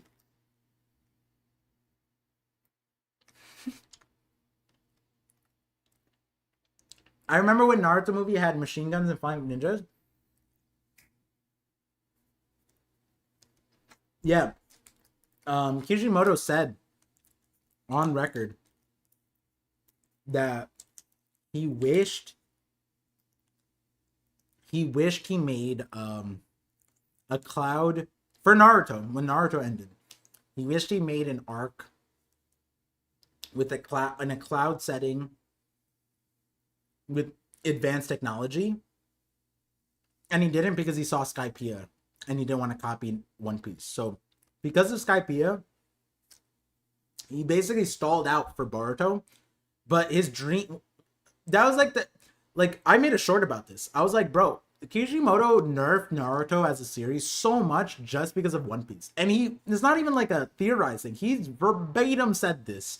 He said that the reason why Naruto met all of his friends in the village is because he didn't want to copy One Piece and have it where Luffy meets his friends as he does his journey.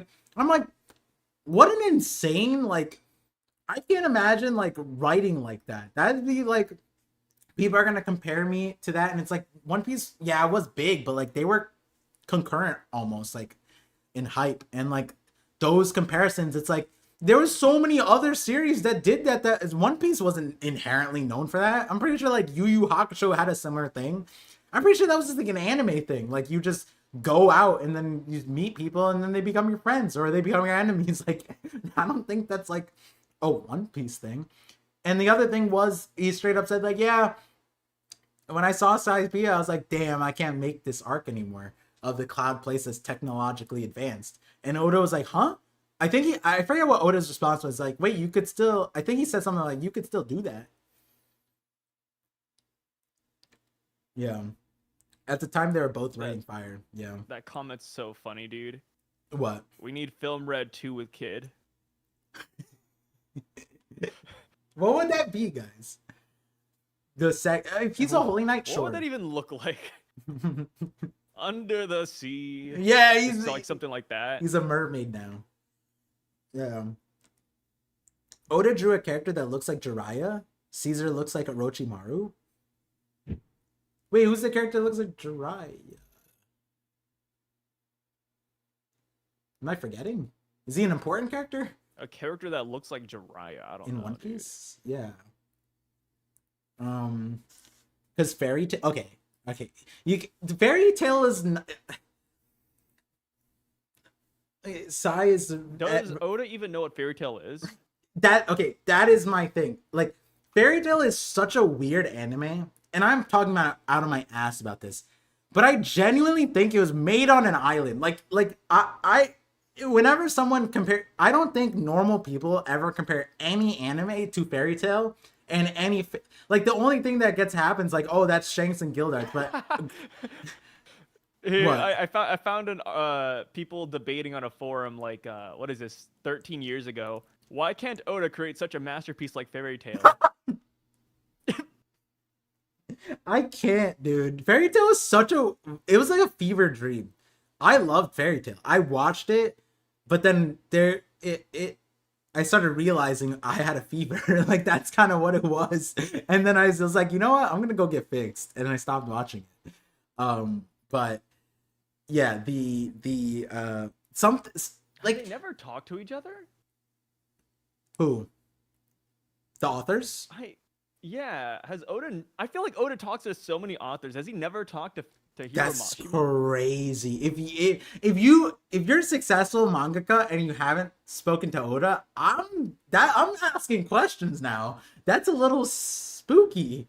But I was gonna say like Fairy Tail sometimes in history it feels like in the same boat as Pokemon, where like Pokemon doesn't get referenced as an anime in a serious conversation. We know it's an anime, but it's not really an anime. You know what I mean? Like you would never be like, oh yeah, Ash versus Luffy, who like that's in that what are we doing? You know what I mean? Like we're not really bringing that up. Fairy Tail's kind of in that boat. There was some good times, and then there was some like, what is this? What is this? And then you just stopped watching it because you just like, yeah, I'm over this. This is the first chat I read after this Fairy Tail thing. Fairy Tail is absolute garbage. I read the manga. I read the manga from start. It's so funny, man. It's like I said that like somebody drew like this was a long time ago. It was like a really bad fan art of like what the God Knights might look like. Mm-hmm. And I said, yeah, I mean, in reality, like the God Knights are moving like Fairy Tail villains. And I swear to God, like the 10 Fairy Tail fans out there came out and they were so upset. And I was like, ain't no way, dude. Like, first up, how are they using the internet? Second up, like, why are they still defending the series? It doesn't make any sense, bro. Fairy Tail is so ass. And then I was curious. I don't respond to shit like that. But I clicked on their profiles, and it said, #1 Fairy Tail fan. I said, oh. In a competition of like 15 people. Congrats, man. You're the #1 fan of Fairy Tail. To give some people insight. It was so sad. I used to do live reactions and I used to review it and everything before One Piece, and that shit was cheeks, dog. Sai was an OG creator alongside Cole, and Brago actually watched Sai before he was a YouTuber. Fairy Tail reviews. Before he was a YouTuber and something like, and he came into one of the streams like, he came in with your OG name, and I'm like, and I knew it, and I was like, did he just pulled that? He did a mythical pull right there, and then on stream, Sai and Brago had like a one-on-one conversation. Yeah, so Whenever That people was so say I funny. like needlessly hate on Fairy Tail, I mean, I was there in the trenches, brother. I was reading it with you guys. I'm not just the guy who I read it out of loved. nowhere. I was there weekly. I will never deny I loved Fairy Tail. I remember being so That's hyped disgusting. over the up until the that like tournament arc when they started bringing those like fake ass dragon, like not fake dragons, whatever, the other dragon people. That's when I'm like, this shit's lame, right? That entire thing, that's when I started getting super jaded. But the fight still got me. I'm not gonna lie. When I was growing up, I was like, yo, the No, what power of fight? The friendship is fight so stopped after Erza versus Ozma. After that fight, the fights went downhill. I don't even know who the hell these people are. All I'm saying is that when Natsu pulled up with the most plot armor ass thing, I can't lie. That last time in that tournament, I locked in. When they did that like the duel shit, I was like, and then he took both of them with like his awakening and he like ultra instinct them. I was like, all right. I don't like this, but I love that. And then I'm done. And then I'm done. And I watched like a few more like after the time or whatever we're calling that time skip going back, whatever it was, right? Then I was like, yeah, this shit's not doing anything for me, and I'm like, this shit went into oblivion. They fucked up a good thing, and it turns out the author can't recognize he fucked up a good thing because he just keeps remaking the same thing over and over again, just with different colors and different names. Unison raid. Am I getting wait? Is this? Oh, Unison. Is that the fairy tale move? The tournament arc was not that great. It was hype because I did like Sting and Roog, but Yeah, it was ass. It was that's when I started hating Fairy ass. Tail. That tournament arc was ass. It was literally just that last fight that Natsu had. I was like, wait a second. Like, what's that lightning compare guy? the tournament arc and Fairy Tail to any other tournament arc, it loses. Garbage. It doesn't win. Garbage. I agree with you. But that fight, though, that last thing, I'm like, you know, they put that cherry on top. Then whipped cream and cherry, and that was it, you know. And it's still going. Fairy Tail is still going. How did they get money? Hiro Mashima cannot do anything else. He is talented in the way where he has no other talents. Laxus. Have you seen his other series that he tries to start and do outside of Fairy Tail? Wasn't it Eden Zero or whatever? Yes, and literally the characters in Eden Zero, it looks just like Natsu. Yeah, every character looks exactly the same. I remember it's like a parallel universe to Fairy Tail, essentially. You enlightened me because when you told, I thought that was a sequel because I think in conversations I was like, yeah, like I stopped watching Fairy Tail. Like I think they're like on an Eden Zero thing, and you're like, nope, no, Par, no, wait, hold on, that's not that. That's a new. That's a separate. Wait, Par. Yeah. I always talking about this. Have I ever told you about the guy who's related to Natsu, but his entire power is based on whether or not you've had sex? Yeah. You did. Yeah. You did. So if you've had sex before, you literally cannot beat him, because what he'll do is his power makes it to where if you are impure and you've been, you've touched the sexual desires before, if you're nearby him, you get hit with endless orgasms until you die. Yes, that is his power. Okay, you told me about the orgasm part. You didn't tell me about that's like some hentai ass power, dude. What is he doing over here? Yeah. That's wild. That is his name. If you guys are curious, his name is Larcade. He has a cool design, but the power is so meant for hentai. It's absurd. Because a lot of the people in Fairy Tail started the guild. They started collapsing and orgasming, and it implies that they've had sex off screen and we've never seen it. So people are going crazy with that one. Like, oh my god, who did this person have sex with? Yeah. That's what essentially what Kosen was saying. It's like there's like that could have been done in a serious light, but he obviously was not. You know what I mean? Like everything that was happening to the girl, I forgot her name, Lucy. Like there's not that shit. It was insane. Erza got tortured around that time too, so Erza was a big one. Yeah, I don't know. I just remember Lucy. Lucy was the OG, the girl from Fire Force. What's her name? Like we're trying to make this girl a serious fighter, but we're just gonna make everyone strip her. Rip off her clothes every chance we get. Yeah, that was Yeah, I know what Lucy. you're talking about. That was the OG, and it's like, all right, I want to like Lucy, but you're just doing tits, and now it's apparent after like Fairy 6 Tail seasons. it feels like Mashima wanted to do like a hentai kind of spin, which I don't mind. Like, sure, if you want to go for it, that's fine. But it's like it's sometimes jarring to like, okay, we're in a fight, this is going great, and then all of a sudden her clothes get ripped up. Like, wait, what are we doing? Yeah. It's like, you know what it's like? You know, like, I'm not a prude, but it's like it feels like out of nowhere. Like it's in your face. Like, hey, here you go. It's 100% like wolf in sheep's clothing or whatever, because it like what it is. It's like, you know how people got upset about Oda with like the Gear 5 and Oda's like, yeah, I was inspired by Tom and Jerry. It's the same thing. Just replace the Tom and Jerry inspo with like all the hentai. Like that's what he did with Fairy Tail. It's more of like I wouldn't be shocked if people. Well, no, it doesn't have enough ecchi to where I'd consider it one. Yeah, but it's not just like it comes out of nowhere though when it does. Yeah, like it's not like everywhere though. To be fair. And you know what? It catches you by surprise. Hot take. It's like somehow it's worse than Shokugeki, where that one it was ingrained into it and it was annoying, but it didn't feel as bad as Fairy Tail because of the way it was in the story. It was stupid, but then you got to a point where like it was stupid. Yeah, no, but like my point is like for Shokugeki. At the beginning, it's like okay, and then by the end of it, it's like no, I know what the author's on. At the end of it, you're like yeah. He's on the same shit that the Fairy Tail guy's on, right? But somehow the Fairy Tail one still feels worse.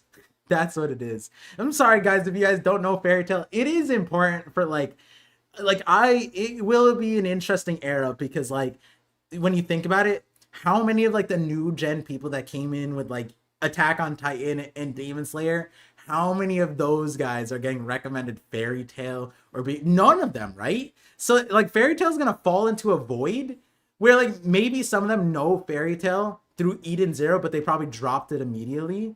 Or oh my god, we might get people Eden Zero defenders keep up with Fairy Tail today or Boruto? What do you think? 100% Boruto. Boruto's in a good spot apparently. So yeah, I heard good things about Boruto. I just heard it had like a bad.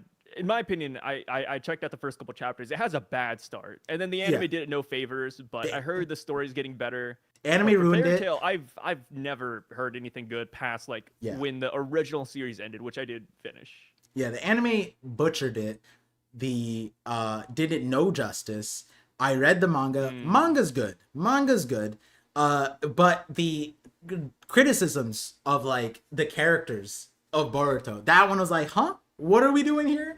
And then I didn't drop off because I stopped liking it. I just dropped off or whatever. But apparently right after where I dropped off, like the very next like climax is like Blue Vortex or whatever. And apparently Blue Vortex is heat. And I'm like, I believe it. I read the first couple chapters of Blue Vortex. The villains, I can't tell if they look like garbage or if they look kind of cool. I still haven't decided. Yeah. And don't get me wrong, I believe it. Naruto, I like Naruto. Boruto, I always believe like the concept. I liked it. I think a lot of my dissonance with a lot of the Boruto hate was like, oh, like Naruto like doing the desk job and like all the people being washed up. I was like, some of this is kind of real. This is like the world after World War II. We literally have vets right now who are just like, yeah, these next generations are cooked. That's literally the Boruto thing, like post World War II. That's what we get. And then all Kishimoto did was just like hyper introduce technology. Imagine if we had like brain rot like Fortnite into the baby boomer generation. They would not be functioning. Like they would be Wally characters by now. And so it's like that part makes sense. I'm not mad at that stuff in the context of it, but there is some stuff that's like, hey, I don't know what we're doing. This one's kind of interesting, right? But yeah, the characters, Sarada's I remember was cool. So that was fun, but Boruto was an interesting spot. His main thing in the anime was he was super annoying. but that was definitely an anime thing. The manga thing did not depict them nearly as bad as that was in the anime. I had a shell shock when I read the anime or read the manga. I was like, huh? These scenes weren't in there, and it wasn't just that. The face, the expressions, it was awful. It was awful. Blue Vortex is very different from Naruto. Everyone is edgy emo, and it's ass. They are very edgy. I'm looking at it right now. I will admit, in terms of art style, I like how clean their black is, though. That's always Naruto style, right? Like he had Like they ignore like all like forms of background. shading. They just go for pitch blackness, Yeah. no matter like what the motion is in that panel. Yeah, it's a style. It's kind of sick. Yeah, I liked it. I'm Oda looking at a actually fight right now between two characters. Oda Not talked about bad. that too in their interview together about how he liked that part. He said specifically, he thinks that Kishimoto is really talented at making like the physics of characters in their mass. Like, did he use the word mass there? He was saying that like when they're standing, he draws their feet. I think he said it in Japanese. Yeah, okay. Well, did he use the same word for mass? All right, my bad. Oh, I was about to say, he's not speaking English in the interview. What are you talking about? What are you silly? What do you have cancer? Oh yeah, brain cancer, famous. Yeah, the good one. Is the vice admiral in the room with us? Yeah. Yeah. What was I saying? Oh yeah, he was saying that like when big characters, he's really good because like the Jinchuriki, Oda was saying that like his giant characters are really good. And then Kishimoto's like, oh yeah, like you have some of them too, like the giant things. And Oda, I feel like he like swayed away from that conversation, but he was like, yeah, like it's really hard, but he was saying Kishimoto's like when someone's standing or running on surfaces, you really get a feel of like the gravity and the physics, and it makes everything feel intuitive. And I was like, and then when I read Boruto and Naruto, I was like, oh, I see what he's saying now. And Kishimoto had insane compliments for Oda in that interview too. Boruto reminds me of the art style reminds me of JoJo. Have you guys been reading JJK Modulo? No, I haven't. I've been keeping up with the spoilers, but I haven't read it. Yeah, I'm gonna let. Sometimes I like, especially with how if JJK ended differently, I'd be frothing at the mouth at the stuff. And I'm not saying that I'm not excited for it, but I'm gonna let it build up, and then I'll read in a binge. Par has been keeping up with good old Kagurabachi though. Oh, Kagurabachi, I'm straight up frothing. I wish One Piece had fights like Kagurabachi, man. That shit's so fire. Yeah. To be fair, recently we've been seeing flashback fights, so maybe maybe current day fights are gonna go like current day Elbat fights are gonna be like Kagurabachi level. Of course. Come on, can we cope about that? Like there is a distinction. The recent fights. I remember I talked to Braga about this. Do you think Zoro versus Mihawk will be Kagurabachi level?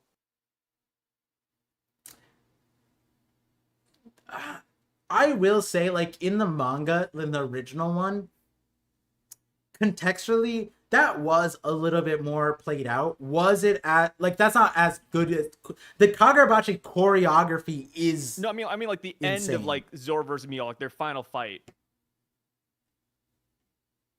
I think Oda has it in him. I think Oda, but the thing thing he is, has it in him to do that. I think he does. I hope so. I hope so. But like the other part too is Oda also has a finger on the pulse of manga, so he's constantly looking at new stuff. And he's like, when we went to Egghead, prior to that conversation, he had an interview and conversation with Detective Conan's author Aoyama, who's awesome at making mystery stuff. And even though Egghead's mystery was ass, it still felt entertaining. And I'd like to think that like, hey, there's like conversation there. If Oda literally admitted like he read Detective Conan weekly, hoping that it would fail because he reads Kagurabachi too, because he's talked to Hokuzono and talked about the series. Yes, so Oda knows Kagurabachi, and Oda is definitely a guy who is very competitive and very he is competitive where he will probably admit when someone's better at somebody, but he won't like accept it. So I think like he would genuinely, if Kagurabachi, like he's looking at it and he sees the same thing that I think everyone sees with the art and everything, I do think that he might be like, hey, Hokuzono, you wanna tap in for a little bit? You wanna get some of that One Piece flavor? And then he does, because he did that with like Boichi and like people drawing art stuff, and then like Oda's like, oh, so that's how you drew this, you know? And then Oda brings it into the canon stuff. I could see that. I could see that 100%. So that's how I see it going down. I think Oda's not shy of like putting people up like when they're like, you know, super talented, and then also taking it in, because Egghead did feel there's so many points I'm like, bro, this just feels like Detective Conan for some reason, like, and then found out that he had the interview with him, and I'm like, oh shit, that now this makes sense. But yeah, imagine. I love Chainsaw Man. I'm like 30 chapters behind part 2, I think, but Fujimoto is probably my favorite author, my favorite mangaka out of all of them. I think Oda, Fujimoto, and I almost want to say Hokuzono, but I love these guys, dude. But Fujimoto's like a different beast. I gotta check that out then. Would y'all mind manga going seasonal? I would not mind. I wouldn't mind. Yeah, it breaks my heart when like Hokuzono. But I don't know if One Piece can do it just because Oda's so old, which sounds like a diss, but it's like I don't know how much he has left in him. If we start taking more time to like give him breaks, I feel like he. Yeah, we're going to the health conversation. I don't just like it. Every time, bro. Every like the Hunter time situation. I get involved in talking about Oda's health actively, literally the next day after we record this, you hit me up with there's emergency break. Otis, no ER. The schedule for December. So I mean, if you guys have been in the One Piece community for a while, the schedule for December is going to be cursed. Oh, is it cursed? We're probably gonna go with So next week is a break. We're gonna get a chapter after that, and then I think we're gonna hit another break, and then a chapter, and then another break. Oh, so we're it's gonna like go in between chapter break. But I think one or two of those breaks is a magazine break, so we don't know if we're gonna get a chapter or not, because sometimes spoilers come out ahead of time. But also sometimes Oda does just take off because it's the holidays. So get ready for the most cursed schedule you guys will ever see. Yeah, that's schedule. And it's always like this every December. Not in the same capacity. I think the first year I started YouTube, it was like a 3 to 4 week break, all in bulk. But then the year Zenith was born, that was clutch. And I don't even know if it was intended, but it was a chapter break, and it just so happened that like my son was born during break week, and then the next time, and we didn't even, I don't think it was like a surprise every time the break came, and then it just happened that like I was in the hospital the entire week, and that was another break week, and I was like, oh my god, this is perfect. But yeah, let's see, Fujimoto is like Oda when he was still young. I remember how weird and random One Piece was. I just like all the references, and just like I love how cinematic a lot of the manga panels seem, and then of course seeing it animated I think is really nice too. Like a little Amazon Prime like one shots all being animated, amazing. Fujimoto amazing. Also draws, so that's why you said mangaka specifically, right? Yeah, because like One Punch Man, Murata is the artist. That shit is insane. But the story in that separate. I mean, One Punch is still good, but yeah, separate. I gotta check out Chainsaw Man. I gotta check it out. A lot of people suggested it too. 50-50. We'll see. The schedule's crazy. It is also December, but you know, if things line up, then will work out. But you know, that being said, December is crazy. I believe we got through all the super chats. Let me just double check on YouTube because Streamlabs really scuffed me today. Or I don't even know if it's Streamlabs or it was YouTube. Let me just make sure that did not skip anyone. And I didn't. All right, awesome.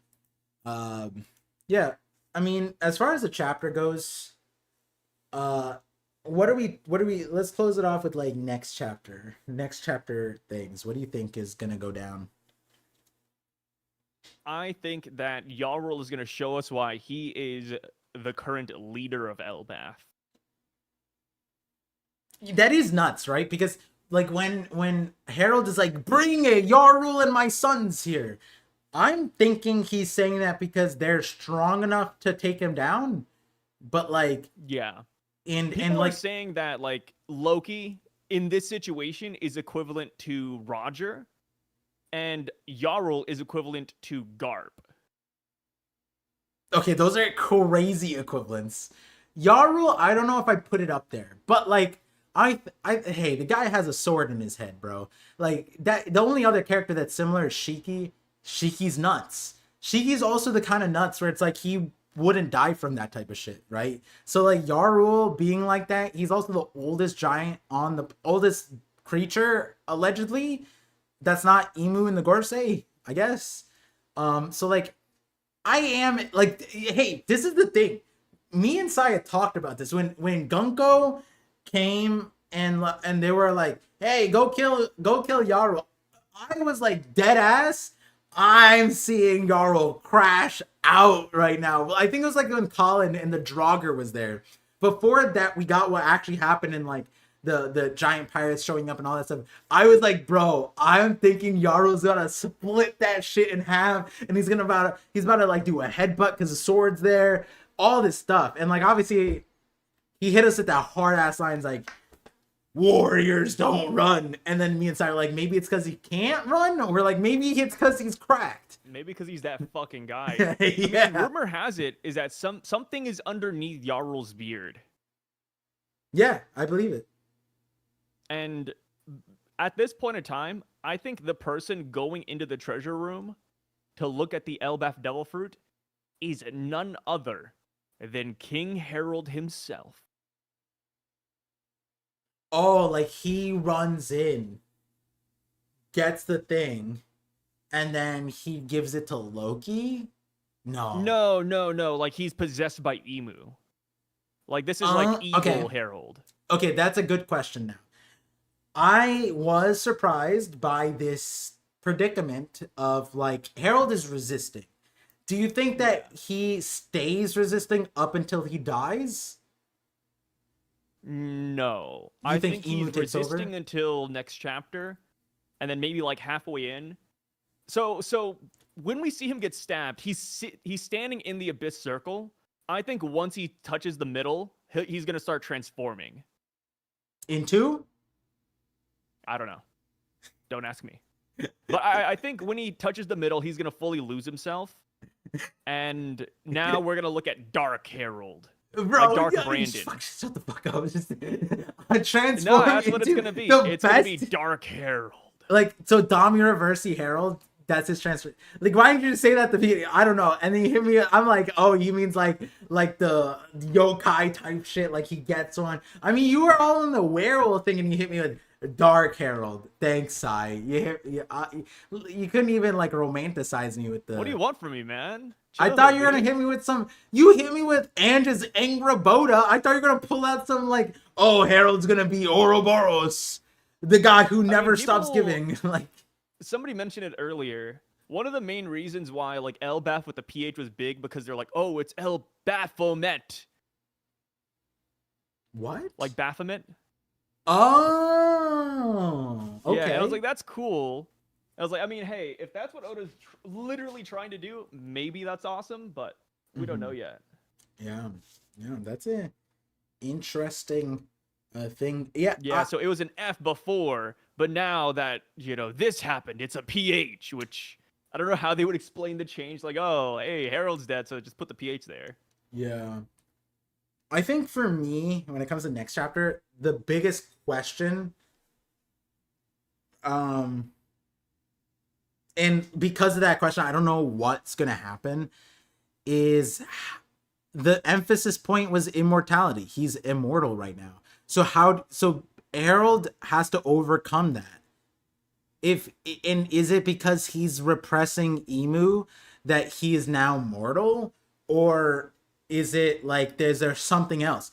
and if that's something else, it doesn't seem like he's very knowledgeable about any of this stuff, right? Like the immortality was like, I don't believe it. This is a shocker. It's not like he's a wizard in how this shit works. He doesn't know how the contract is. He doesn't know how the smarts are. It might be that that's what Shanks's message was. It's like, hey, you're not really immortal, right? Because that's what Scopper was saying. He's like, hey, don't believe that they're immortal.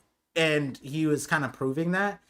And Harold being like, this is different than Domir versus Rocks, right? Because like Domir versus is separate. It's not the contract. There could be a lot of different reasons for how Domir versus gets undone, to the point that Rocks took out an entire family of Davy Clan. And I don't know if he was like, was he using fire in all of those things, or was it just straight up Conqueror's Haki? Like some people think it's just Haki, which I believe too, like to a certain extent. But when it comes to the God Knights and Conqueror's, is it just Conqueror's Haki, or is there something else? And does he tell Loki that? And if he tells Loki that, then whatever Scopper said shouldn't have been news to him, right? Like, if he's already killed Harold, who's already has the deep sea contract, then like him fighting when Loki's like, now that you said the word, Scopper, I understand it now. I've already fought them before. But and it's kind of funny because like his dad was legitimately a full-fledged God Knight by this point, right? Like, so Ooh, imagine Loki's final words to his dad. He says, Harold, you brought me into this world and I'm taking you out. I'm the daddy. Yeah. Ooh. Harold, you may be the king of Elbath, but I'm the prince. Oh, I thought you were going to say God. Because that's what Brogy... No. Yarl and Brogy were how about this? Gods. How about this? Yeah? King Harold, I am Loki the trickster, and you just got pranked.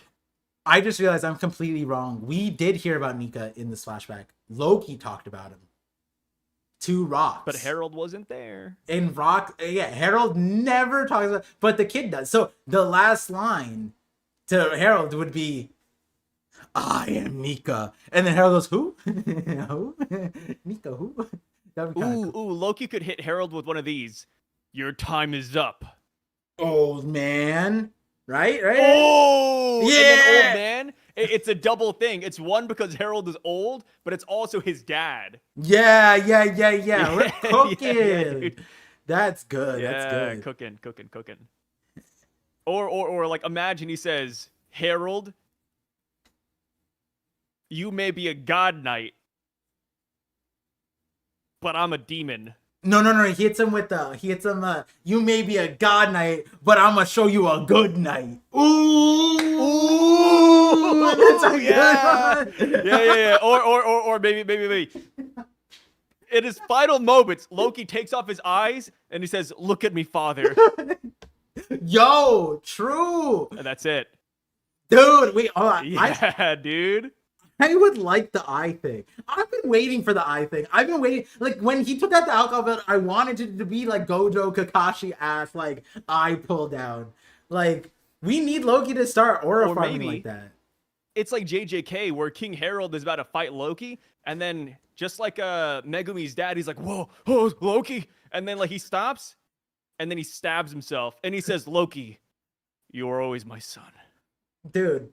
That's the thing. Like, could Harold like self-harm? Right? Is that what it is? Like, Shanks technically did that, right? The arm thing, like that was self-inflicted by most standards. Like, there's self-harm and then there's throwing yourself in front of a bear. Sometimes if you're doing that on purpose, that's like the same thing, right? Technically self-harm. Yeah. Yeah. So if Shanks is letting the Sea King bite his arm off, that's kind of, and we know that he has hockey. Like, how about this? Harold reveals to us in his final moments that it's not Harald, it's Herald. And he says, Loki, I'll pass it on to you. You must herald the new dawn. He hits us with the loophole. Moo never knew my true name.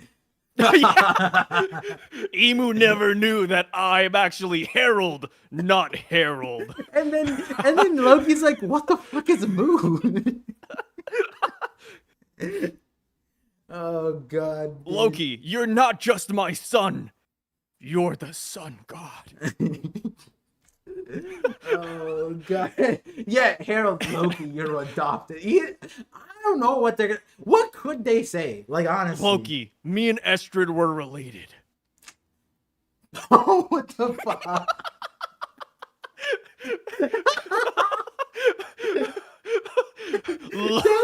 I need that. I know. I need that. That's the last line. Considering Ida's like last line of like straight up just being like, yeah, don't worry, everything's gonna be great. Loki's fine. They're gonna be brothers. Ida passes away. That would be perfect. Harold being like that at the end. Oh my god. Ooh, yeah, I'm actually a cousin fucker. I might be named low key, but I high key beat you, old man. That doesn't top. I'm a cousin fucker. Like that doesn't. That doesn't beat that. Or Loki kills him, and then he says, "I've come from the future." What? Who comes from the Loki comes from the future? Or who comes from the like? Imagine Toki. Toki's just there. It's like your time's up, old man. Oda reveals that Loki's actually from the future. Yeah. Oh god. What would be the opposite of the Void Century? Would it be like the scene future? The scene. The awaited future. The fulfilled future?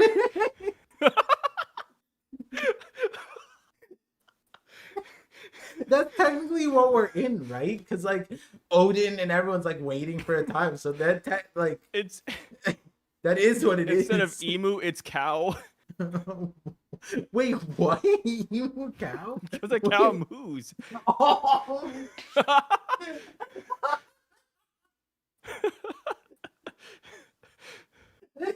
These are the best One Piece theories I've seen in a minute, dude. This shit's fucking fire. Hey, yo, bring all the naysayers back in. They didn't hear this shit. Yo, he said because the cow moves. Oh, that breaks my brain. I genuinely was like, wait, what's the connection with cows and moon?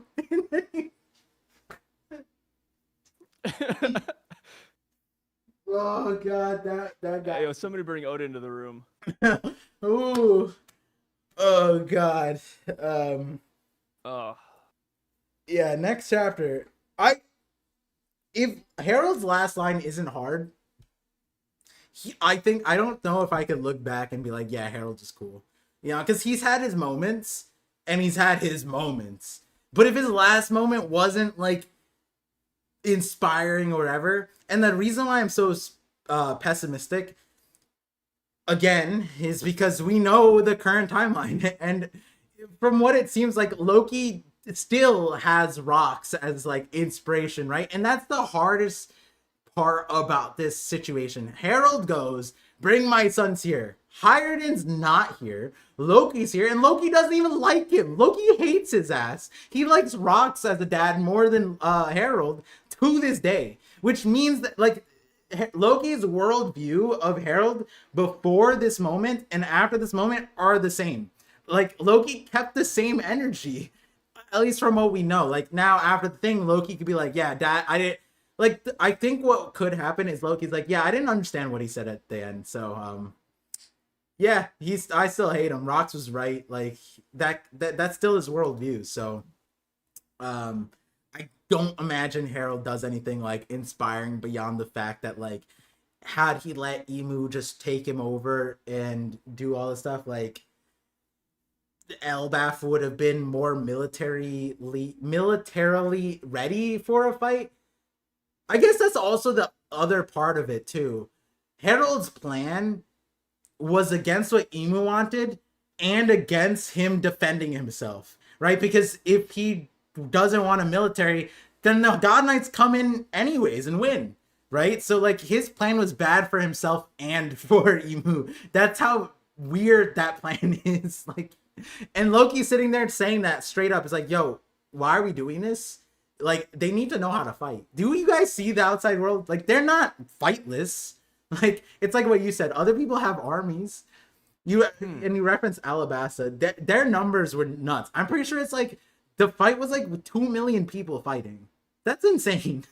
I think the population was like 10 million, and like 2 million of them were in the capital fighting. In the panel where Yarl says what's going on, you can see that he has his hand up. And he has okay, at the very end, yeah.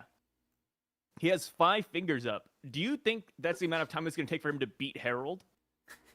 It's foreshadowing. Oh, wait. I just need 5 panels. Sorry, you're looking at the wrong hand. He's reaching into his beard.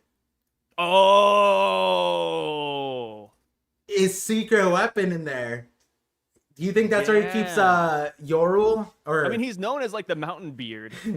Maybe that's where he keeps his what's Jarul and Jorul. That's where he's keeping Jorul's body. That's what... Imagine it's like a Sasori where he just whips out like a puppet version of Yarul or Yorul, whatever his name is. Yeah, the forgotten. What was it? Like he's like Waterfall Beard. And then what's the other guy? Waterfall Beard. What was the other guy's name? Mountainfall Beard? Mountain Beard. Yeah. Waterfall Beard and Mountainfall Beard. Ah, shit. They met. Wait, wasn't his beard also down too? They should have made his beard go up. Oh, they should have. Yeah. I mean, that'd been somebody's sick. saying that a secret weapon could be dandruff, but here's a better one. What if Who's he just saying has that? crabs? Who is saying his secret weapon's dandruff? Yusuf in the chat. That's a real chat? Oh my god. Yeah. I thought you were memeing still. The emu is... Stupid names? What do you mean? It's cool names. Waterfall Beard and Mountain Beard? Those aren't our names. Imagine they have like sayings like, Oda's oh, names. have you ever tasted the power of a waterfall before? That would be horrifying. If a guy came up to me saying that, I'd be scared. I'd be scared too. Like if someone said, "Come here, you want to taste the rainbow?" I'm reporting their ass, right? Like they call me Mountain Beard because my punches can destroy mountains. It's like a Dan Xinjiao upscale. Yeah, straight up. Garp trained under him. Yeah. Garp was punching him. He punched mountains. He was actually sparring with Yorl. Yeah. Was it before Big Mom killed him or was it after? Like Rumor has it is that Big Mom fought Yorl on the day where he couldn't fight back. It was like a solar eclipse or something. Yeah. Another one is that Garp calls giants battleship bags too. He just beats on their graves or some shit. Like, could you imagine that? I mean, like, we actually don't have too many grave robbers. Oh, it has Moria. Moria's the grave robber. But that's what someone was saying, like, or to someone super chatted, I forget. But I was saying, like, yo, how sick would it have been if we had Harold's body instead of Or's at Thriller Bark? Or both. That would have been dope if we had both. And then we got, like, you know how, like, Ryuma was, like, the legendary Wano person? And then we got introduced to Elbaf with the legendary king. And then we get the flashing. I'm like, oh, shit, this is nuts. But, yeah, obviously... Oh, and that would have been nuts too because he had the Rocks connection. And the Rocks pirates were on Thriller Bark. Huh. That would actually been pretty cool. But yeah. I'm just trying to think about how he fits in. Who? The Elders. Oh, the Elders.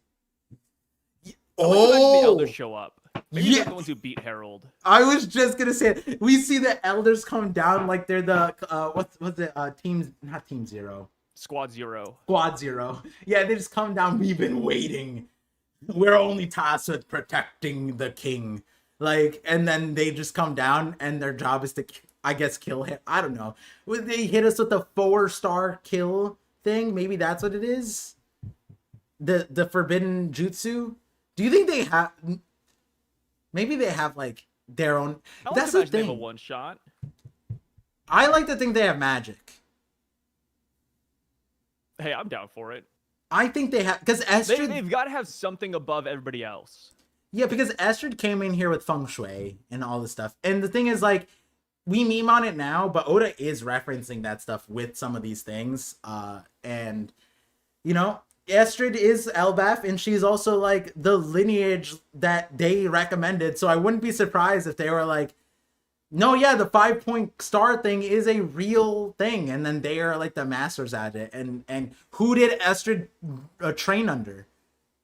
Apparently they didn't have schools before. Like, I don't know. I imagine the elders, right? So it would be nuts if the elders came down and did some kind of voodoo shit, and then Emu's like, yeah, I ain't messing with Elbaf anymore for a minute. You know, that would kind of make sense then, right? Why did they wait 14 years later to then make good of Elbaf after they just had their hands literally in the cookie jar? Why would they wait so long?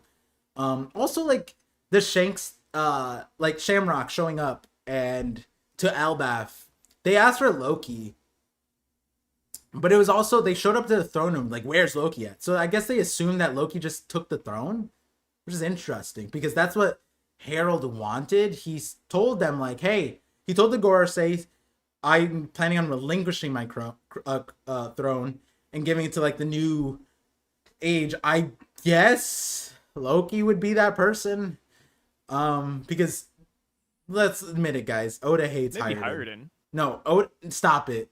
Ida's son was not Hiruden. You gotta imagine. Okay, so Harold isn't thinking about strength at this point, though. So Hiruden would be like a decent fit. Yeah, but Harold doesn't like Hiruden any more than Oda, any more than... No, he loves Hiruden. Ida doesn't care about him either. In both chapters. Did she ask about Hiruden in this one? Her dying breath was about Loki. Hey, how's Loki, though? He's mad cute and just like you. And it's like, bro, where's the Hiruden mention? The disrespect is crazy. Yeah, last chapter titled Ida's son, Loki. Like, I'm not doing it at this point, guys. When I was memeing on Hiruden and how Lil Broed he was getting by Loki at the start of Elbaf, I was milking, what's the saying? I was milking a camel. I don't know if that's a saying, because, like, I don't know if you milk a camel. But now, this is straight up milk served at the grocery store. This is Oda hating on Hiruden himself. He hates Hiruden so much he's not even here. There's no way for him to be present. He's not present for his mom. Oh, he did show up, like, walking in. But, he wasn't there when, like, he missed, like, a lot of important things, basically. And Oda's like, yeah, he's just, look, what is he doing now? Why isn't he here right now? Because the first time was medicine for Ida. She dies. Now why isn't he there? He's just out at sea. He's a pirate. We saw this chapter, he's got the new giant warrior pirates with him. Yeah, but so then Harold hates him. He doesn't want the giants to isn't Hiruden's main thing? He said he want to restore the legacy of the giant pirates. Yo, wait, actually Hiruden is Harold's biggest op. Holy shit. Maybe. Hiruden, that giant that Harold beat up. Maybe Hiruden's going around on diplomacy missions. Yeah, because that's what the giant pirates did. And the thing is, we're not even talking about, like, flashback Hiruden. This is the Hiruden in current day. Current day Hiruden's like, yeah, I'm gonna restore the honor of the giant pirates. Not Elbaf.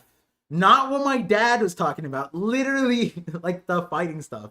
And that's what Harold was like. That guy that he beat up after Rox died or whatever, that would be Hiruden. Hiruden's a mercenary, guys. He was with Buggy. Like, he ain't doing good people shit. He's doing bad people shit. That's crazy. Oh, God. The story hates Hiruden. Well, if you think about it, Hiruden probably blames Harold for Ida dying. It doesn't feel like it. He loves Harold as if there's no difference in ideology. Like, he doesn't even look at Harold like, hey, you know your son, he's very racist. And you're spewing all about this, like, we're not better than other people. You came back with no horns. Why did you do that again, Dad? I don't really hear what you said at Marineford. What did you say? You're going to be like, there's just a lot of distance between Hiruden and Harold that, like, none of it really makes sense, because Harold didn't really spend any time with any of his sons. He neglected Hiruden, who came like 20 years before Loki, and he To didn't be even know fair, Loki was getting we're abused. getting like such massive time jumps. I like to imagine Harold spends like a couple months at a time with his sons. We just don't see. No, it 'cause he wasn't Giants is so allowed in the long. castle. Harold literally stayed Yeah, in but the. Harold still visits him. You don't think he visits him and his wife? No, Hiruden was being raised by Yorul in a village out front, and Ida wasn't allowed up there, and she was down there. She's like, yeah, I don't want to be in the village, so I'm just gonna be in the underworld. I'm just saying. I think there's a lot of their relationship we just don't see on screen. Oh yeah, sir, yeah. Oda gave us what we needed to know. All right, I'm tired of this. Oh yeah, if like what happened in between this? Well, Oda told us what we need to know. I'm not gonna imagine what's in between. Harold was a terrible father. Yeah, so that's what it is, bro. I think that's what it was also. It's like the difference between Rox and Harold was like Harold was saying he was doing it for his family, but like he wasn't really, you know? And the things that he put himself for, like the sins, he didn't know what that was for. Whereas Rox, he was doing a lot for his family and his clan, and he doesn't know it when he died, but he did win. He didn't know it, but he did win. So that's kind of interesting when you paint that picture, because Ida was on Rox's side, to be fair, and Harold wasn't, but he likes to believe he was. But I want to see what Harold's last words are. I'm gonna save my extreme takes on Harold, even though I had some this stream. How would you feel if Harold next chapter says everything's been going according to plan? It's as delusional as this part where he's like, their plan was always to, like, bro, like, yeah, you figured Next it out chapter, after. we're gonna see Harold, and he says, "Perfect. This is exactly where I wanna be. Emu has fallen into my trap." Yeah, we get a triple flashback where we walk back to when Harold said to the Gorset, "I plan on relinquishing the thing." We get a flashback into what he meant by that, and this is what it was. And what we get is he pulls back his eye and he has a Gias. He has like Yeah. No, Yeah. he does like a Yura out of Kagurabachi where his eyes change completely and looks just like emus, and he's like, "I'm in control now." That would be scary because then we wouldn't know if it's Emu or him. But like then we find out that Emu is Harold. Is that what you're getting? Like Harold hijacked Emu's conscience, like, haha, he thinks that I'm this weak, and then we see Harold like in Emu. Oh, that's what Doflamingo wanted technically. What if Loki and Yarul attack Harold, and then we see that underneath his skin he's actually a robot? It's like when Zoro fights Kuma, where he hits him like, "Man, he's sturdy," and then he looks like, "Oh, he's not bleeding," and that's because it's all metal. Underneath Harold's skin is a robot. Who built it? Vegapunk doesn't have money yet, and Saturn doesn't know what Emmett is. No, giants, they become like that over time. Oh, that's a dope one. I like that because that's like Frankie, and he gets tied to Elbaf and the Giants, and he became a robot afterwards, and he's a cyborg now. That'd be insane if Giants, like, we're gonna find out oh my god, Yoro is a mecha. That'd be crazy. Yeah. Huh. Oh, what about this? They're like, "Oh my god, Harold's coming," and then he drops his sword, and they're like, "What's happening?" And then we see he has Pacifista lasers on his palms, and he just shoots it out. Yeah, he drops the sword, and it's so heavy, it just lodges itself in Yoru's skull. Oh, what would you say if he drops his sword, and it's so heavy, it goes through the entire Earth? And then that is what creates the hole at Ini's lobby. Oh, you're right. Yeah, and that's why it's always Harold daytime dropping his sword. Yeah, because the light is coming when it's nighttime. The light is coming from Elbaf, not Eni's lobby. The reason why Eni's lobby has infinite sunlight is because it's all reflecting off of King Harold's bald head. At all points in time, the sun shines down and it just bounces around in outer space, and it comes back down to Eni's lobby. Wait, these comments. Spencer goes, Harold said, "Fuck my culture. We need a Starbucks and Costco." That's straight actually, wait a minute. I want a Starbucks and Costco near me. Come on. I mean, Costco, yeah. Starbucks, If I had to I'd rather trade like Dunkin'. Asian heritage for Starbucks and Costco, I probably would. I would go Dunkin' over. I don't like Starbucks, but Costco, I would give up a Either lot one. of like culture. You know, like I It would give depends what up I trade for my culture. Like if I had to get rid of like, sushi. no, I'm not Japanese. Like, what would you trade? Like an ounce of your language. Like you lose 10% of your native language. I'd Uh probably huh. do it. Wait, you Like know? not just like you can't do it, but like nobody in the world can ever speak it again. I'd be like, yeah, trade for Costco. That's an interesting trade off. I would want two Costco's because sometimes the other And one then like is busy. eventually, like it goes up and up and up, and then you start trading your food. For You that, start I would trading need. religion, and it's Okay, like, okay. dang. For that, I would And not need. just like from you, but like everybody in the world. I would need two Costco's. They both need gas stations, and I need membership. Like that, I would do that. And the membership isn't that expensive, but it's just like, Oh, getting rid of chopsticks? That's tough because like I'm assuming noodles still exist. ooh, that's I Fuck. don't know. Chopsticks over Costco. Chopsticks is like That's the thing foundational. is chopsticks are very useful. Yeah, that's like getting rid of spoons. That's also hard too, right? That'd be the same thing. It's like you would getting rid of a spoon and fork. I guess would be chopstick because you could do a lot with Would chopsticks. you delete Buddha How would you get rid of for chopsticks? They're just sticks. Like, No, the minute you pick up two sticks, it's game over. Your hands are like getting set ablaze.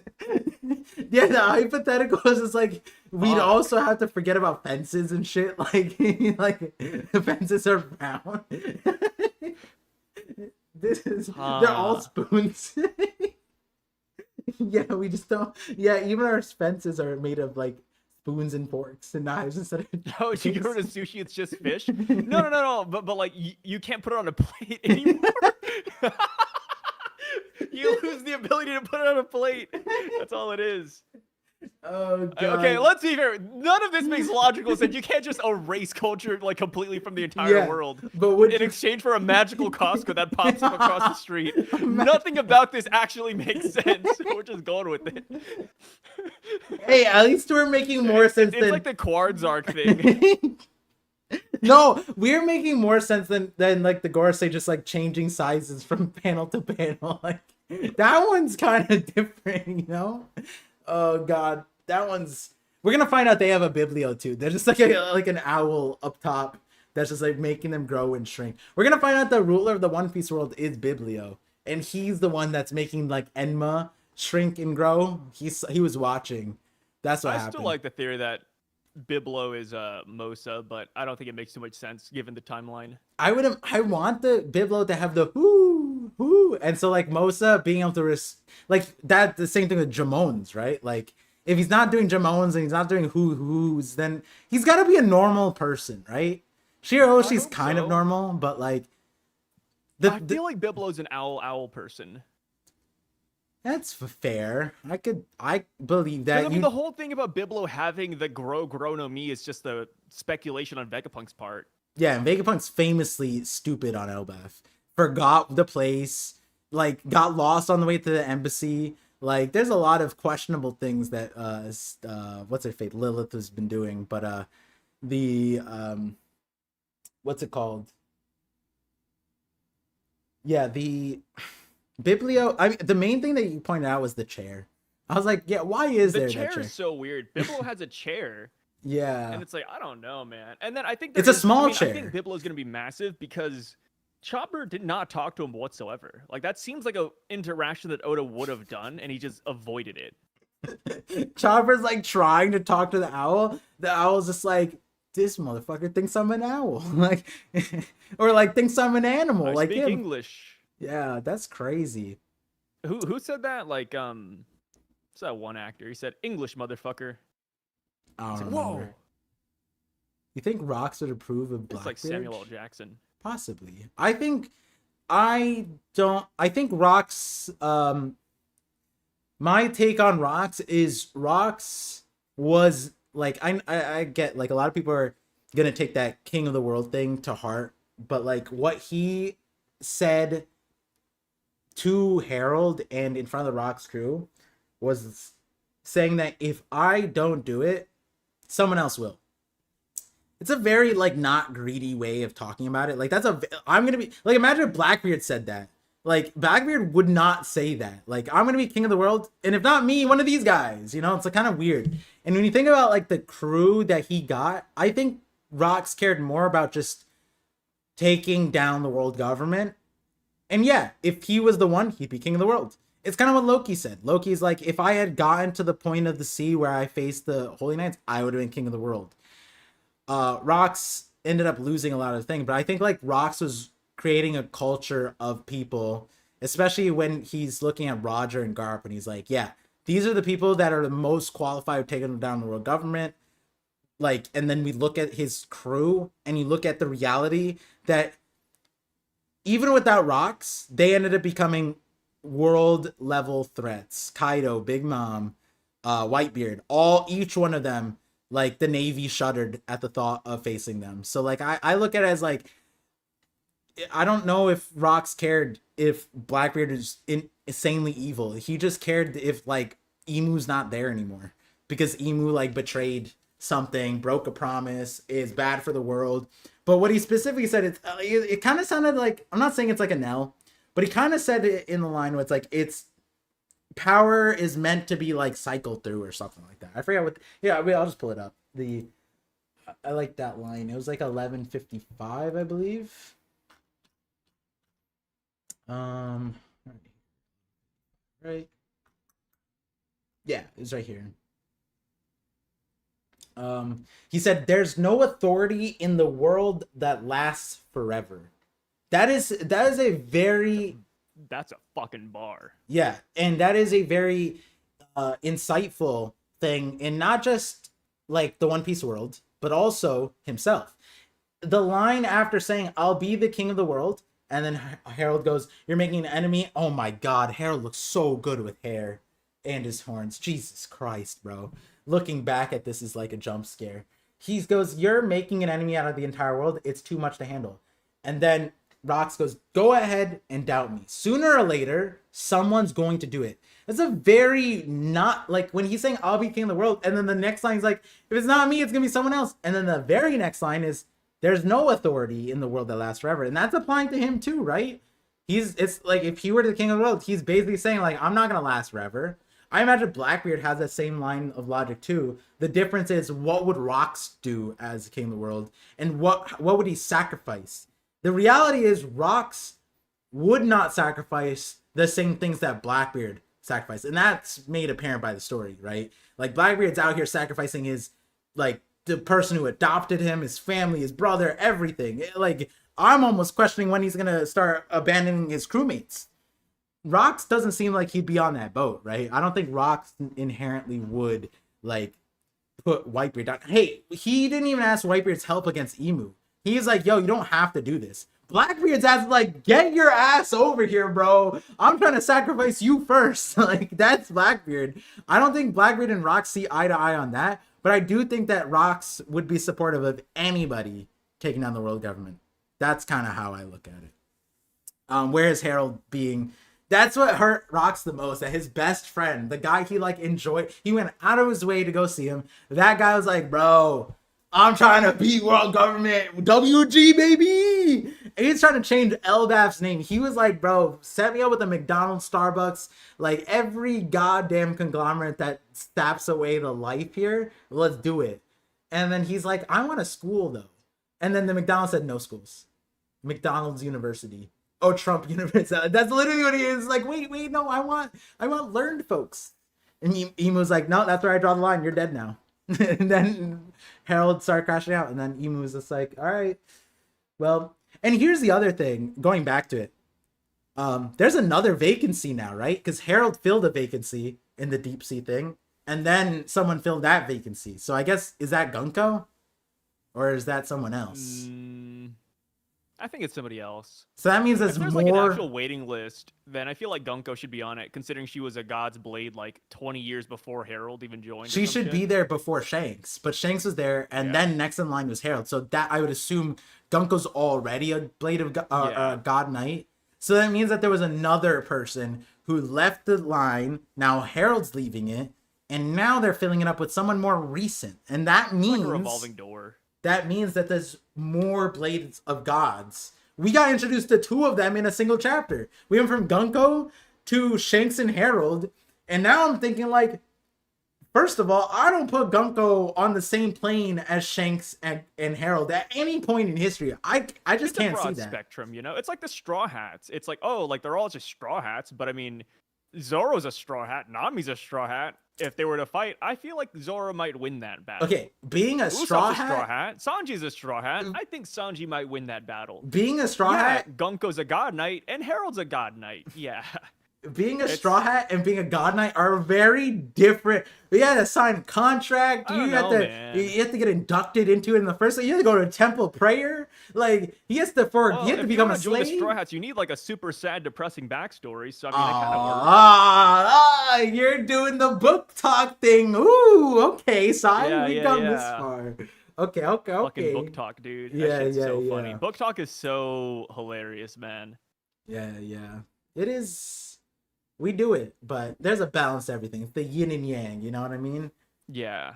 Yeah. But yeah, with that being said, guys, we went longer than I thought, considering my stream crashed 3 times, and now I managed to get a 5-hour stream in. If you tuned in late, there are 2 streams labeled part 1 and part 2. I'll probably change the names of those, but they do have some information that I didn't want to repeat it again for the 3rd time, so I didn't. But they do have unique information. I might not be there tomorrow for Jay's Agenda Reverie, but I do want to shout it out because always support, the homies and the One Piece community. So definitely go show some love to that. Be a fun time. Feel free to say Par is a Herald Op, Holy Knight hater, whatever you want. I'll defend myself there if that comes back to me. I already texted Jay that, so, and I imagine he's in the same boat. But yeah. I might be there to push the barbell agenda. I'll try to make it. I'm not too sure yet, but yeah. Yeah. I have to come with some lunatic Invite agenda. book talk to the Agenda Reverie. That sounds like a nightmare. That sounds like we need to get the ambulance ready, bro. They're gonna give some people heart attacks. They're not gonna be ready for that. They're gonna But, I mean, also that'd be just a lot of people. Yeah, people would like they would fun, legitimately be like Barbell? Bogart? Who? And then I'll just bring up something about like the intricacies of a fishman being in the upper world, and now send him to a fucking tizzy. And then I would talk about Wait a Humphrey minute, he's and cooking. Casablanca, like the movie that's not like Oda might have referenced. We don't really know. Oh god. All right, guys. Actually, if you think about the struggle of a fisherman back 38 years ago, Barbell's story is quite interesting, isn't it? Yeah, we find out that he raised Fishikai. Yeah. But besides that, how strong do you think he is?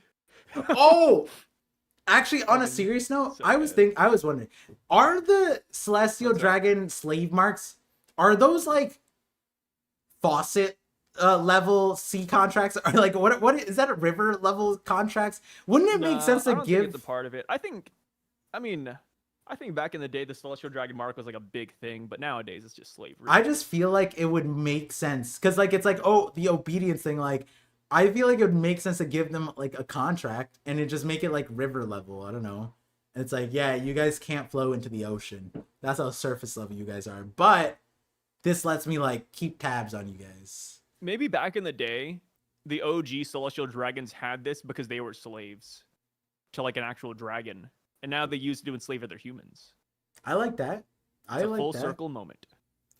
And as we always do, we end on the best theories that we could possibly imagine. And thank you, Sai, for hitting us with some hard, some would say heavy lifting, heavy like barbells. Oh, you know it, dude. These You theories. fucking know it. Why go to the gym when we are lifting such heavy theories? Absolutely carrying the community with these theories. Yeah. With that, guys, we have break week. Wait, we have break week? Yeah, we have break week. And so 2 weeks from now, we'll come back for 1169. And maybe some other stuff. Oh, is Oda gonna leak a panel? Is that now? Yes. Yeah, no, So- that's at the end of the year. End of the year, right? So he's gonna leak a panel maybe Yep. after next chapter.